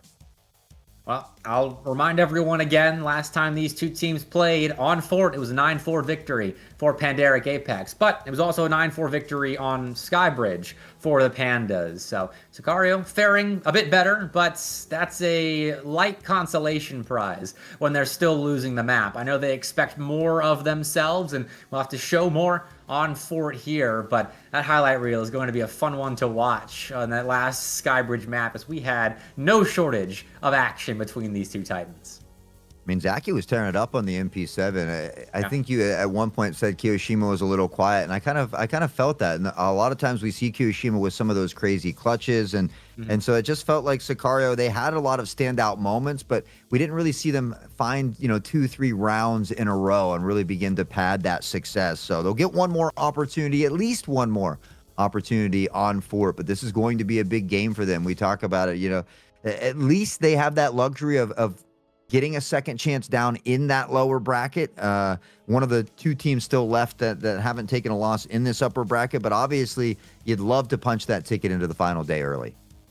That would be nice. I'll weight off your shoulders if they have to play that first best of 5 tomorrow, because like we talked about during the pre-show, I mean, it's a lot of arena to play to start off your day with a best of 5 and then upgrade to an opponent that is in the grand finals already for a reason, because they had a dominant upper bracket, but then they're also fresh. They're ready to play you. They've got recent tape on you, as the map pool isn't massive. You're playing a best of 5. If you go all 5, you're playing all the maps. That's just the way it goes right now in Arena. And so your playbook has to be deep if you're going to play a best of 5 on these maps and then play them again against an opponent that was almost certainly watching the Hunt Premier Twitch stream.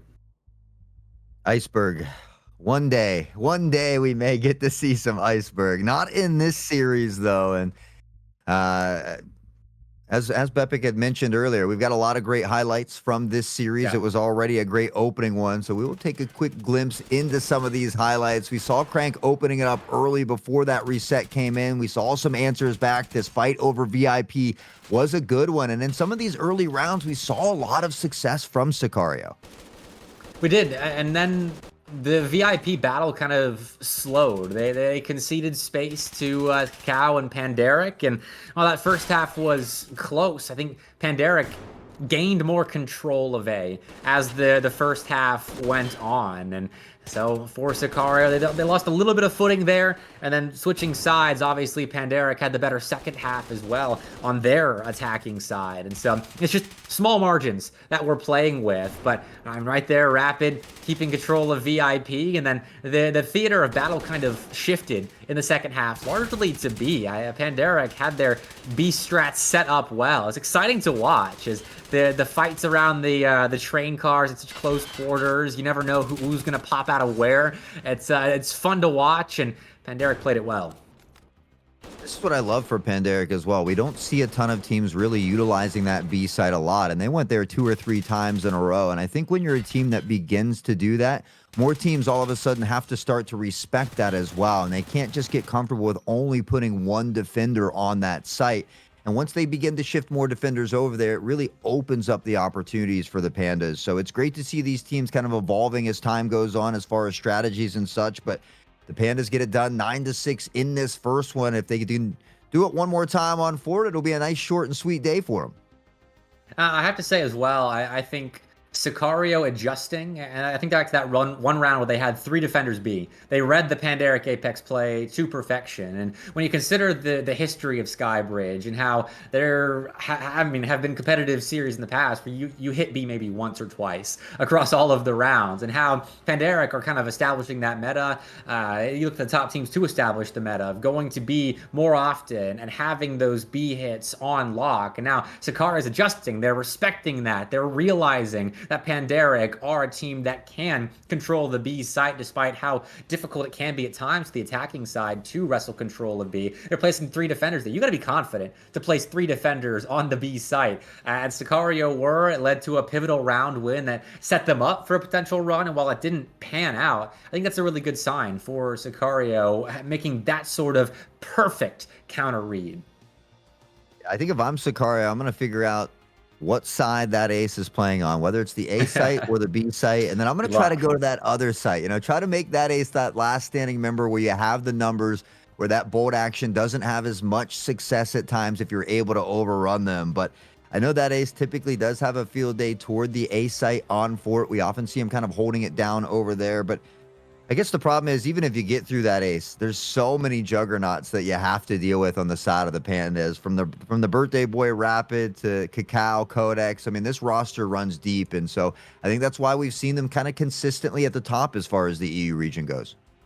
I mean, that's always been the hallmark of these top teams, how deep they are. Pandaric, we talked about the roster shifts at the start of the day and kind of contrasted that to Sicario and how they've stayed relatively consistent, despite maybe changing some roles at times. Zaki and Furlex come to mind by switching out who the marksman is. But regardless, we've got deep teams at the top, how they can shift around. They know this game so well that they can get displaced from their roles on the map and then fill gaps elsewhere and still find ways to win. And for Pandaric Apex now, that's 3 consecutive map wins against Sicario, as we talked about maybe this is where Sicario starts to establish themselves again as the top team in EU for certain.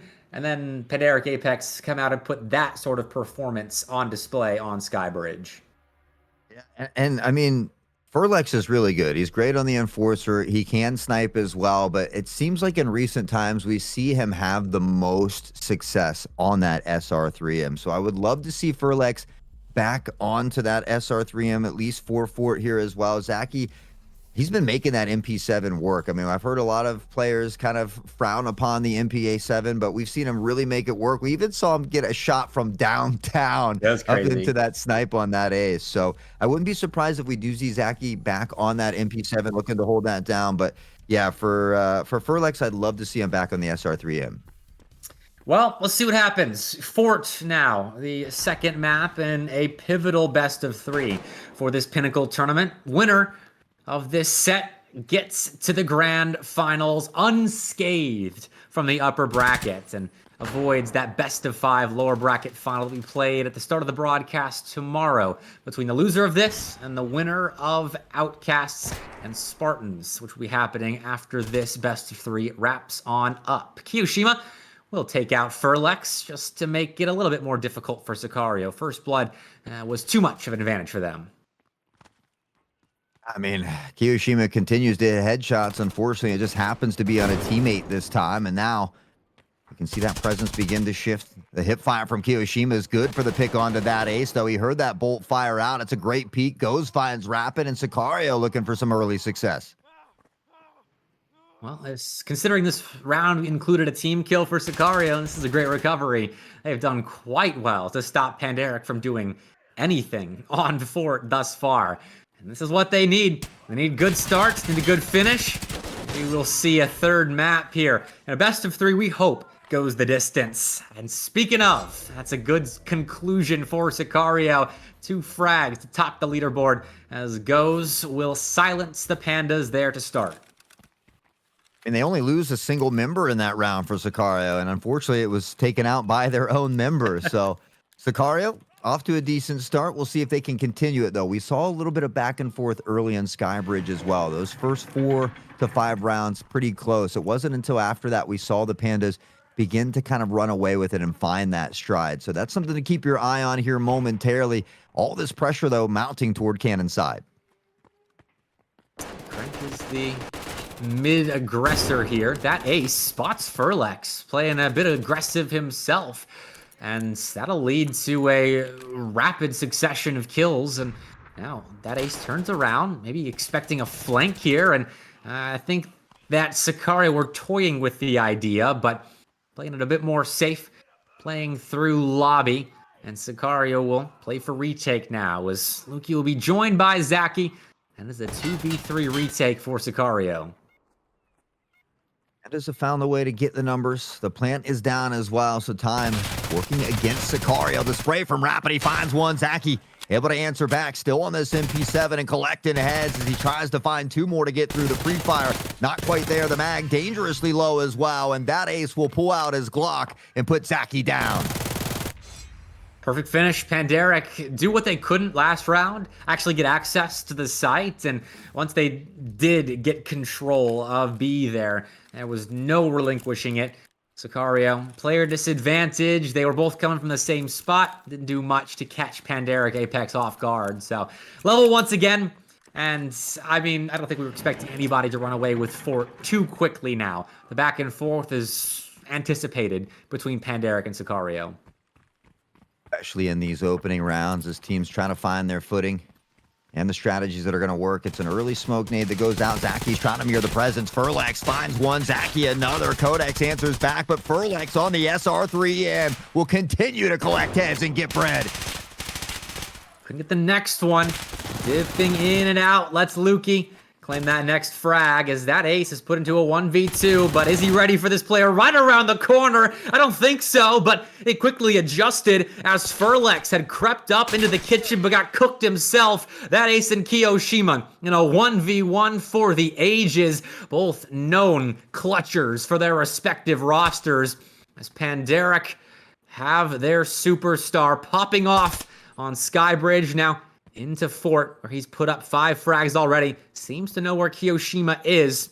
And he's got a minute to work with now. Around the corner, he wants to force the issue, and he will end it. That ace, 1v3, gives Panderic Apex the lead. Clutch master, the clutch factor, a quadra on the round. That ace up to 6-1, and I've shouted it before. One of my favorite, if not my favorite players to watch. And if anybody's wondering why, you can see why right here after today's action. He has been on an absolute tear. First on Skybridge, now on Fort. Okay, that ace has come to play, and it's not just a Skybridge fluke. I mentioned how I associate Skybridge with him from the clips he was hitting in the early stages of the map, and well, he's trying to create the same sort of connection on Fort, but Sicario are dominant in round 4. Back and forth we go, and Codex, well, you blink and you're alone. It's a 4v1. Sicario pick off member after member of Pandaric, and this should be a tie game. Burlex finding that shot onto that ace was a nice one. And again, I talked about it earlier, but just seems to be a big difference maker when he's on this weapon here, this SR3M. Very talented in multiple weapons, but seems to have the most success, at least recently, with it. So it's good to see him back on it here for Fort, already having some early success. Codex trying to play off the peak and the gunfire here, but really tucked between a rock and a hard place. He's got to get through 4 members if he wants to win this round.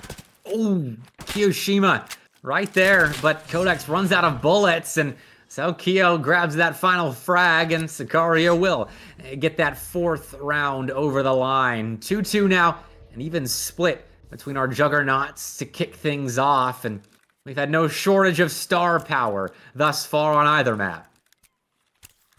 I had a lot of success on that first map, currently sitting at 1 and 4. So we got to see Cacao get rolling here as well on this Enforcer class.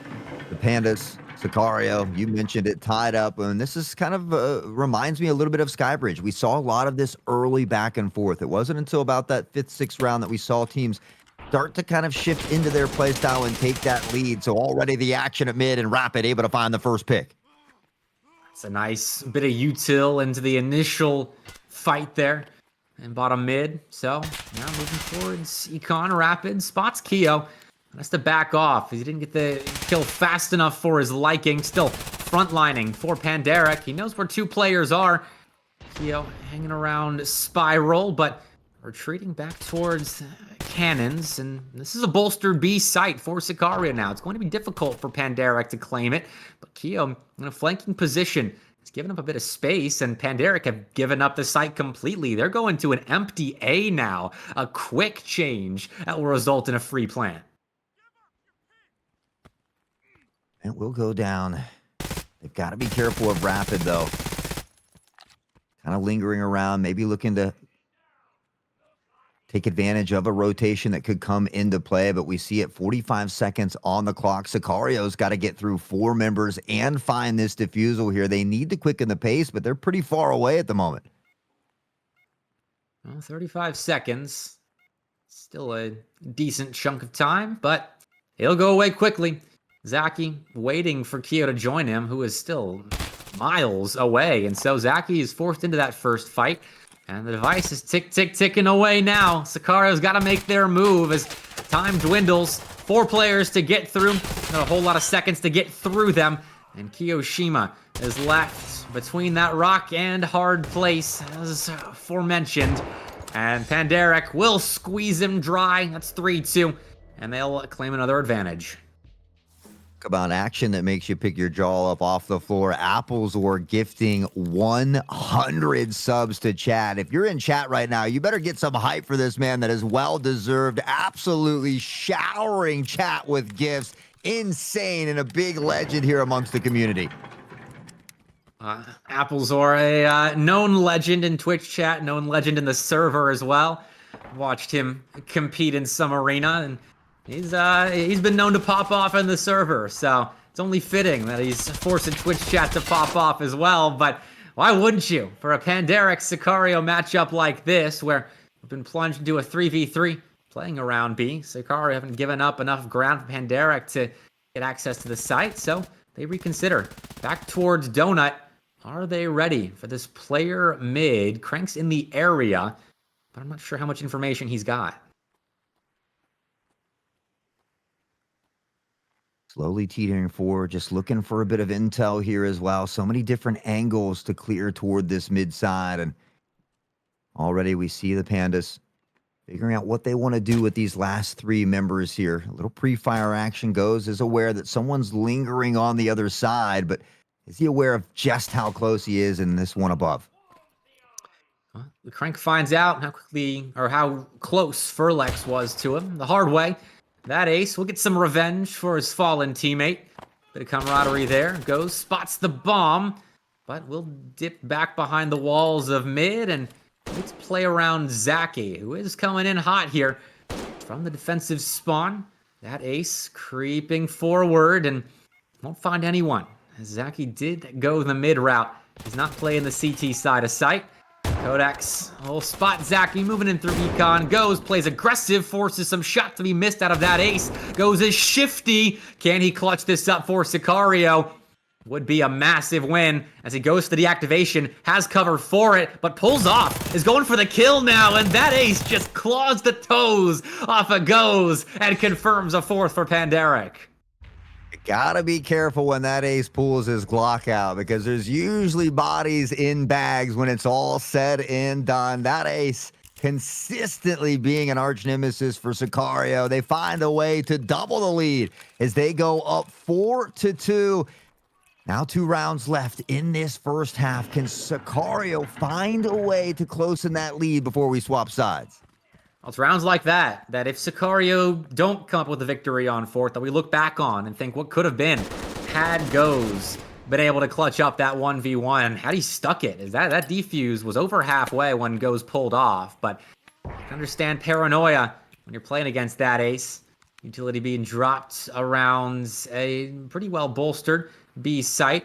2 players on, 1 in mid. A trap that could be sprung at any second now that Pandaric will have to be prepared for, but first, they have to deal with a prone Lukey here. Playing in a good position to disrupt, but speaking of, Codex takes out the flanking player, but Zaki gets his and more. Kiyoshima adds to the kill feed, and this is a big-time clampdown by Sicario's defense. Kiyoshima, final pick on the Codex. They'll deactivate that device and get a very important round as they get within striking distance once more. Now an opportunity to find a tie at half before we swap sides here. This next round is going to be a very important one for both squads. No kidding. Same position as on Skybridge, where we had a chance in the final round for Sicario to draw us level in round 1, but Pandaric just get that narrow last advantage. They win the half, and then it's the same deal in the second half. Just a marginal win for them. Every single round counts, and for Sicario, that is a nice way to get back in that last round, but can they replicate it in defense now? Cacao moving towards the ramp will catch Furlex out. He's preoccupied with 3 players moving mid. Goes will take out a couple of them, but Cacao running out of ammo at the worst possible moment, but he's been covered by that ace, and we thought the chemistry would have disappeared.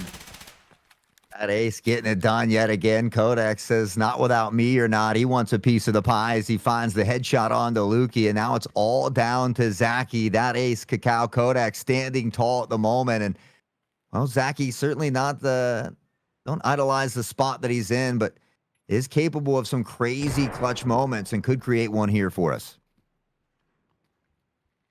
Minute on the clock. Zaki in an unknown position here. We'll hear footsteps. We'll hear that device go down. But that ace is holding the line right now. CT main's covered. Cacao on site. Codex watching Econ. Cacao, though, will make it a bit easier for Zaki now. Thinning the herd just a touch with a team kill. But a 1v2 is still no easy feat for anybody in this server. And that device is over nearly halfway gone. Zaki creeping around, and all of that build up for nothing hot. Zaki goes down at the hands of Codex, and that's 5 for Pandaric. Similar showing that we saw on Skybridge as well. It ended up 5-3 at halftime. It wasn't until that second half that we really saw the Pandas begin to run away with it. So I think for Sicario, they're going to have to nip that in the bud relatively early. Come out swinging in these first 2 rounds, look to tie it up and see if they can build off the back of that momentum. I wonder where the fight's going to go. If they try a quick rush play, as they did it on the first attacking round on Skybridge, you head towards an unexpected site, but you don't really have one of the two sites that's more favored than the other. It was a pretty even split in that first half, and for Sicario, I'm keen to watch what the call is. Maybe catch Panderic off guard with a pocket play to open things up and get that fourth on the board sooner rather than later. But to wait and find out now, as looks like Kyo's going to lead the charge towards Donuts and maybe a B hit to open things up. Does appear that they are going to pressure toward B. There's only 2 members for the Pandas over here, so they certainly have the numbers in their favor. If they could quicken this pressure, it's something they could utilize. Find these picks, the trades at a minimum, and should be able to get that device plant down, but they're just being cautious of the Pandas. Zaki in great positioning here to catch him off guard, but it's Crank and Codex that combine for 2. Great thought, but Panderic, a bit better gunplay here on site. And now goes a real spot of bother on site, picking up bits from his fallen comrade, and now looking to play around the rest of the team is Panderic. They got their 2 early kills and then have backed off, playing largely maybe back around towards the cans, maybe towards Mini, depends on where they decide to spring the trap from. Codex does push Mini there, and so it's another pair of kills in quick succession, and Goes is left on his lonesome and will be put down not too shortly thereafter. That's now 6 for Panderic. That was what I was a little bit worried about. I mean, this first round, we can see that ace again. Glock's out for Harambe over here. The man's a menace with that machine. But 3 MVPs on the board, 9 and 4 Codex. Everybody, you look at the kills, and again, it's just about filling these roles and doing what needs to be done. The Pandas have done that near flawlessly here. So they find themselves with a double lead. It's going to be all up to Sicario here to make something happen. They need to do it soon. No pace in the last round as well. They ran up towards Donut, towards Ramp, and were smoked off promptly by Panderic. And now Kiyoshima up ahead again. Let's see what the utility looks like from Panderic. Is a bit of a mid-lean. Goes and Zaki playing together, and Frelix has caught Rapid, so that will invite Zaki and Goes to take control of both top and bottom mid. Codex can disrupt the plan of Sicario, but he's really the only spanner that could plunge into the works and will instead just plunge into the dirt. Sicario looking much better here in round 10. Got the player advantage. They've got to make sure they take advantage of it here, though. We can see they're all around this B site. Pandas coming in with a little bit of a flank of their own. That ace has got his block out once more. Shot from a distance, and he still finds the kill on Lukey somehow. Furlex, Cacao will both be credited with 1 as well, but Sicario now only a player advantage, and they still haven't got that device down. Oh, Furlex, just a cheeky peek before he runs off, knowing how dangerous the weapon of that ace can be. Cacao, a similar story, but he's being pincered on site now. Actually finds a little bit of breathing room before trying to run Zaki down, but that right leg is looking worse for wear. Cacao not in a great position health-wise, but still is taking these fights like he's a spry young fella. Zaki around a corner will finally finish the job that pretty much everybody on Sicario started, taking pieces of Cacao out, and that will be 4 for Sicario. Well, they're able to battle back. They're beginning to weather this storm a little bit, but the important part is, can you do it for multiple rounds in a row? We thought we started to see this on Skybridge as well, and at the moment that they begin to get a little bit of that confidence or a little bit of that momentum, the Pandas have been able to stifle that and shut it down. So we'll see which way it's going to go here. Another crucial round for Sicario as they are beginning to get closer to tying this up, but they still got a little work to do. So that's taking a bit more of an aggressive position, top mid now. Spot 1 player and finds out where another one is, but unfortunately, that comes at the price of a bullet to the forehead. So Furlex claims first blood. Sicario are taking control of mid very effectively right now, as that seems to be a potential round win condition. And Zaki will smoke off any potential entrance for the CTs here, and Sicario will play around this control and pivot to A. Shots ringing out. Furlex on the chase. That ace could be in trouble. Tries to swap to the pistol, but gets put down. And with that, they'll look to stampede forward here. They've got a 2-player advantage again to work with. Panda's kind of matching this mirror. It's Kakao and Craig combining for 2. And any moment of success, they look to reel it back. Rapid, Lukey, 1 apiece. And now it's all down to Kiyoshima. This would be a nice birthday gift for Rapid, and there it is, signed, sealed, and delivered. The birthday boy clutches up for Pandaric Apex, and just when you thought Sicario were going to turn the tides on Fort, it's an immediate rotation from B to A for the Pandaric defense. 3 players strong as Sicario flood the site, and that hold was perfect. We were about to break out in song there. Sign, seal, deliver. Mr. Bebek's got me pumped up over here, but now I date myself with exactly how old I am. 7-4, Pandas 1 away from match point. Can they close it out when it matters most? Sicario was looking to send it into a best of 3, but now they've got some work to do, and it gets tougher with that snipe from that ace. Kakao onto Lukey as well, and the troubles continue for Sicario.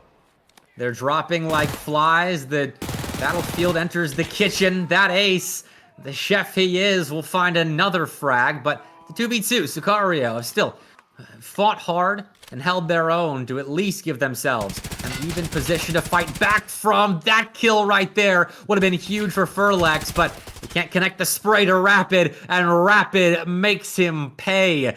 Dues collected. Kiyoshima alone, and the captain will have to come up big for Sicario, otherwise it's series point for Pandaric. Smoke and play. He knows that Rapid is around here somewhere. The big question is he aware of where Codex is? Codex is going to hear this rotation, though, and for Kiyoshima, he's got the device in hand, so still could make this work. Kiyo will dip on out, but Rapid and Codex are jumping the gun on this rotation. They understand the time and the advantage that they have to work with. Don't want to rush into anything. Allow Kiyoshima to isolate duels. This is one of, if not the most experienced player in competitive FPS games that we have in the arena scene right now. Kiyo can win this. It's near a must-win for Sicario. They look upon their captain as he hears a footstep. That will reveal 1, but that doesn't matter. Rapid sails through the skies as Superman sits Kiyoshima in the dirt, and Pandaric will get that 2v1 over the line and get to series point.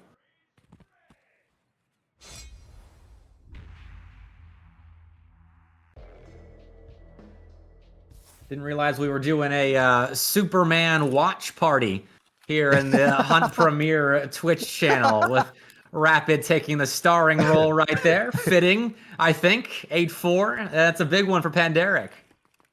Yeah, I love it. Love it. I mean, 9-6 with Skybridge. Pandas looking to get it done a little bit better here on Ford as well, and they've got 4 additional opportunities to close this one out. So we'll see if they can get it done in dominating fashion. Furlex and crew has other plans. Furlex is onto the spear this time, off that SR3M, though. We'll see if he can continue to have similar success. More mid control for Sicario now. Goes is watching the elevated portions of mid and over towards drop. Oh, cannon's duel now. Rapid's ready for that. Just a couple of heads peeking around sandbags, and Rapid is the quicker of the 2 players. He's got Kiyo's number right now after closing out last round in the 2v1. Taking out Kiyoshima and now claiming first blood from him as well. But Zaki has an answer. It's an important hand grenade that connects, as Sicario will keep themselves afloat for now. Device does get planted. And I will see just 50 seconds on the clock for the Pandas to make something happen. That's going to be that ace and Kakao who begin to rotate over from that A site. But look at the positioning here from Furlex as well. And he's in a great spot to catch Kakao off guard. Kao's not being silent about his position. And so will be relayed, I'm sure, where Kakao is, but this runs ahead of the potential flank and right into the face of Zaki. All of this, and Sicario still can't get the kills. It's another 1v2 required out of one of the Sicario members. This time, Furlex is put in the odd man situation. He gets the first. Rapid sticking the defuse, and that sort of bravery is what gets you back on the throne of European Tarkov Arena. Pandaric Apex will move on to the grand finals. 9-4 in dominating fashion. They continue to have the number of Sicario. And with that, they close it out into the birthday boy will get a big dub on the day. They'll punch their ticket into the grand finals. As we wish Rapid a happy birthday one more time. It's nice to see that even with Kakao gone for so long, he can come back in, fill that role, have a phenomenal game. Crank stepping up when Bikizi couldn't be here as well. And honestly, Crank has been such a valuable asset here to the Pandas as of lately. Definitely. Still, bottom of the scoreboard, yes, but still impactful when it comes to information gathering and playing around teammates in 2vx situations. But my word, I mean, Rapid, he said 19 now, I believe. Learning now that he's definitely an adult, that you got to work hard on your birthday still in the adult world. And boy, did he. Top fragging on Fort right there, closing out several impactful rounds to finish off what was the map pick of Pandaric Apex in relatively commanding fashion. It's another 9-4 win, same scoreline. Last time these two teams faced off on Fort in the ACS, and same result, Pandaric Apex on top. On top, and that ticket into the final day. They'll get a relax here for the rest of the day and for the start of the day tomorrow. Two exciting best of threes done, but we got one more best of five, and that I have been waiting for all day. Outcast EPA going to be taking on the Spartans here in a little bit, who've been playing very, very well. It doesn't matter what five-man roster has shown up for this squad. They have shown up and shown out time and time again. No kidding. This should be a good one. I mean, Outcasts definitely favorites, but man, those Spartans looked solid earlier today against K3. A series that maybe we expected to go all three maps and give us Iceberg on stream, but not quite. The Spartans were disinterested in that as they stormed back on Bay 5, shut it down in OT, and then stomped in map 2. So it's been a good day for the Spartans, and they're in the money now. You only get more if you're able to beat Outcasts, but that'll be a tough one, as it was for Sicario. Difficult day in the office for them as they just cannot beat Pandaric Apex right now. I mean, Nosebleed has been on it with the snipe here today, so I'm really looking forward to this next matchup. I think if the Spartans come out playing the way that we saw them play in their opening series, they are going to put up a great fight against the Outcasts. This next one should be a banger, an absolute cinema, as we love to say. But yeah, I would have to agree. I think the Outcasts are definitely I'll be nice and say slightly favored team in this one. But I mean, we've seen the nade lineups from Walker, Blitzer Girl. This whole squad over here is incredibly talented, and so they continue to get better. I think this is going to be another great stepping stone for them to prep them for tomorrow's work if they can get through it. A good best of five to come for certain, but we still have the highlight reel. That will be not necessarily Pandaric dominated, as Sicario had good rounds, and there were several Pandaric wins that were in maybe 2v1s where Sicario did a good job at the start to give themselves a fighting chance, but couldn't quite polish off rounds late. I think that's honestly the difference. The late rounding for Pandaric was just marginally better when compared to Sicario. And it's those margins that you have to win within when you're playing a top team like Sicario. Pandaric did so to extend their winning streak against what were the Titans of EU for a little while there. But now it's the Pandas on top for certain. And is on top at the moment. We're looking for someone in chat to get up on top, though. We got an arena code giveaway for a lucky winner out there. We love pizza and we love parties. So ! Pizza Party in chat if you want to get entered in that giveaway for a standard arena key. I've been playing a ton myself as well, so I'd love to see everybody out on the battlefield. And if you're not lucky enough to get that key, I mean, it's available even on the Epic Store now as well. The Battle Pass is free. There's a ton of great drips, so really, you don't have any excuses left. And I don't mean to spoil anything, but seeing as we're waiting a second for the highlights, I'm taking a look at the veto for the best of five upcoming, and if both teams win a map, map four is Iceberg. So there's a chance that we get Iceberg on stream today, but it would require, I'm assuming, the Spartans to win a map over Outcasts, who I won't be as nice, are heavy favorites against Spartans, I think. And so in that best of five, I think if we're going to get Iceberg on stream, it has to be Spartans stepping up and upsetting Outcast EPA. So just saying, Iceberg's in the cards today. When you say it like that, I almost flash back to the movie Dumb and Dumber. It's a 1 in a million chance. So they're saying there's a chance, maybe Iceberg is on the cards. So we'll have to see. I think the Spartans are certainly capable of taking away at least a game from Outcast EPA. The big question is, can they find a way to upset them in the series? And so I too agree. I have to lean into Outcast for this one. But with the way the Spartans have been playing, they've been looking very dangerous. Now, they don't have Hiding Sheep here today, who's kind of out a little under the weather, but they were able to kind of navigate those rough waters earlier against a talented team like K3. So again, a good stepping stone for them to get in and ready for this game for the Outcast. But now they're going to have to play near flawlessly if they want to find a way to beat Outcast EPA. Great official reps, though, for a team like Spartans that are on the grind to improve now. And I think that fourth place spot in Europe is as wide open as ever. And it is Spartans this event. It was K3 and Hunt Premier League that got them to ACS, and it could be Ancestral next season. Who knows who's going to be that fourth place team in Europe? It's been open since the start of this year, honestly. You never know. But for Spartans, your reward for being that fourth best team in this specific event is you get good reps against some of the best to do it in Tarkov Arena, and a best of five as well. I mean, that is a quality series you get to play up next. Quality series, and you're guaranteed a minimum of €1,000 as well. So you get a little bragging rights. You get to take a little cash home in the pocket, and at a bare minimum, you've had a ton of fun here throughout these last 2 weekends. Hopefully everybody in chat's having half as much fun as I am during these, because this is absolutely great. But I don't know. I'm excited for this next one. I'm glad that we finally get a best of five, and I've got my fingers crossed that we'll get to see that Iceberg as well, Bepic. Well, we get to relive the joys of Sicario and Pandaric Apex one more time, as we've got a highlight package ready and waiting for all of you to watch right now as we dip into a break before our final match of the day.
And we're back. Day 3, Hunt Premier Pinnacle number 2, brought to you, of course, by Hunt Premier in partnership with Battle State Games. One final best of 5 to rule the day. My name is still Hot Sauce, and in the booth, still the handsome young Mr. Bepic.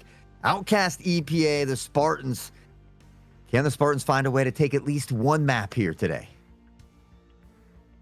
I don't know. I like to think maybe we get Iceberg on stream, but I've watched a lot of Outcasts / EPA over the years, or the year, and they are a team that will not go down lightly, especially with how they played Sicario earlier last weekend when it was a full best of 3 there. They pushed them to map 3. I know Outcasts wants that rematch and don't want to go through too much hassle to get it in the lower bracket final, especially when we talk about how good the top 3 EU teams are and how much better they've been over the course of this year compared to the rest of the field in Tarkov Arena. And I don't think a series like this is any different. I think Outcasts are expecting a 3-0, and look, if Spartans can get one of the first 3 maps, about to spoil it before we got the graphic on screen, then I think that'd be a win for them.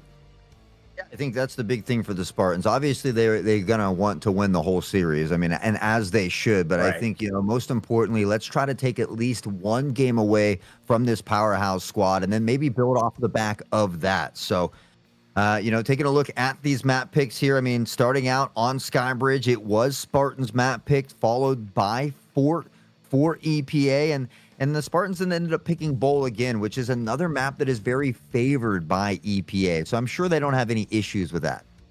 No, I mean, EPA are so effective on, really the first 3 maps. They're really quite good on. Seasoned Skybridge players.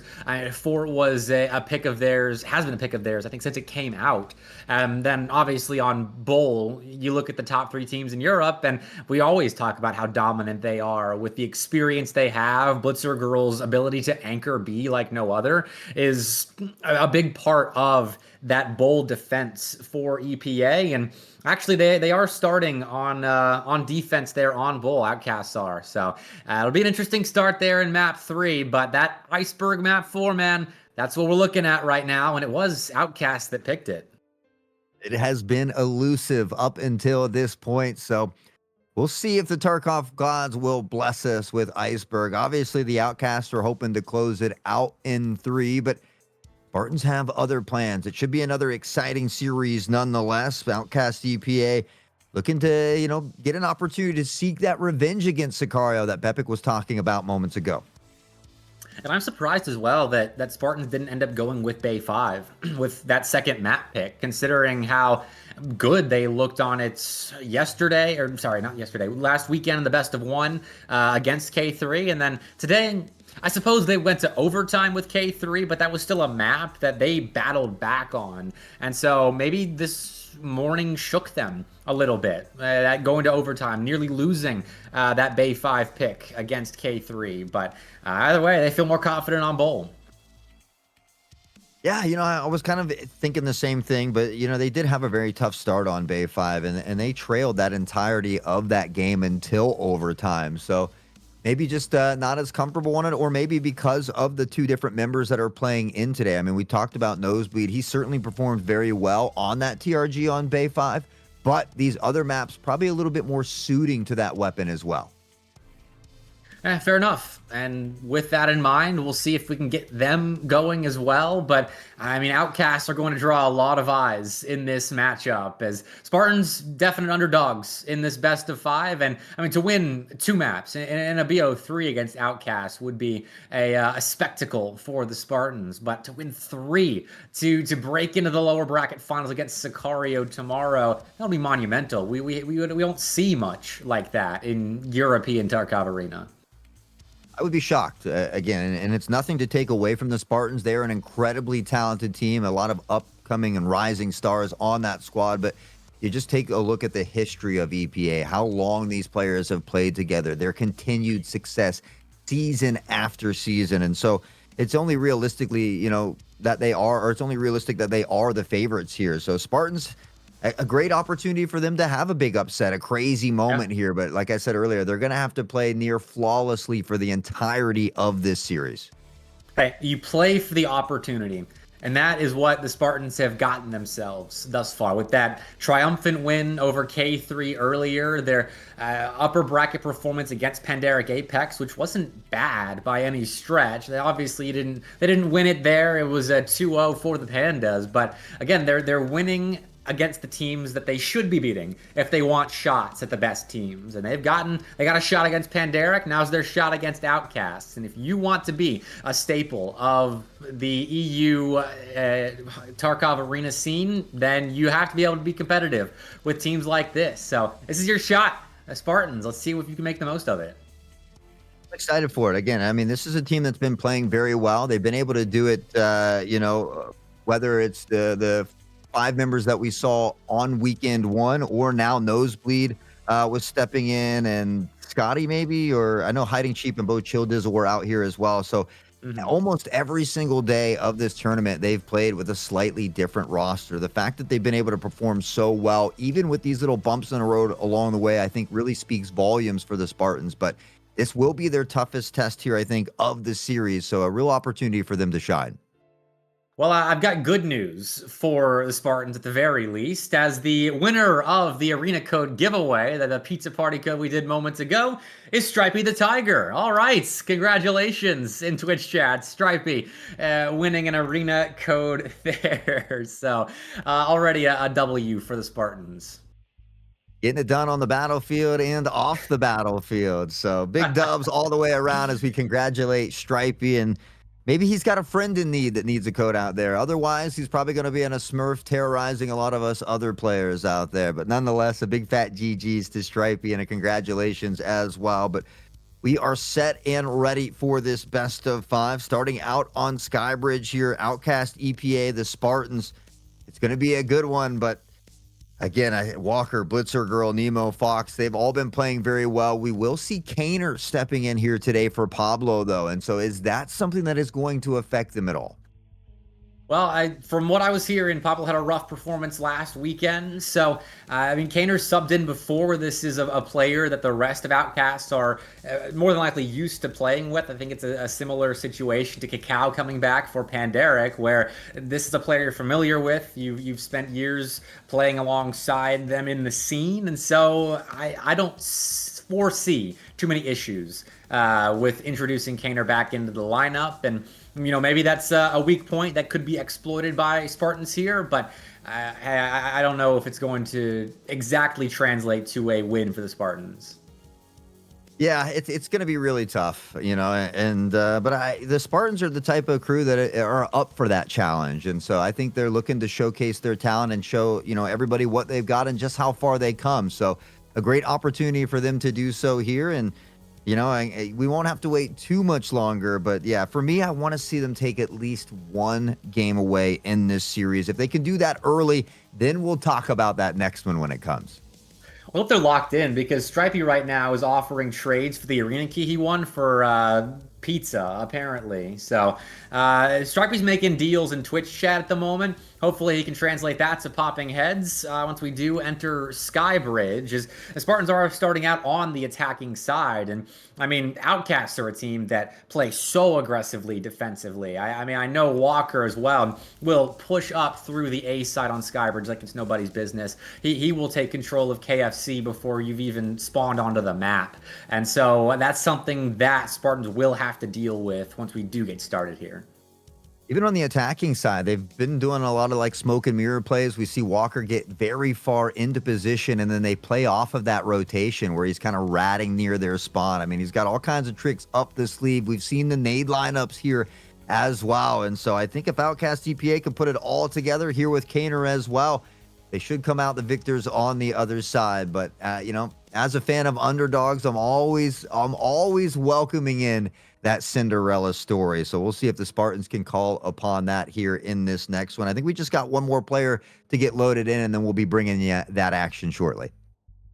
I wouldn't mind it. This is potentially a long best of 5 if the Spartans have their way with 1 or 2 of the first 3 maps. And so Gotta get into it eventually as the suspense rises. Maybe some suspension too, but suspension of play is what we're waiting on at the moment. So Outcasts and Spartans coming up in a little bit, but the winner gets Sicario tomorrow, and so it's effectively 3 consecutive best of 5s for both these teams, considering, I'm assuming in their minds, they're figuring that they're going to win this whole tournament.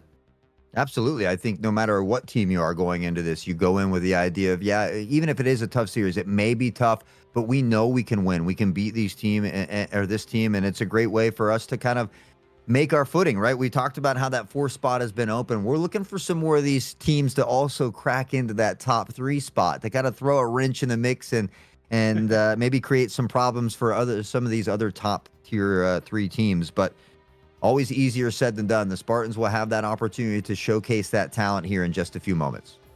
We've been waiting on someone outside the top 3 to contend with the 3 Titans of EU for a long time now. And I wouldn't mind the wait being over with regards to that, but at least we don't have to wait any longer to actually get into Skybridge now. Spartans on the attacking side, Outcasts playing defense, and it's a B rush, it seems like, as Spartans with a bit of pep in their step to open up map 1. Kind of mix up that strategy, but we talk about it. It doesn't matter if it's Sky or Bull. Blitzer Girl anchoring it down, finding the first pick on the Lorak. Blitzer's going to find another. Scotty eventually snuffing out that flame, but the damage is done, and Outcast will enjoy a player advantage, but not for long. Nosebleed on the clock finds Cater. Okay, Neimanos and Walker in a player disadvantage now, as this is a great start for the Spartans, but will they be ready for this flank? Nemo took an aggressive stance there, setting distracting bullets at the Spartans here. Could maybe find Nosebleed if Nosebleed gets a little bit too aggressive, but now when that flank becomes a factor, Walker from behind chews off the legs of Scotty. It's a 2v2 now. The device is down. Spartans still have the advantage here, but they need to find kills. And that pressure rests squarely on the shoulders of Gal. In comes Walker around the corner. Gal pre-firing, but not hitting. Walker around the corner to the chest. No bullets hits. Gal wins a 1v2, and Spartans kick us off with a win. Walker, so close to having. He did a ton of damage on the Gal, who was hanging on just by a little bit of health. But in that last mag there, I saw Walker had express rounds as well. Not sure if he's rocking in every round, but maybe he needed to ADS or go a little bit lower toward those legs. Gal somehow comes out standing on the other side, and the Spartans take an exciting round number 1. Yeah, that was no shortage of entertainment in the first round. Hope we stick with that kind of pace, as the Spartans knew what they wanted, took B under their control, able to close it out with a good bit of hassle, actually. Outcast really fought for that round, but hey, the Spartans got it over the line, and if they can win clutch situations like that early on, I think that bodes well for the longevity of this series. Nosebleed will pick up where he left off and continues to be that sniping menace here. 2 kills on the board, and now process of the train here. We can see 2 back toward the inside of lane 3 there. Fox will shift forward here as well. It is a 4v4 with a smoke into play. So we'll use Hill inbound up at the top of Fox, and a little bit too deep to find any damage there. Grenade misses everyone, and now Nosebleed. What a timing that is. Watching the same corner for a moment, and as soon as you look away, that is when the player decides to peek. And unfortunately, it was Nosebleed's teammate that lost his life first. Nosebleed could have traded, but ends up missing out. And so, it seems as though the Outcasts are back here for round 2. Walker finding that one onto Stripey as well, and might just be rocking a full set of Express in the mags here as he finds Scotty for the 2-piece. And Outcast, even though they stumble a bit in round 1, they'll find their footing and regain that stride here in round 2. Blitzker already with 3 kills, and she is typically the anchor on the off-site for maps like this, and seems like she's gotten plenty of action around B thus far. It's led to being overrun round 1. They're putting up a good fight at the start, but it was the rest of the Outcasts that had to finish the job off. But Spartans, 2 B hits in a row. See if they shake things up and head towards A. And watching Gal's perspective here, it seems to be the case. Like the fact that they've been mixing up the strategies. We often don't see teams attack B first, so trying to change things up. Unfortunately for Gal, it is a nade from Nemonas that leaves him looking like Lieutenant Dan. Nosebleed will look to answer back here as well, but just misses the mark as they're able to escape for the time being. Walker will find Stripey, and the player advantage favors Outcast yet again. Devious Lieutenant Dan reference there. Hot. I was reading Twitch chat, caught me off guard with it. Well done.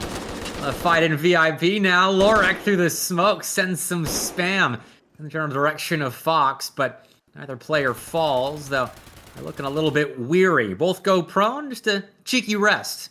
And maybe heal up the spirits here and prep for the latter parts of round 3. Lorak waiting for Fox, who does press forward on the other side. Nosebleed in some trouble, eventually taken out by Nemo. Lorak looks to step forward, but Fox has his number. And the Enforcers here, we see a lot of Piranha, but it's been Express here today on the side of Outcast EPA. It's interesting. A little bit of a shift, but still just as effective. Those rounds chewing up the bottom portions of players all around Skybridge thus far.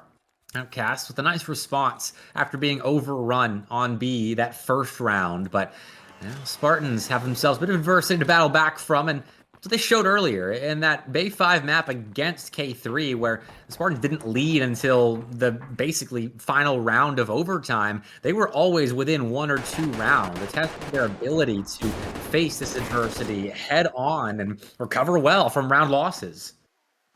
I mean, Nosebleed, nice snipe on the Caner, and we see another pick here for the Spartans. They'll have that player advantage as they look to tie it up here in round number 4, but Walker now in that prone position, maybe looking to see if he can catch some ankles just below the smoke as it begins to dissipate. We can see that device in the background as well, 2 toward VIP.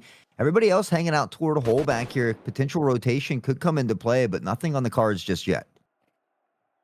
Nemo sitting camped, ready for this attack from VIP, but wasn't watching the angle. He pulled up the sights at the wrong moments. Nosebleed beat him to it. Nosebleed is so quick to scope, and you leave him in a raw duel, he's probably faster than you are. Nosebleed's been on one today, and it now positions Spartans to tie us back up.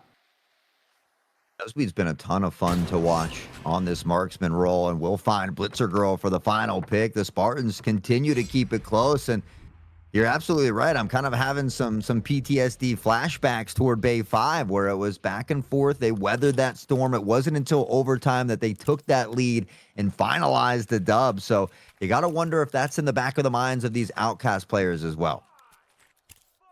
Always something to think about, situations like this, and it's proper not to overthink, honestly. A team like Outcasts, who I think have the mechanical advantage in a matchup like this against Spartans, as Spartans are no slouches, obviously 4th best team in Pinnacle right now, but I think Outcasts, when you look at raw firepower, definitely the more powerful team, and that bit of utility does catch the behind of Nosebleed there and VIP, but gets out with his life. Look at this, Outcast pushing up so deep into short and long now. You'd be, if you didn't know where the site was, you'd think it's in the attacker's spawn. Walker tries to shift through the smoke, but Gal's going to catch him off guard here. Scotty will find Blitzer Girl, and all of that momentum from the Outcast have been stifled. Back to a 3v3. Fox lingering on the other side of the smoke here, but look at all of the position and space that the Spartans have already taken toward that B site. The device not far behind, but Nemo! What a shot from him to find Lorak. A parting gift. Lorak was out of A, but from behind gets caught. And now Outcasts have a player advantage in the final minute. Device hasn't gone down. Scotty's ready to catch Kaner out. Quick headshot there. It's nicely done. Gal loses a piece of health, and Nerd bullets flying, but Gal seems to be all right until they fall at the hands of Fox. That's a good cleanup play there, and Scotty's in a really, really rough spot. Bomb down on site, crossfire set up. No reason to overpeak if you're the Outcast. You just gotta wait for a potential bomb plant or Scotty to come to you, which Fox waited properly and gets caught out. Nemo left alone here. Scotty will put the bomb down in the meantime and run away to cover.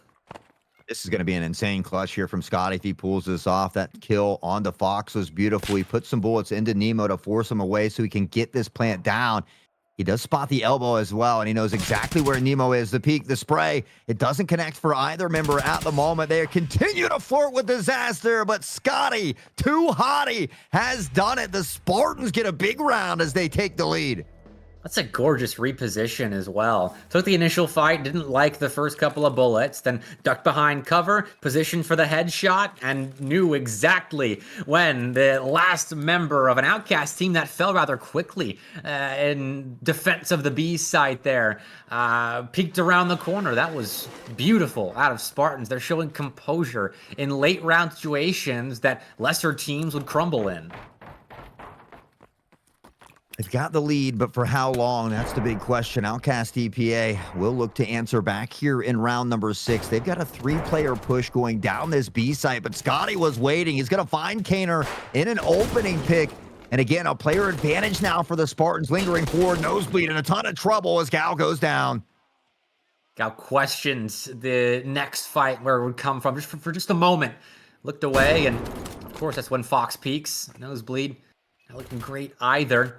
Caught up in an initial skirmish, but Scotty downrange does get to safety, and Scotty's been a force to be reckoned with so far. 7 kills in 5 rounds.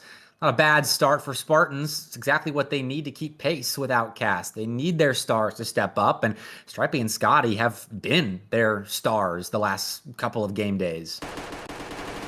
You got Nosebleed popping off. Gal, everybody seems to be filling that role nicely here, especially at the start of Skybridge, as Lorek able to find a pick from this Enforcer class as well. Going to scoop up that device and maybe consider rotating the other way, but with that pick from Nemo onto Scotty, is going to pump the brakes and head back toward the A site. Well, watch Fox is on the front lines here, as they don't let the bomb get down easily, but sacrifice their life for it. Blitzer Girl missing a lot more than we're used to seeing, but Nemo will clean up the kill, give her an assist, and Blitzer Girl gets the final kill of round 6. And it's Outcasts now keeping pace with Spartans and leveling the playing field. That barrel was red hot for Blitzer as she was putting a hailstorm of bullets downfield. They get the kills when they matter most, though, and they find a way to tie it up yet again, 3-3. As I feel like that's been kind of the theme of the day here, at least in these opening moments. The game of tug-of-war continues to go back and forth. We saw the Spartans with the lead momentarily. Can they find it again here? Excuse me. It's a good question, and I think it's one that we're going to be asking over and over again in this series, because Outcasts are not going to sit down lightly. I don't know how often they've lost to a team outside the top 3, and I mean, I don't know how, if they lose to them, by what kind of margin. It's always seemed close if there is an upset on the Outcast team, but look at this, Walker. Like, how are you supposed to be ready for that if you're Stripey? Walker is playing like he's an attacker, and that poor Stripey going prone there thinking he's covered up? No, Walker does not allow any such coverage. Not gonna lie, we find Walker in that same position there probably 8 out of 10 times on this map. So if you're doing your homework, though, you should know that he is often lingering up close and personal like that. But he finds a big pick. They've got a player advantage here. We saw Fox go down as well, but Stripey and Nosebleed have left early. And Stripey, who's been that menace, only at 1-6 at the moment as they begin to shift toward this A site. They've got to be careful, though, because in from behind is coming Walker.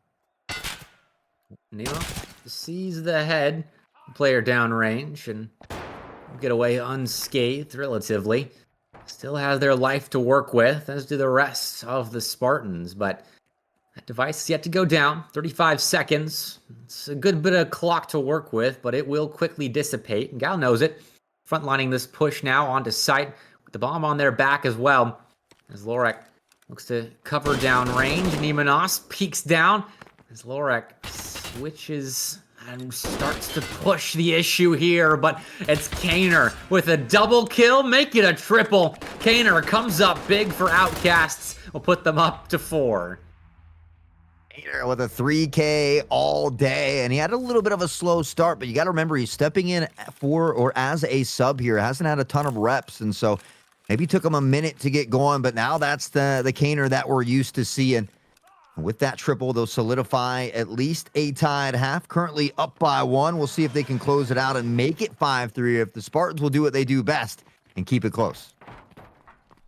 Always hang around, and in this final round of their attacking side here on Skybridge. It's a spread out play towards A bit more default of an A hit. A couple of players long here, one short, which quickly goes down, so no longer standing, and VIP control given up as a couple of fights break out. It's a raw round here, just gun battles left and right, and it seems as though Outcasts will outlast that Spartan attack.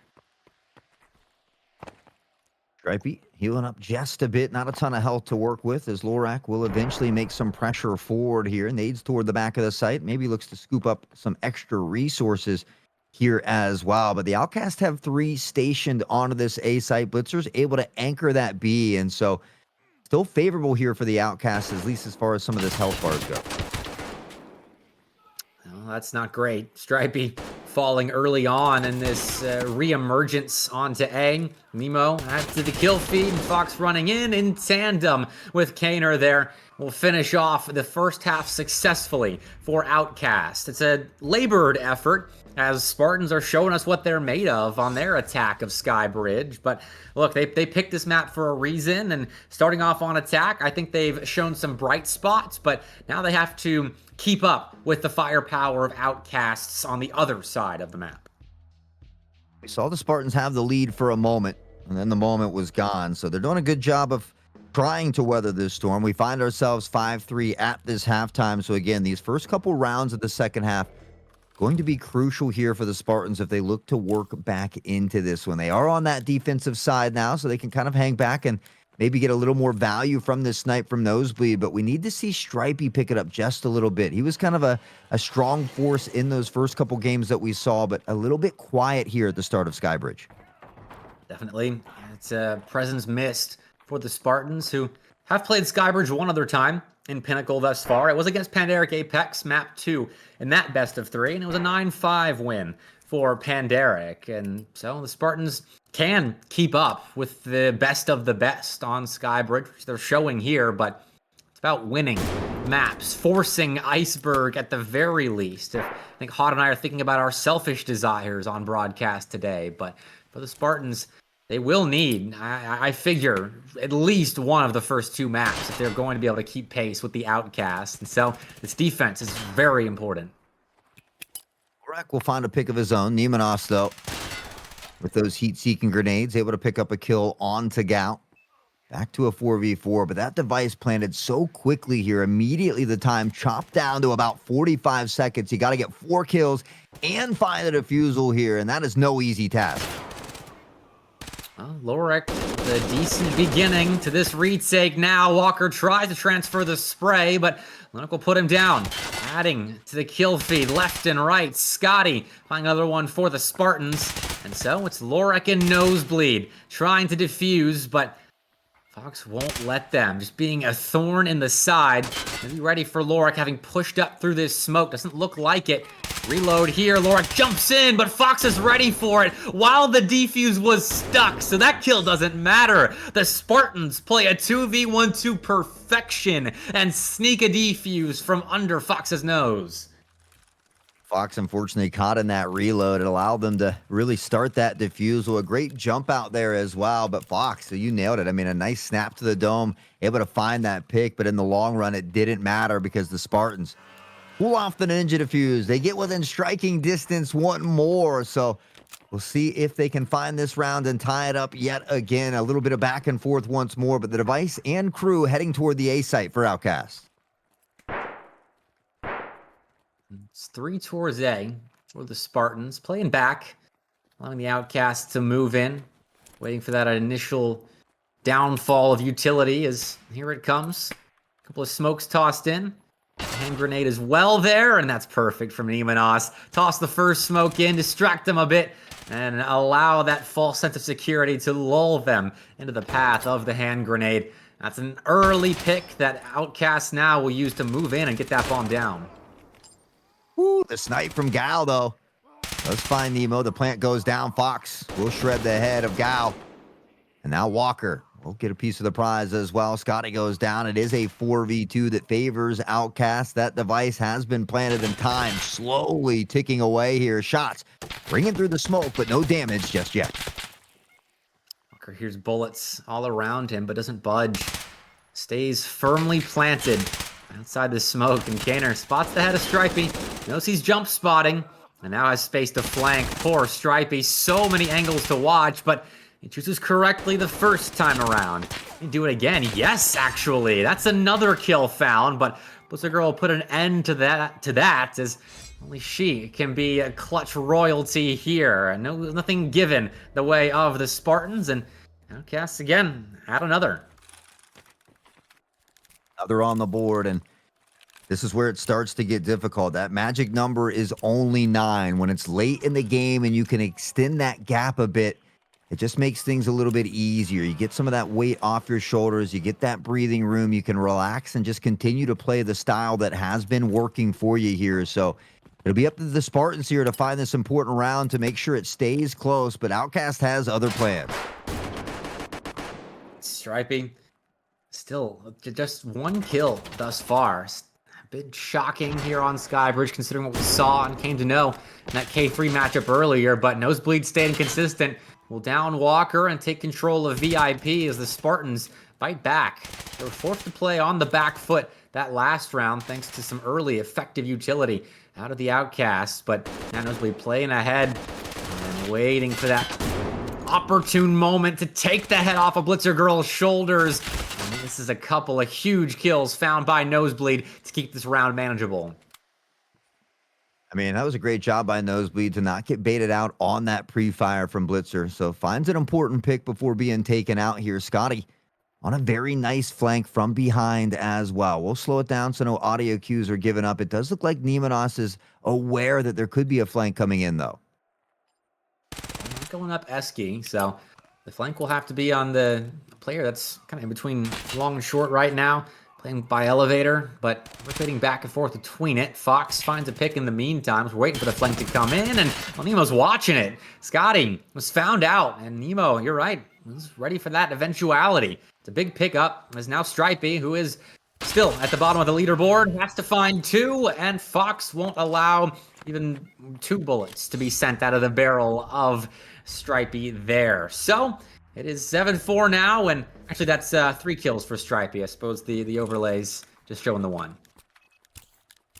Sometimes it messes up a little bit, but nonetheless, right. Stripey still trying to put it in that work here. So we'll give credit where credit is due, as he does find a few in that one. Unfortunately, they find themselves down by 3 rounds as well. Outcast 1 away from getting to that match point as they look to close out this first one here. Reminder, this final matchup of the day is a best of 5. Iceberg being that 4th map. It's been elusive here through both weekends. We'll see if we'll find a way to get there eventually. Always elusive. It'll be a special moment when Iceberg is finally played on stream, but that's up to the Spartans today, I think, to get us there, especially if Skybridge continues the way it's going right now. Fox taking space here, looking to gain access to B. And doesn't spot anybody getting too aggressive out of the Spartans, so we'll invite the rest of his boys to enter the site. Kaner with the bomb. He sprayed through the smoke, but Fox answers back, takes Gal out. That's nicely done.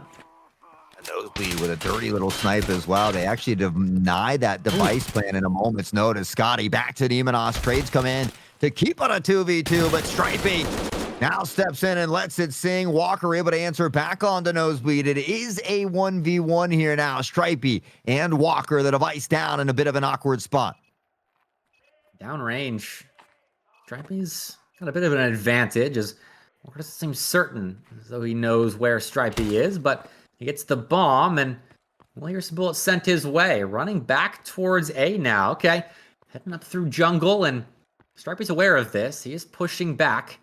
Playing a short position here and could catch Walker on the cross, but Walker manages to get onto site and the device will go down. Oh, Walker pulls off and Stripey acted like he was running in there. So many mind games being played This game of chess between Walker and Stripey has massive implications as Stripey now just runs into VIP, realizing time is on his side. Walker doesn't have time to plant, and the Spartans will time out round 12 to get their 5th.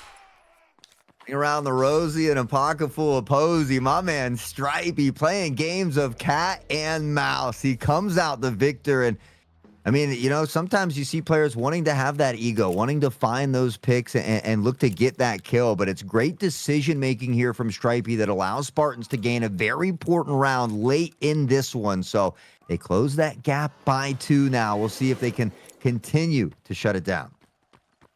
Awareness. The time left in the round, and an escape route as well, as Walker was hot on the heels of Stripey for a little while there. But 7-5, these Spartans, they just stick around. They cannot easily close them out. As again, first blood given away. Spartans will find a temporary 5v4 before losing Gal and Nosebleed, and it's Outcasts with that player advantage. A nasty little 2K from Blitzer Girl in toward VIP. Stripey the jump shot, but no one's home at the moment. We see Outcast still wanting to pressure toward this A site here. Everybody from the Spartans have shifted this way as well. They're going to send Scotty back toward the B site. They're actually going to send Lorak. No, he's going to hold off at jungle here. So Outcast just letting some time tick off the clock here before they decide to pressure it. In their time. Can't tell if Stripey caught a whiff of Kaner there. Jump spotting. But spraying in. Seems as though he knows there's presence on site.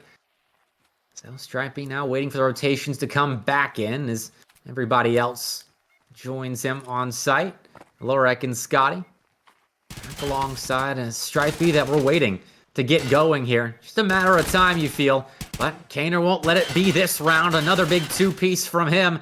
Could be the triple if Lorak falls victim. But no, that's at least 1 back, though. In a 1v4, it's not an easy spot to be in. Nemo closes things out. That'll be map point for Outcasts. That point, and plenty of opportunities to close it out as well. Nemo and Fox both with 15. And we've seen a lot of great nades from Nemo in this one here on Skybridge as well. Almost everybody in toward that double digits there. Kaner is that sub here today, and we saw him with a little bit of a slow start, but we've seen some really big kills from Kaner here in these last few rounds that have helped them solidify that dub. So one more for Outcast here on Skybridge, and they should be able to close it out. Look, if I was bottom fragging on a team like Kaner is, I would rather bottom frag and have 2 rounds where I get multi-kills than just like get 1 every couple of rounds, you know? And he had a big triple earlier. That last double in the previous round set up a 4v1 that Outcast closed out. And, you know, Kaner's not the biggest factor here for the Outcast, but coming up big a couple of times now. And here's Blitzer Girl, one of the biggest factors for Outcasts on a regular basis. And she'll find an easy pick. That's a gift served up. Walker continues to be a menace on the Enforcer. Stripey able to answer back with a pick of his own. Player advantage still favoring Outcast, and it does get one a bit bigger here as Nemo finds this pick on the Lorak. We see Kaner now up through the heavens as well, trying to rotate all the way around here. Stripey, Nosebleed, they've got the deck stacked against them. Oh, hello, Nemo. A little surprise around the corner. Stripey will, well, be the last line of defense for the Spartans now as 1v3 is required out of him. A bit of a struggle bus on Skybridge. Struggle train, I should say. It's a missed opportunity, but this is a chance for Stripey to right the wrongs and keep the Spartans afloat on Skybridge now with Outcast. 3 players strong and everyone around A. Stripey will have a rotation to make, and you look at the time on the clock. I mean, how does he find 3 picks and a defusal in this amount of time? You just don't know if it's possible, and he's about to run into the waiting arms here to the right. It's Fox who finds Stripey. Outcast EPA will get it done here on map 1 of Skybridge as we await Fort momentarily, but the Spartans did a great job of keeping it close early in this one. These last couple rounds, we then begin to see Outcast run away with it, but that was a close game for a while. And close is good for the Spartans, but at a certain point, they will have to win a map. Close isn't good enough against these top teams. It was close against Pandaric, the 9-5 they had on Skybridge there. It was, you know, close against Outcast now, but they're losing, I think, too many early fights, and these disadvantages are near impossible to work your way out of against a team like Outcasts. And unfortunately for Spartans, they'll have to look to Fort now, which has been a staple of Outcasts map picks for a while, near since it came out. So it's only going to get more difficult from here on out. I think Skybridge was the Spartans' best shot at winning one of the first three. I mean, they say it all the time, right? Close only counts in horseshoes and hand grenades. So for the Spartans, maybe rely a little bit more on those nades to see if they can gather a couple more rounds on Fort. We talked about it. They need to win at least one of these next two maps if we want to see that elusive iceberg. But I don't know if we're going to get there today. Outcasts seem to be very confident in their play style. And we see Walker and the rest of the crew working very, very well together. Even though Kaner is stepping up as this sub, it seems like, he's still filling that role nicely and doing what he needs to do. Well, see if they can keep it going. Fort next up, as this could be a longer best of five. But again, the ball falls in the Spartans' court. The map pick of Skybridge did not go their way. And now Outcasts want to bring us to the beautiful Fort. I always have that as my background for a reason. But they typically look good on it. They know how to play around the nooks and crannies of the fortress. And well, we'll get some highlights of Skybridge first. But I mean, thinking about the map upcoming, it's not going to be an easy fight for Spartans. But I mean, they looked good on it earlier against K3. I believe that was our second map. Now I'm kind of second guessing myself. But yeah, they are experienced enough on the map to where I think it can be close again, but they have to win those close rounds if they are going to beat Outcasts here. This is what's so tough about it, right? Because Spartans did do very well on Fort. They play very well on Fort. But guess what? So does Outcast EPA. They have a lot of great strategies here as well. They have the nade lineups for this map kind of drawn out. And so, I think all of these battles are going to be an uphill battle for Spartans. We know they have the talent to topple Outcast EPA, but they have to string together very consistent rounds. Everybody has to play consistently well, that well-oiled machine that we talk about. And so any minor mistake, any mistake at all, a team like Outcast EPA is really going to take advantage of that. And Stripey on 6 kills as well at the end of that map is an abnormality from what we've seen on stream out of Spartans their last several matches. So definitely a player we're looking at to maybe step up going into the next map. But look, you get time in a best of 5. Eventually, you have to step up. But hey, if you need to take a map off, then as long as you can recover, it's all good. As Spartans look decent on Skybridge, but as a whole, they got to step it up. Oh, we got to take a quick look back at some of the highlights here from Skybridge. It was a bit of back and forth opening up. We saw a lot of great kills from all the members out here on the battlefield, including these ones here from Fox and Kaner. Nemonos had a ton of great nades here today as we see him dropping the device. Nosebleed with some snipes as well, and really just quite the array of action to start off on Skybridge. Oh, there was no shortage of action between these two. A lot of late round clutches required, a lot of 1v2s, and that one by Scotty was beautiful. That 1v2 to close out. What was a lead for the Spartans? And that's lead that was soon forgotten by the Outcasts and themselves creating a sizable advantage. But look at how they play around each other in those tight core situations on site. It's really impressive, the tethering that they can implement to gain control of a map. Finding a nice pick onto Kaner. Didn't have as much success here with the Vector as some of those previous matches. Nosebleed continued to be a force to be reckoned with that TRG, but it was a lot of back and forth in the first half. In the second half, it was mostly Outcast EPA Blitzer into VIP getting it done there, as well as the other side of the map, and it was Outcast who were able to wrap that up in 9-5 fashion as we get set and ready for Fort.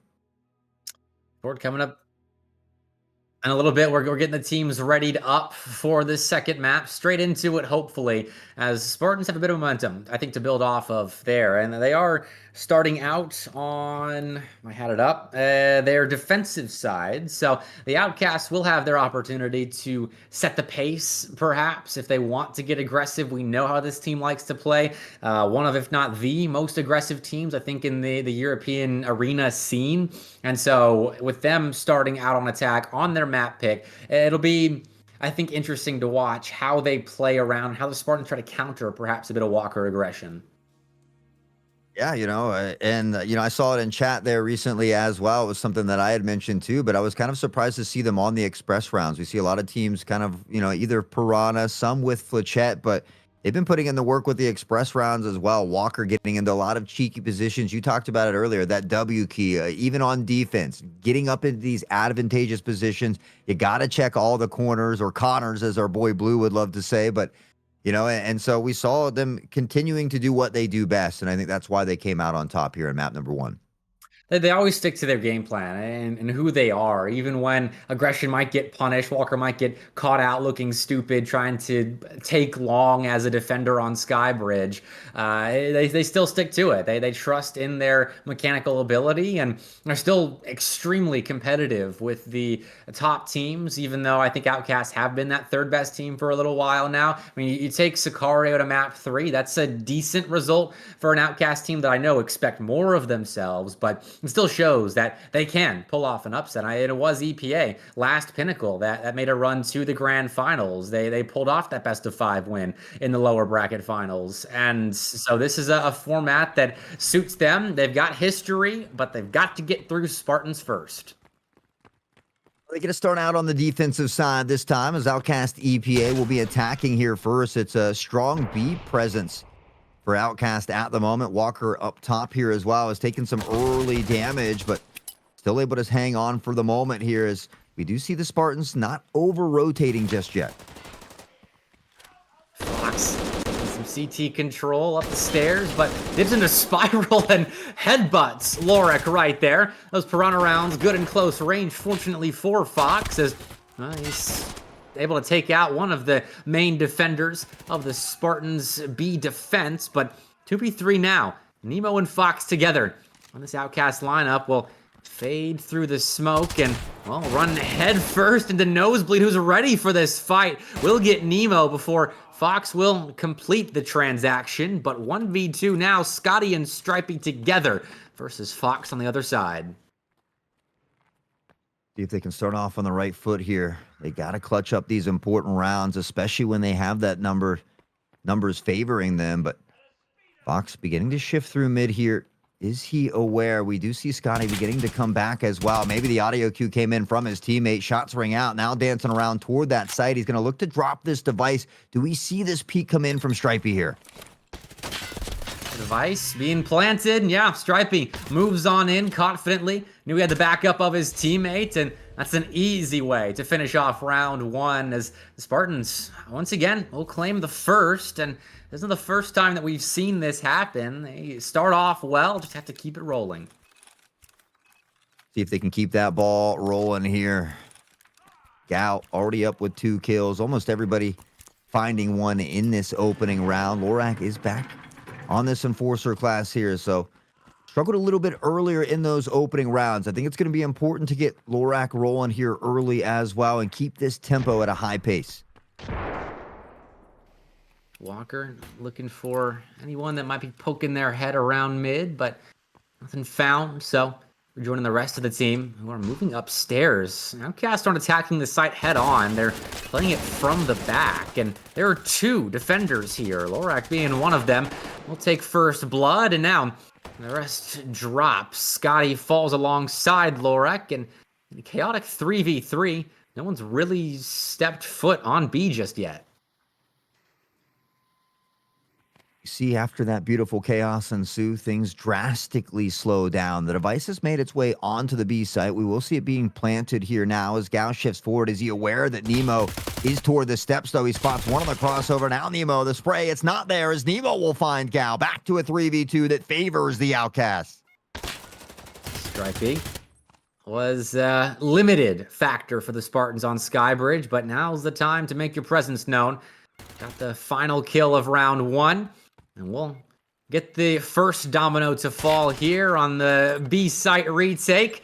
Now looking for a defuse, but let's pull off of it. That baits Nemo in, and now it's just Blitzer Girl. She dips back into bed, and Stripey's chasing her down. Who is this guy? Silent on Skybridge, but making noise on Fort, and that's enough time to defuse. That'll be 2 for the Spartans. Stripey's got legs, and he knows how to use them, baby. We saw it on the run on Skybridge. We see it here again as he finds these picks, gets the defusal just in time off the back of a triple kill here as well to go up to 4-0. The Spartans will enjoy a 2-round lead momentarily. Can they make it grow a bit more? Well, that's with every round that the Spartans get early on here, I think our hope for seeing Iceberg on stream grows a little bit. But Outcasts have comeback potential. We've seen it before. But hey, talk about a recovery. Stripey, 6 kills the entirety of Skybridge, 4 already. First 2 rounds on 4. Love to see it. Love to see the resilience on display by a player that struggled a bit, but has that short-term memory. Nosebleed. Now a factor here by Arches. Blitzer Girl will get the trade, but damage has been done to this Outcast attack. It comes in, kind of flushes him forward there. Blitzer's able to find Scotty as well. Gal toward the back of the site here. Has some help from Stripey as well, but we can see those smokes beginning to plume in place here. And with that, they'll look to pressure forward, see if they could potentially get this plant down. Nemonos is going to find Lorak on the other side, and now a big flank coming in from Nemo as well. Blitzer Girl filling the kill feed with a double to close things out.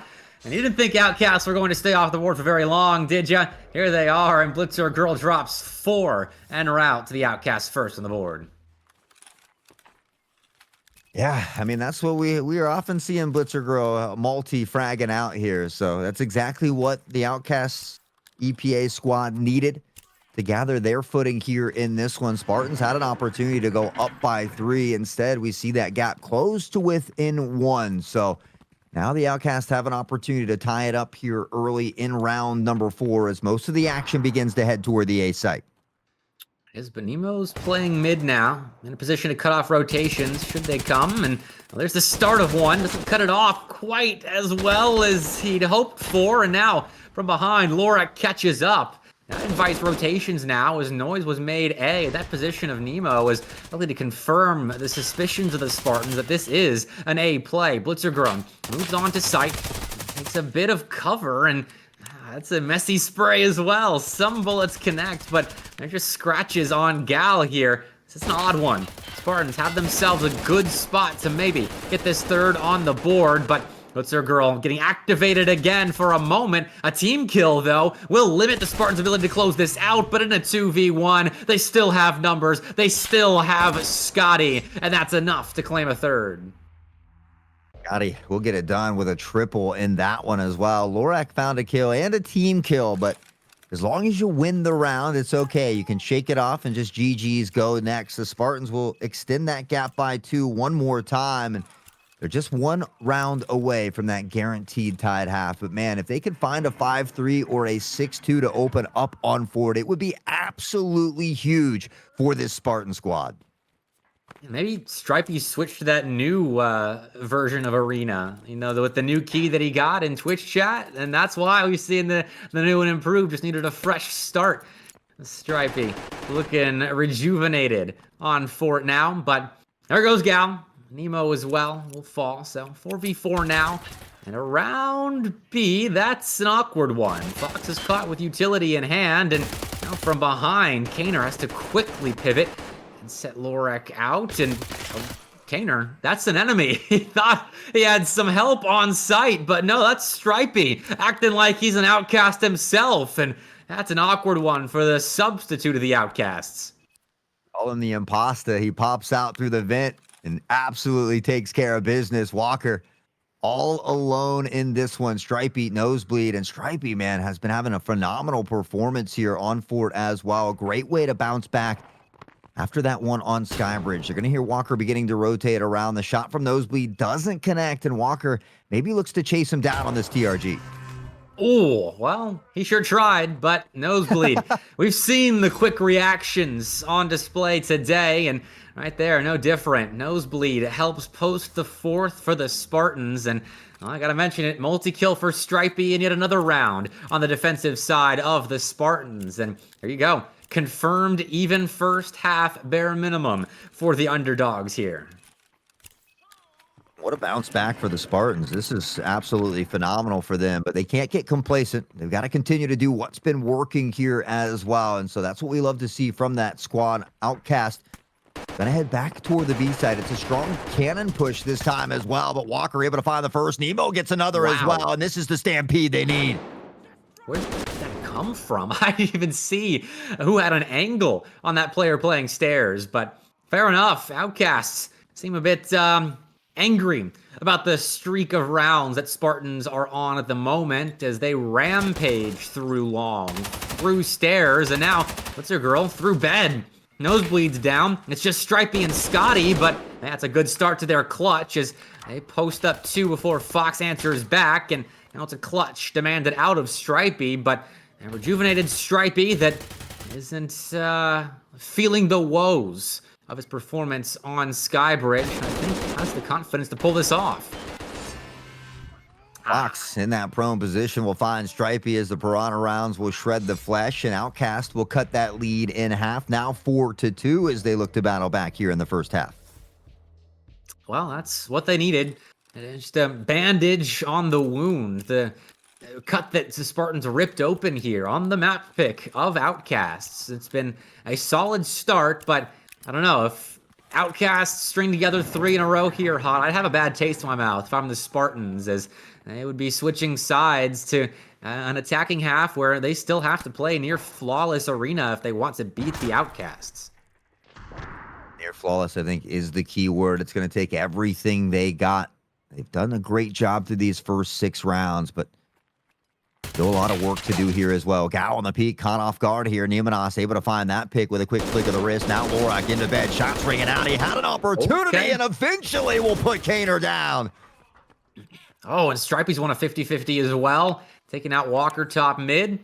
So that's a great opening foray out of the Spartans. Stripey healing up as well. Scotty waiting in the smoke, and you see how far back the Outcasts have forced the Spartans to play defense around B with their pushes up through stairs. And Scotty thinking he can play through a smoke. No, that's being watched. Nemo is ready for your aggressive maneuver. And so 3v2. It's still an advantage for the Spartans, but this is not an easy retake by any means.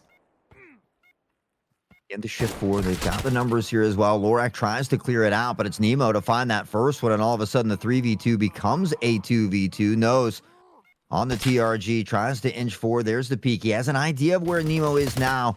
Can he catch him? Stripey able to find the first. Now in a 2v1, they've got an opportunity. Stripey on the hunt, but it's Nemo on the re-peak. And now Nosebleed has to make something happen, and he does! The snipe through is good. They'll get the defusal, and the Spartans have guaranteed themselves a winning half. The confidence with which Nosebleed pops that shot into spirals. Unbelievable. That's so clean. And Nosebleed has been having a day so far. Massive 1v1 kill. And the Spartans do win the first half of play. How about that? Woo!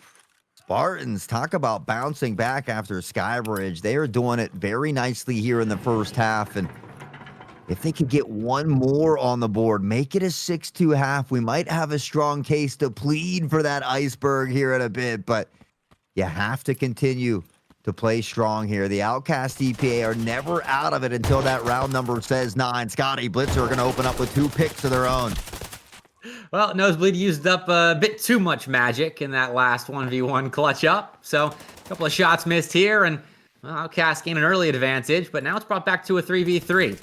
Fox holding a position to cut off Gal, but gets aggressive. Still reacts quickly and cuts off that long rotation. So 3v2 now for Outcast. Now it's just Lorak 1 by 1. Spartans' chances in this round plummet, and Lorak will be running right into the jaws of Walker now. Still using those express rounds, and Lorak just waiting Wade, and around this corner, beating Walker, and well, that'll be that. It'll be a 5-3 first half. Spartans win, but the Outcasts show some life here late. I mean, it's still close half, 5-3, only a couple rounds separating these two teams, which is why I've got my eye, as always, on these first couple rounds of the second half. An opportunity for Outcast to reel it back, tie it up here as they start things off. But for the Spartans, if they can find a way to win at least one of these opening two rounds, I mean, that's the right foot forward here, and they look to close out this map on forward. I think, again, a huge feat for them. Obviously, they want to win this series. They have the feeling that they can win this series, but it starts one game at a time. And I think if they can take one of these first two games, like you mentioned earlier, that is a huge step in the right direction here for the Spartans. I mean, Skybridge and Fort are the best opportunities for the Spartans to win. Outcasts have been up and down on Fort. They've had some mixed results on it through ACS and into this season of the Hunt Premier Pinnacle, but Bowl is a known quantity. We know how good Outcasts are on Bowl, and that'll be a tough one for the Spartans to win, even though they picked it, I think. And we'll see if they've got some tricks up their sleeves, but we gotta get there first. We've got to see them get Fort over the line, and well, the health bars don't look too optimistic for the Spartans now, as Gal and Scotty are standing on slivers of HP, and Gal will be put out of their misery. Scotty and Stripey together again. 2v3. What you got for us, boys? Unfortunately, with that pick from Walker, that's going to put the device down in a very awkward spot here. So we see the crew rotating around here as well. Stripey and Scotty have a minute to figure out what they want to do. So there's still plenty of time for them to work with, maybe find a pick before they collect that device, but still certainly an uphill battle for them.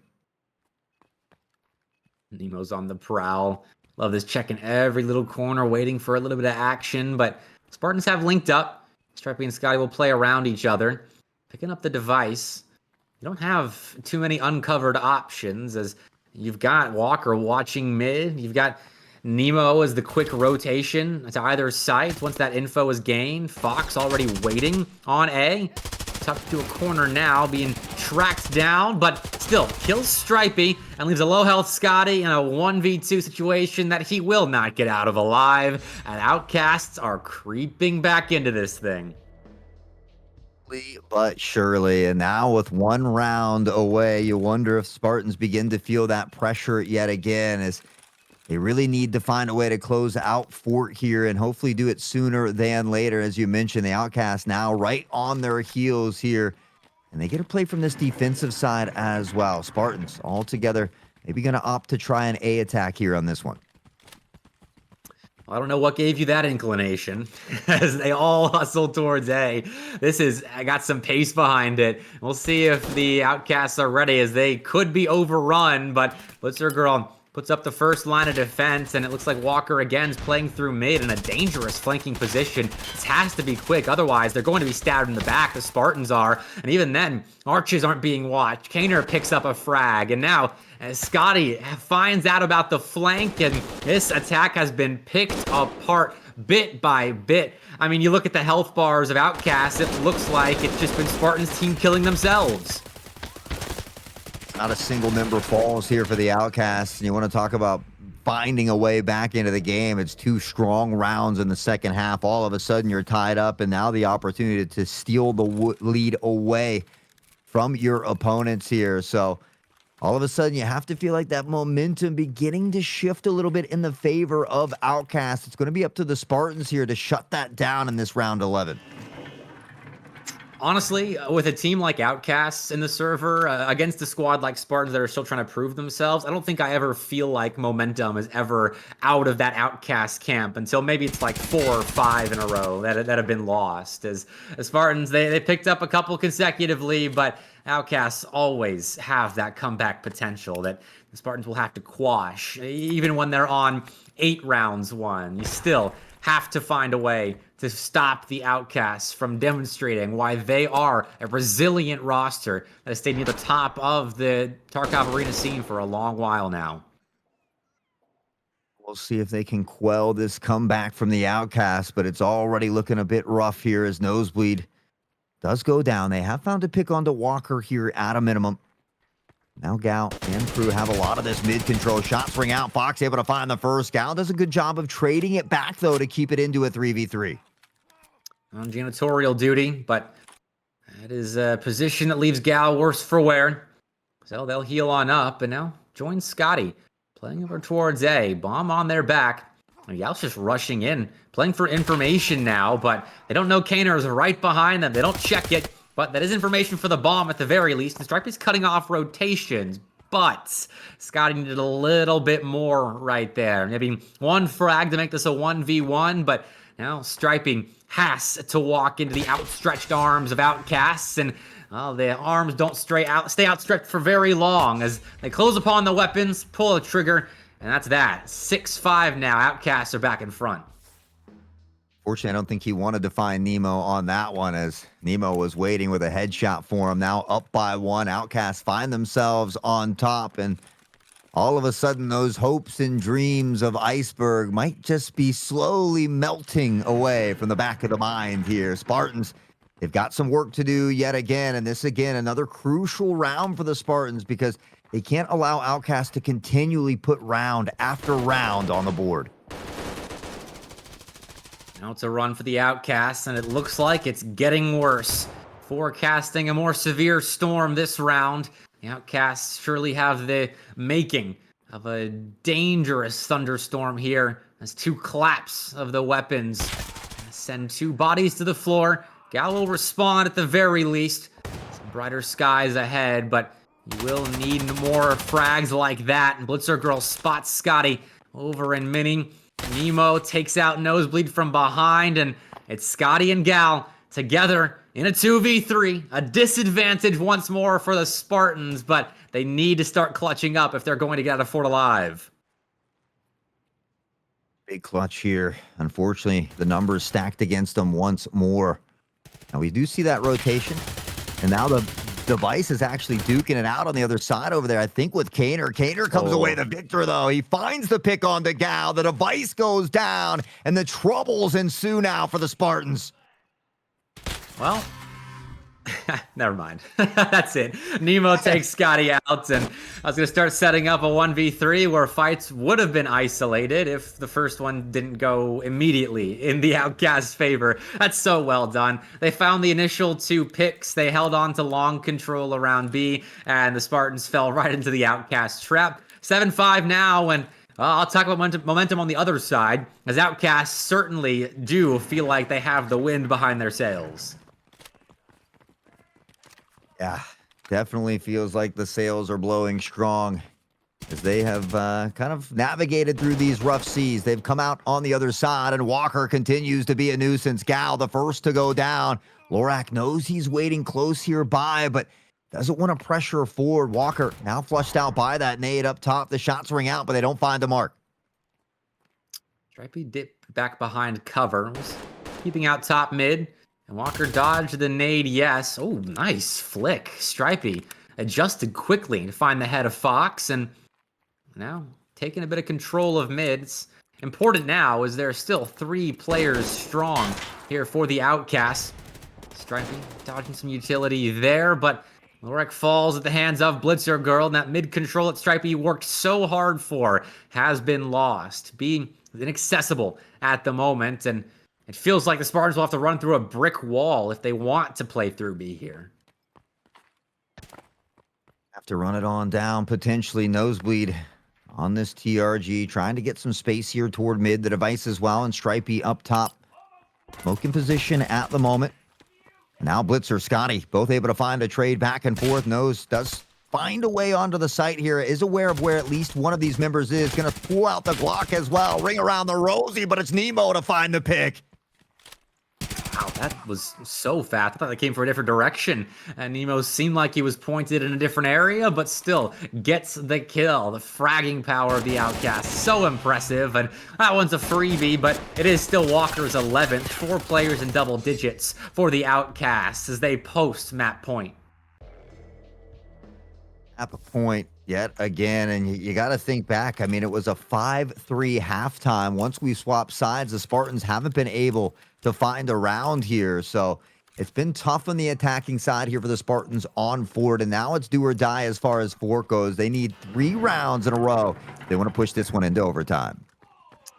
Really feels like the iceberg is melting right now. The Spartans may need to reverse sweep if they want a win in this best of 5. As look at this, you can see how confident Outcasts are feeling with how Walker positions himself. Aggressive through bottom mid, just runs straight through the front lines of the Spartans. Nemo, back of B, will be the first point of contact should the Spartans recover and decide to back up, retreat, and head through Spiral.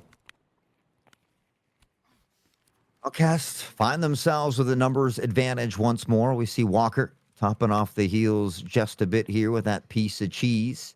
Nosebleed looking to do the same potentially here, but after an explosive start, we see this round drastically slow down, and look at Blitzer Girl on the crab walk from behind. A huge potential flank here. Nose is even watching this.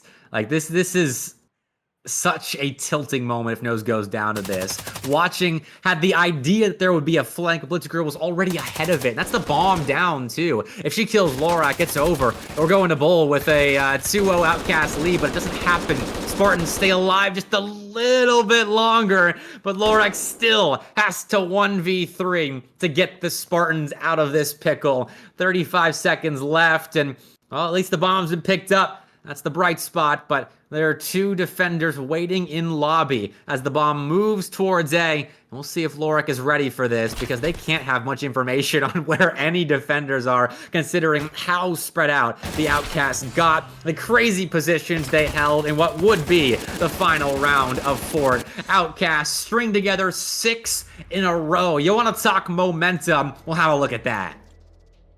9-5, just like Skybridge result there as well. It was a much better start for the Spartans. It was the second half that really kind of led to all of their troubles. It's going to come down to Bowl, a map that Outcast have been playing near perfect on as well. And now all of a sudden, I do have to think maybe those dreams of Iceberg have officially melted away. Hopefully, the Spartans can surprise us on Bowl. I think our assumption that the Outcasts are going to win that third map comes more from their prowess on the map rather than the Spartans' shortcomings. But we do have to remember that this map was picked by the Spartans. So it leads me to believe that the Spartans have some tricks up their sleeve, that they are prepared for a bowl matchup against a team of Outcast quality. So maybe we'll be surprised. Maybe we'll see some sort of comeback in this best of 5 to at least push us to Iceberg, and then we can talk from there. But my word, after what we just saw from Outcasts going 6 in a row there at the end, maybe no, actually 7 in a row, I think, because it was 5-2, I believe. Is that, I don't know. It was a lot of rounds in a row either way. Outcasts 8 in a row. 5-3. Sorry, it was 5-3 at halftime. Oh, right, I thought they got the last round of the half. Outcast did. I don't know. Some nerds in chat can let us know, but it was a lot of rounds in a row for Outcasts. And if you're talking about a run like that, that's momentum for Outcasts going into bowl. I mean, it was so many rounds in a row that we forgot exactly how many. That just goes to show you how many they put in a row. But yeah, I mean, Outcast battling back here on Fort to get it done. Bowl, I think, a map that has favored them in the past, but we look at how well Nosebleed has been shooting on the TRG as well. And so maybe that's something that could help them out a little bit on Bowl. We don't really have a marksman running around on the side of Outcast, but when you shoot that well, I guess you really don't need it either. No, I mean, if B is locked down thanks to Blitzer Girl and generator controls taken, you don't know where on earth Walker is going to appear and then disappear after taking out a couple of your players. There's just so many factors to keep track of for Spartans here when playing Outcasts. And so Bull will be a challenge, but one that they are hopefully up for. And we'll get some highlights here on Fort, which for Spartans fans, you know, watch the first half and enjoy, because the second half gets rough. I mean, certainly not for lack of trying, though, right? I mean, we saw a lot of great attempts. We saw a couple rounds that came down to, you know, just a player or two. And so they definitely put on a close banger for us. But at the end of the day, it was Outcast that were able to come out on top here. So a nice 2-0 start for them. It's always great to be in that driver's seat knowing that you only need one of the next 3 maps, but just with how well they've been playing and now going back to a map that they historically play very well on, you definitely have to feel like it favors the Outcast here. Absolutely. They're a well-seasoned team on bowl, and I think we've lauded them with as many compliments as we possibly can. So looking at Spartans, I think the point that you make about Nosebleed and his TRG looking as good as it has today on a map like Bowl, that could turn the tides. I mean, we could see Outcast, they're starting on defense, so those rotations could be cut off. If we see the Spartans playing both sites effectively, perhaps Nosebleed's a player that could cut off rotations of the Outcast, could find some important picks to make B-site holds a little bit easier. That could be an avenue of attack for the Spartans if they're able to condition the Outcasts a little bit. But that's something that you have to sort out with your IGL. I mean, Sheep is still under the weather again. Get well soon. And the Spartans have looked good without Sheep, but they have to look great if they're going to beat Outcasts here. Yeah, and for me, it's that second half that seems to kind of haunt them. I mean, we saw, a 5-3 in that first one on Skybridge that actually favored the Outcast. Now, they did get 2 rounds in that second half in the first one, but they didn't get a single round in the second half here on Fort. So that second half has kind of been a little bit haunting for them. And so I think that's a key thing. I think regardless of the outcome of that first half, in the second half, we have to see them coming out swinging, winning at least one of the next 2, but hopefully both of those rounds, I think, if they want to put up a good fight against Outcast. Yeah, absolutely. They need just a complete map is what they need. We haven't quite seen that from the Spartans, whether it's the back half struggles we saw on Fort or even on Skybridge, the late rounds where they would kind of fall to pieces after getting picked off and just not be able to turn a 2v3 into a round win. Those have to be where they kind of turn the tides if they are going to get picked off early on by the Outcasts. But it looks like highlights are ready. So we are going to throw to a break and let you relive the action on Fort there. So we'll see on the other side for some bowl action between Spartans and Outcasts.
we're back for our final matchup of the day here. Day 3 of Hunt Premier Pinnacle number 2.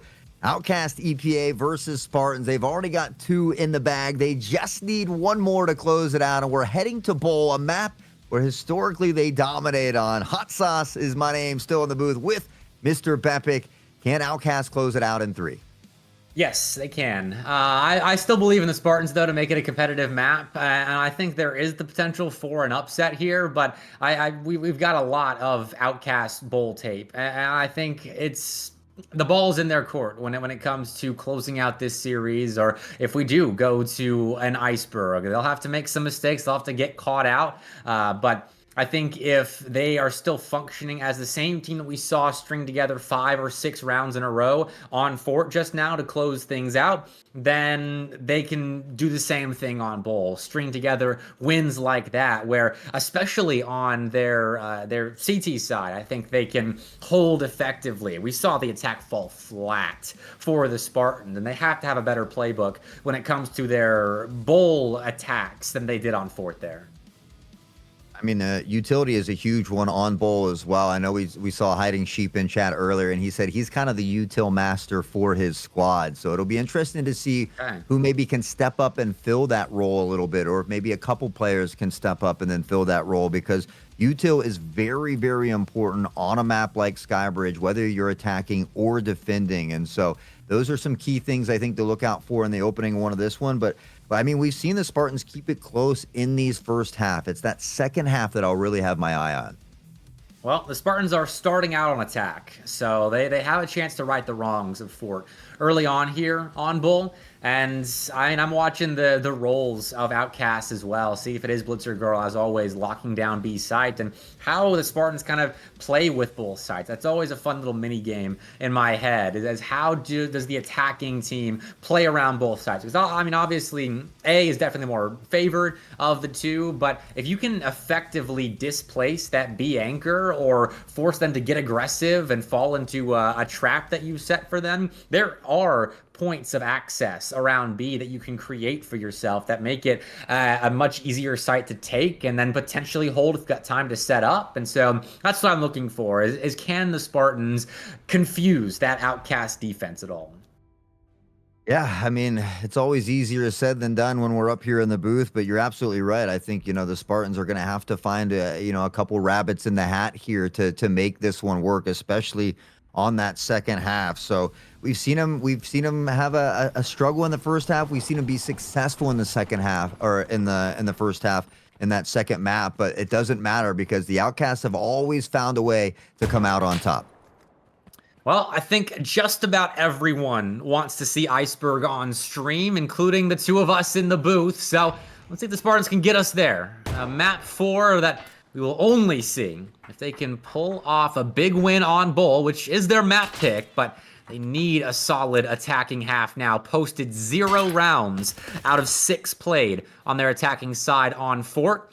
And now, if they can't pull off any kind of effective attacking half, then I have to figure that this one is over, though. So far, it's patient. Chipping away at the health bars of Kaner and Nemo. It's Spartans playing patiently. Patience this time. Good to mix up those strategies every now and then. We see Nosebleed, though, over the top, trying to find that snipe shot. He was close, but Gao able to pick up on the Fox here from Jin. Can't get Nemo, who's tucked onto the site, however. Out of the frying pan into the fryer, you win the gen battle, but Nemo on site is just as much of a threat as ever. Gets behind the boxes on site too, and now turns his sights to Generator.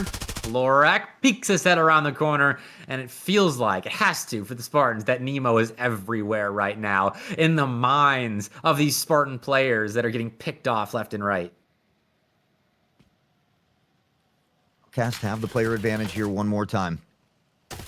That device still wanting to head toward that A site. The peek from Walker from Jin's good for one. He realizes there's another there. He goes for the jump shot, but Stripey's got no part in it. Blitzer able to find the pick on the Nosebleed, and now Stripey with a thread of health hanging on here. The pre-fire from Blitzer will eventually catch up to Stripey here, and Outcast will take an important round number 1. That's a great hold. Nemenos did so much work with such little health on site. And I mean, being that on-site player has to be one of the most difficult positions you can play on Bull, because you have the generator attack that you're hoping you have a teammate covering you from. You have pillar, and that's it. Now you can realistically play around if you have players swarming site through generator, through main, whatever it is. But Nemo played that to perfection despite losing a good bit of health in that initial fight, and used that to propel the Outcast to an opening win. We'll see if they can continue to have success here. It's already a little bit of a slower round here as well. Gal's going to find an opening pick onto Nemenos, something they can work with. We see Blitzer Girl already looking at a potential flank here from the B site. Clock that lineup. It's a nade out and lands in front of the generator, where Fox was not quite sitting, but on the other side, caught a nade regardless, tossed by the other team. So definitely a more effective exchange of utility for the Spartans than for the Outcasts. Lorek moving into Gen with Stripey, and Walker holds it by himself. Two defenders around A at the moment. Got to put up some resistance now, as in come the Spartans, who can't quite confirm kills. And now Kaner and Walker get their opportunities to turn this round around. And Scotty and Lorek, low on health, yes, but surely high in spirits, as they've got a chance here to tie us up. Lorek tries to pop the cheese, tries to pick up the device as well, but maybe steps out a bit too far. Kaner waiting patiently, finds an easy one here. Now they've got that numbers advantage once more. Walker dangerously low here, and if Scotty can find this first pick onto Kaner, then it could become winnable. Still, Kaner and Walker going to tether together, though Scotty expects it, takes Kaner out, and that does now just leave Walker with that little bit of health that he does have left. Standing up right here on Bull. Walker taking med plats and looking for any kind of angle on Scotty, as the bomb does go down. Scotty has an idea as to where Walker's going, so using that moment of Walker's retreat to retreat himself, take a position on headshots, and well, we are gearing up for what could be a long 1v1 as these two toy with each other. Walker getting some resources from his fallen teammate there, maybe looking to grab a rifle here as well to kind of make this fight a bit easier for him, but it doesn't matter because Scotty does know this time. He finds a headshot, and the Spartans come up with a dirty round here in round number 2. That's nice. That's a great closeout as well. And it's those 1v2s and 1v1s that Spartans do need to win the map. They'll have their more dominant rounds, surely, but it's those small margins that we're playing in they have to win in if they're going to topple a team like Outcasts. And that 1v2 situation turned into a 1v1 showed a lot of resilience out of Scotty, a lot of patience, and a lot of confidence in his own ability to finish off that fight in a strong fashion. So 1-1, Spartans are in a good spot, but they need a lot more. I mean, I can't think about how many times we've said the Spartans are in a good spot throughout this series, but at the end of the day, it's that final round that counts. And there's that Walker nade lineup. Gal almost got caught by that one too. He drops off the platform just in time, but if you're wondering how to do that, you can find that one on YouTube from Walker as well. Such a gutted look Gal gave back looking at their fallen teammate as Walker's playing aggressive through that main smoke, and Gal will go down as well. Crept up towards generator and taken out from the side. Now it falls under control of the Outcasts, and Spartans are in a tough spot. 3v4, player disadvantage, yes, and I don't have much space to work with. More than likely have to play through main or mid plat, but we'll see what the plan is now. This is not an easy take. An easy take, but really neither was that last one as well. We saw Scotty with a crazy clutch. This one's going to open up with a pick from Stripey onto Nemenos. Kaner, though, quick to answer back. Fox will find Stripey, and now it's Scotty all alone here again in a 1v3, and this time he's not going to get far. Kaner will bring the pain train, and, well, Outcast up on top by 1. Oh, and Kaner didn't think he was dead right there, spraying some extra bullets into his body. Even though the body was on the ground, you know, it's never too, you can never be too safe when it comes to confirming those kills. Nicely done. Outcasts claim a lead back, and it's those demoralizing sequences where you lose half your players left standing in such quick succession, just several 50-50 fights erupting, and then boom, Outcasts win all of them. Spartans lose their flare that Stripey has just claimed back. Double dunk nade on 2 Outcast players, and you'll take that if you're the Spartans. Gainer maybe thought that dead body was reaching for a gun, but certainly put down. Man, Stripey, this nade, we always talk about hiding sheep, but maybe he passed the torch along a little bit because Stripey opening up with a 2K, but they can't capitalize on it. It's Blitzer Girl to find 2 of her own. Nosebleed answers back, but all of that early success immediately taken away here by Outcast. And Blitzer Girl has her moment. 4 big kills so far in the early goings here, but that'll be a smoke out that will prevent Nemenos from stopping this bomb plant. Nosebleed, though, fakes it and was ready for that push, but Nemenos still wins the duel. That leaves Scotty all alone for the Spartans here. Oh, that was a great play, great design, but Nemo's just faster to kill. Look to heal up a bit, but Scotty's going to catch him off guard, and now it's up to Scotty again. We saw a crazy clutch earlier, and it was against Walker as well. He's going to try to get this device down, but now he's eating up so much time. I think Walker could be able to hear this audio cue. Will press forward, spots him out in the open, but luckily for Scotty, he's able to dip to safety. Walker running out in open space.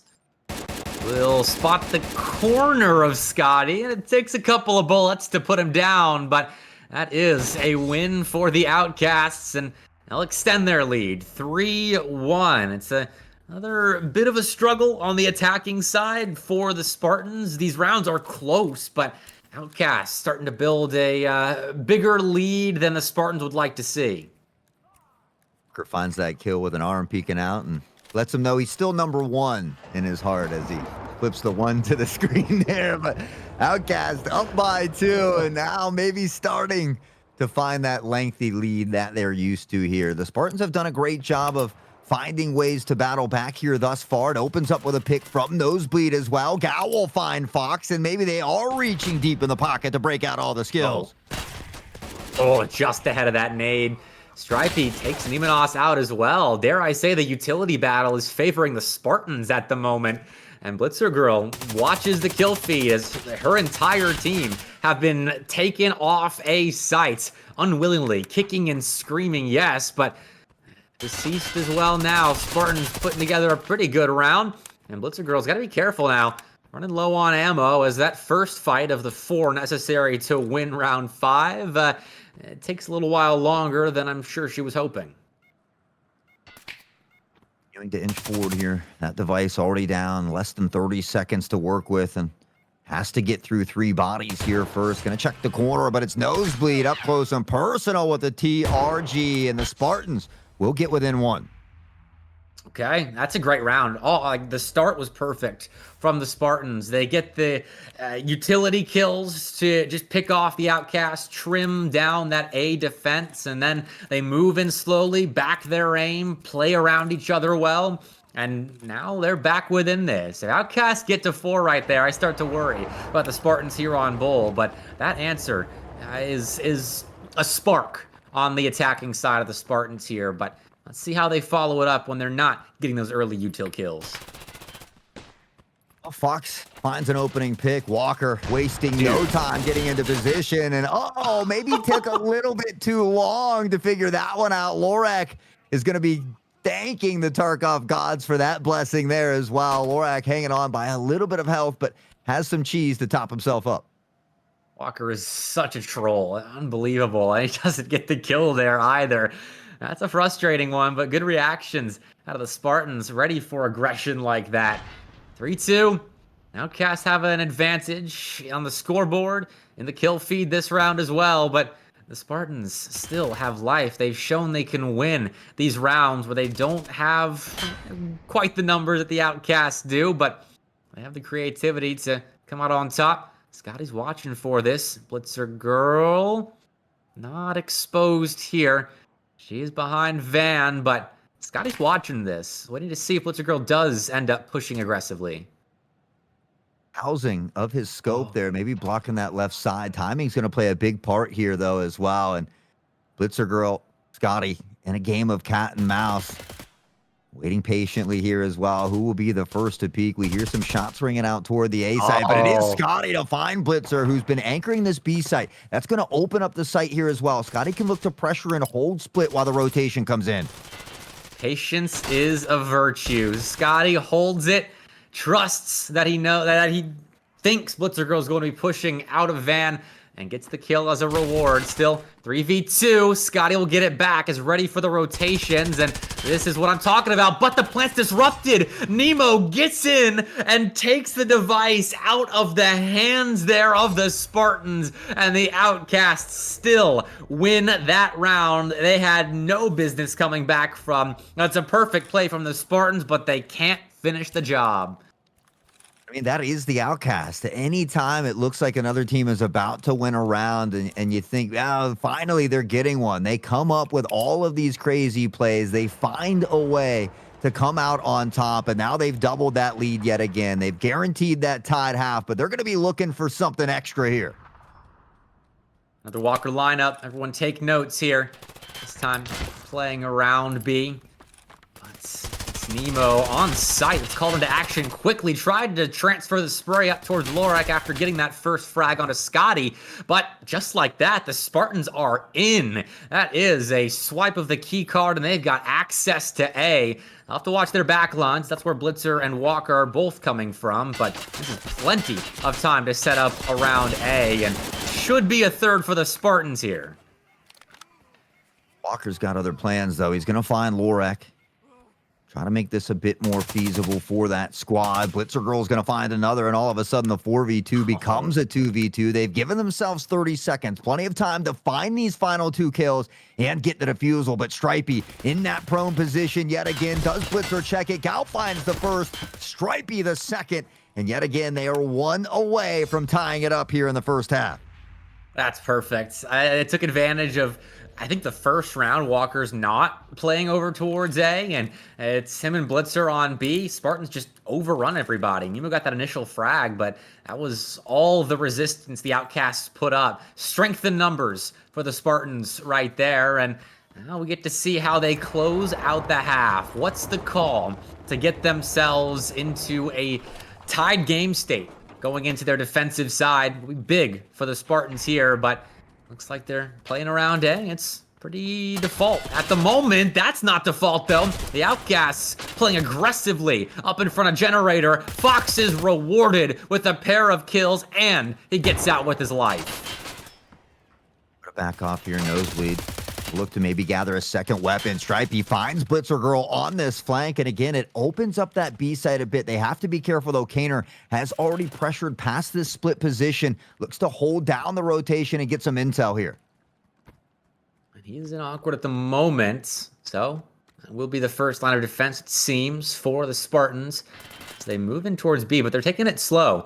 They realize that the rotations are likely on time for the Outcasts, but will they find a fight? Nosebleed takes one. We'll chunk out a little bit of Walker before switching back to that TRG, and Walker gave him a shot, but Nosebleed didn't pull the trigger. He baits out the second one, technically second opportunity for Nosebleed, as this is a game of cat and mouse around a B site that is evenly stacked on both sides. He's taking a ton of damage here, has a light bleed to have to deal with as well. Walker still playing toward green. One does shift on by toward the site here, though. Stripey also dangerously low on health. Kaner spraying up. The device actually gets planted, but Kaner steps in and pops the head of Nosebleed. Lorak will find Fox. The jump shot doesn't quite connect here. Always wear a helmet, kids. Shows you why right there. Kaner snipes the forehead, sticks the deactivation, and gets it before Lorak can turn for the frag. 5-3. The Outcasts somehow escape with a first half win.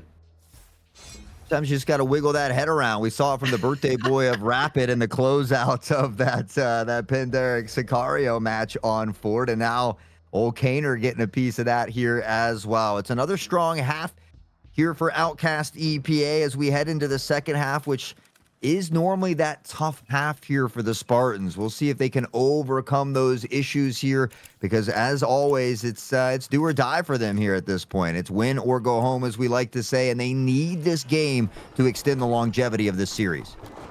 Like I said, I think everybody wants to see Iceberg on stream, but the Spartans have to show that resilience they demonstrated in the first map today on Bay 5 against K3, when they never led until the end of overtime before they pushed that map over the line. They need to tap into that resilience now against the Outcasts. There have been some frustrating round losses here in the first 8 of Bowl, but still, that can't deter them. The Spartans now playing some defense here, as it looks like the Outcasts preparing for an A-hit.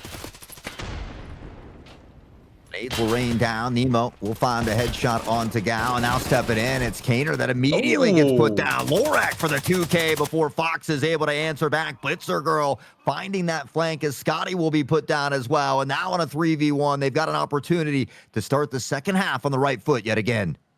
No angle given for Nosebleed. The device has been planted or anything of the sort, or picked up. Still on the ground, and Nemo will likely soon confirm where Nosebleed stands. All right, it's Blitzer Girl watching from a top med. That's a quick flick, though. Nosebleed has one, but wasn't expecting Fox to pop up there over by Generator. So the Outcasts will get the first round of the second half and balloon their lead to 3.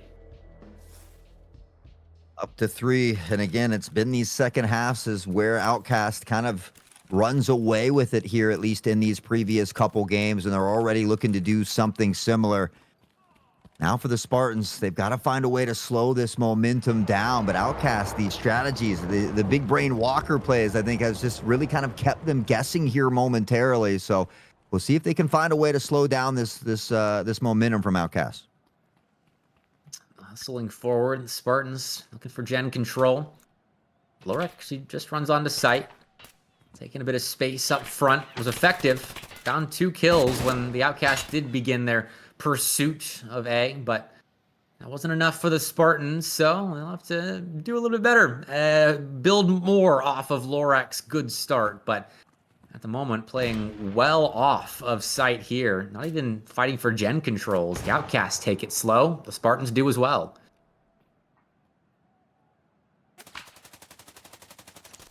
Lorak posted up, patiently waiting. We do see Scotty finding this first initial pick onto Blitzer Girl.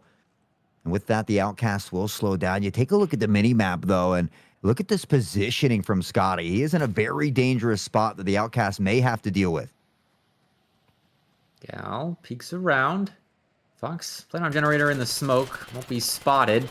Nemo sees Stripey, though. That's a kill for him, but Gal finally does get that Fox kill, though. Walker, the lineup master, takes out Lorak, and that makes this a 2v2. It's an important 2v2 now, as well as Kaner gives the Outcast the advantage. And Scotty, it's really now or never. 7-3 is not a scoreline that'll be easy to battle back from, but the Spartans will have to do it. That's a nice cleanup, and it's the utility game, man. That's what's helping the Outcasts get over the line here. I mean, they've been so good at it for a while now, and Walker really has been putting in the homework, even nice enough to share it with a lot of you out there on the YouTube there. So nade lineups, utility, everything coming into play. We knew it, much like Skybridge, very important on Bowl. And again, for the second half, the Outcast continue to run away with it. Now 7-3, 1 away from match point, 2 again from closing it out. Gal's playing aggressive up through B here, pushing that line forward and putting some pressure on the side of the Outcasts. Walker's watching the flank, so should have a fight incoming if the Spartans decide to really press the issue here, but no one has fallen just yet. A little bit of util in there. The Outcasts dodge. Kaner finds first blood. Lorak will have to spectate the rest of this round, and Blitzer Girl shortly joins them in the afterlife. A 1-for-1 trade here. Outcasts still holding on to that round advantage, whatever player advantage they can, and it's difficult for the Spartans to come back from as it escalates. Walker, Kaner, good for 2 combined here, and Gao again alone. Shots ringing out from a distance, but Nemo will find it with ease. Only 1 member falls here for the Outcast EPA, and they are now at match and series point. That opportunity for some sweet revenge tomorrow against Sicario is just 1 round away. I mean, it's looking all but certain here. It might be another second half where the Spartans don't post a single round, just like on Fort, where it was a run for the Outcasts that closed out map 2. Could be the same deal here after a 5-3 first half. The Outcasts are looking unstoppable, and now is when they shake it up just a little bit. Could punish some of that B aggression that hasn't quite been pulled out completely by the Spartans. They're playing a bit further back than normal, but here it is. Scotty presses forward, goes down. Still, there are numbers around B for the Spartans. They're in position to defend this. Fox spots a knee. Glitzer Girl and Nemo find kills elsewhere, and now it really does look over. The pre-fire doesn't quite connect, but it is just Stripey and Nosebleed to hold off an Outcasts hungry for top 3 and a rematch against Sicario. The bomb goes down, and the Spartans need some help. Yeah, landed on the opposite side as well. So not only do they have to deal with these members from the B site, but get that rotation as well. And Nosebleed continues to duke it out. It's only a matter of time before Fox puts him in the dirt. Stripey, the last standing member here for Spartans, sword in hand, but time stacked against him. Sand of the hourglass will dwindle away as Blitzer Girl finds the headshot. Outcast EPA get it done in 3. And we wanted to believe that we might see some iceberg on this broadcast, but I'm thinking we'll have to wait until tomorrow before we get to see it, as unfortunately the Spartans couldn't hold much of a candle to the Outcasts of EPA here. That's 2 second half zeros for the Spartans, as Outcasts are so good down the stretch, so clutch, and on Bull, their utility is unlike any other. Just an absolute phenomenal performance. We had a couple 9-5s. This one a little bit further of a gap, 9-3, as they do close it out in 3-0 fashion. From here on out, starting tomorrow, though, as we look to wrap it up, it's all best of 5s. Cracked Wisdom and Bepic will be bringing you all that action tomorrow. Again, 3 p.m. British summer time. Of course, if you're like us over here across the pond, that will be 10 a.m. Eastern. Looking forward to it. I mean, it's the top 3 that I think most people were expecting. I don't think that's too risky a bet, as Outcast and Sicario will duke it out tomorrow morning for the Americans, and in the afternoon for the Europeans tomorrow, for a chance to play Pandaric Apex there in the grand finals. And for the most part, I mean, I think this is about how most people would have expected the bracket to shake out. I think the 2-1 Sicario took over Outcasts was as close as it should be. Outcast maybe could have gotten that one over the line, but look, we know who the top 3 are, and it's up to the 2 best of 5s tomorrow to shake that up. Honestly, I'm glad I get tomorrow off so that I can sit back and relax and watch the action here with everybody else in chat. It's certainly going to be a good one. We talk about it for either Outcast or Sicario, though. They're going to have to play a couple best of 5s if they want to topple the legends of Pandaric Apex. They have been on a tear lately. It seems like Cacao is now back in the lineup as well, and I'm not sure if that's only because Bikizi was out, so we'll have to, I guess, have to wait and see how that looks tomorrow. But a great job here by the Outcasts as they do get it done in 3, and they will get that chance at revenge versus Sicario. And I mean, last time we saw them face off in a lower bracket final in Pinnacle, it went all 5 maps, where Sicario won in map 5 on Bay 5. So I'm looking at that result, licking my lips for the matchup tomorrow, as that was a reverse sweep last time those 2 teams played in a best of 5 for Sicario. I know Outcasts want some revenge there. You can't go wrong with any of the matches tomorrow, no matter who we have, trying to stake their claim as the best Tarkov Arena team in Europe, as Pandaric Apex certainly the favorite to take home the tournament tomorrow, but you never really know. In EU at the moment, it's always close between these 3. Oh, I mean, it went a best of 5, but that was before we had Iceberg as well. So True. maybe, fingers crossed, we'll get to see the tip of that iceberg here tomorrow. But honestly, it's been a fun day. It's been great to have you back in the booth as well, Mr. Bepic. Always a pleasure getting to cast some games with you, and I look forward to seeing you and Crack Do Your Thing tomorrow. The pleasure's all mine. I missed the top tier entertainment that Arena and Hunt Premier and Battle State games all provide. It's been a fun weekend, and this is just the appetizer for the conclusion of Hunt Premier's Pinnacle Season 2. So really, the pleasure's all mine, Hunt. It's been an absolute pleasure working with you today. We were treated to some good series, even though I think they were all sweeps. We didn't see any map 3s today. But still, I mean, good maps for the most part. We didn't have too many blowouts until that last bowl. Yeah, we got to see that overtime in that opening one as well. But before we wrap up here for the day, we've got one more final highlight for you to showcase all the action that happened here on Bowl. Maybe this one a little bit more one-sided in the favor of Outcast, but we did see some crazy clutches from the Spartans as well. And I think it was Scotty who had that nasty one there, a 3v1 at one point. So certainly put up a great fight for us here tonight, but at the end of the day, it just didn't go their way. No, it didn't. And so the highlights are queued up. I think we have some people to thank, don't we, Hot Sauce, before we do close on out?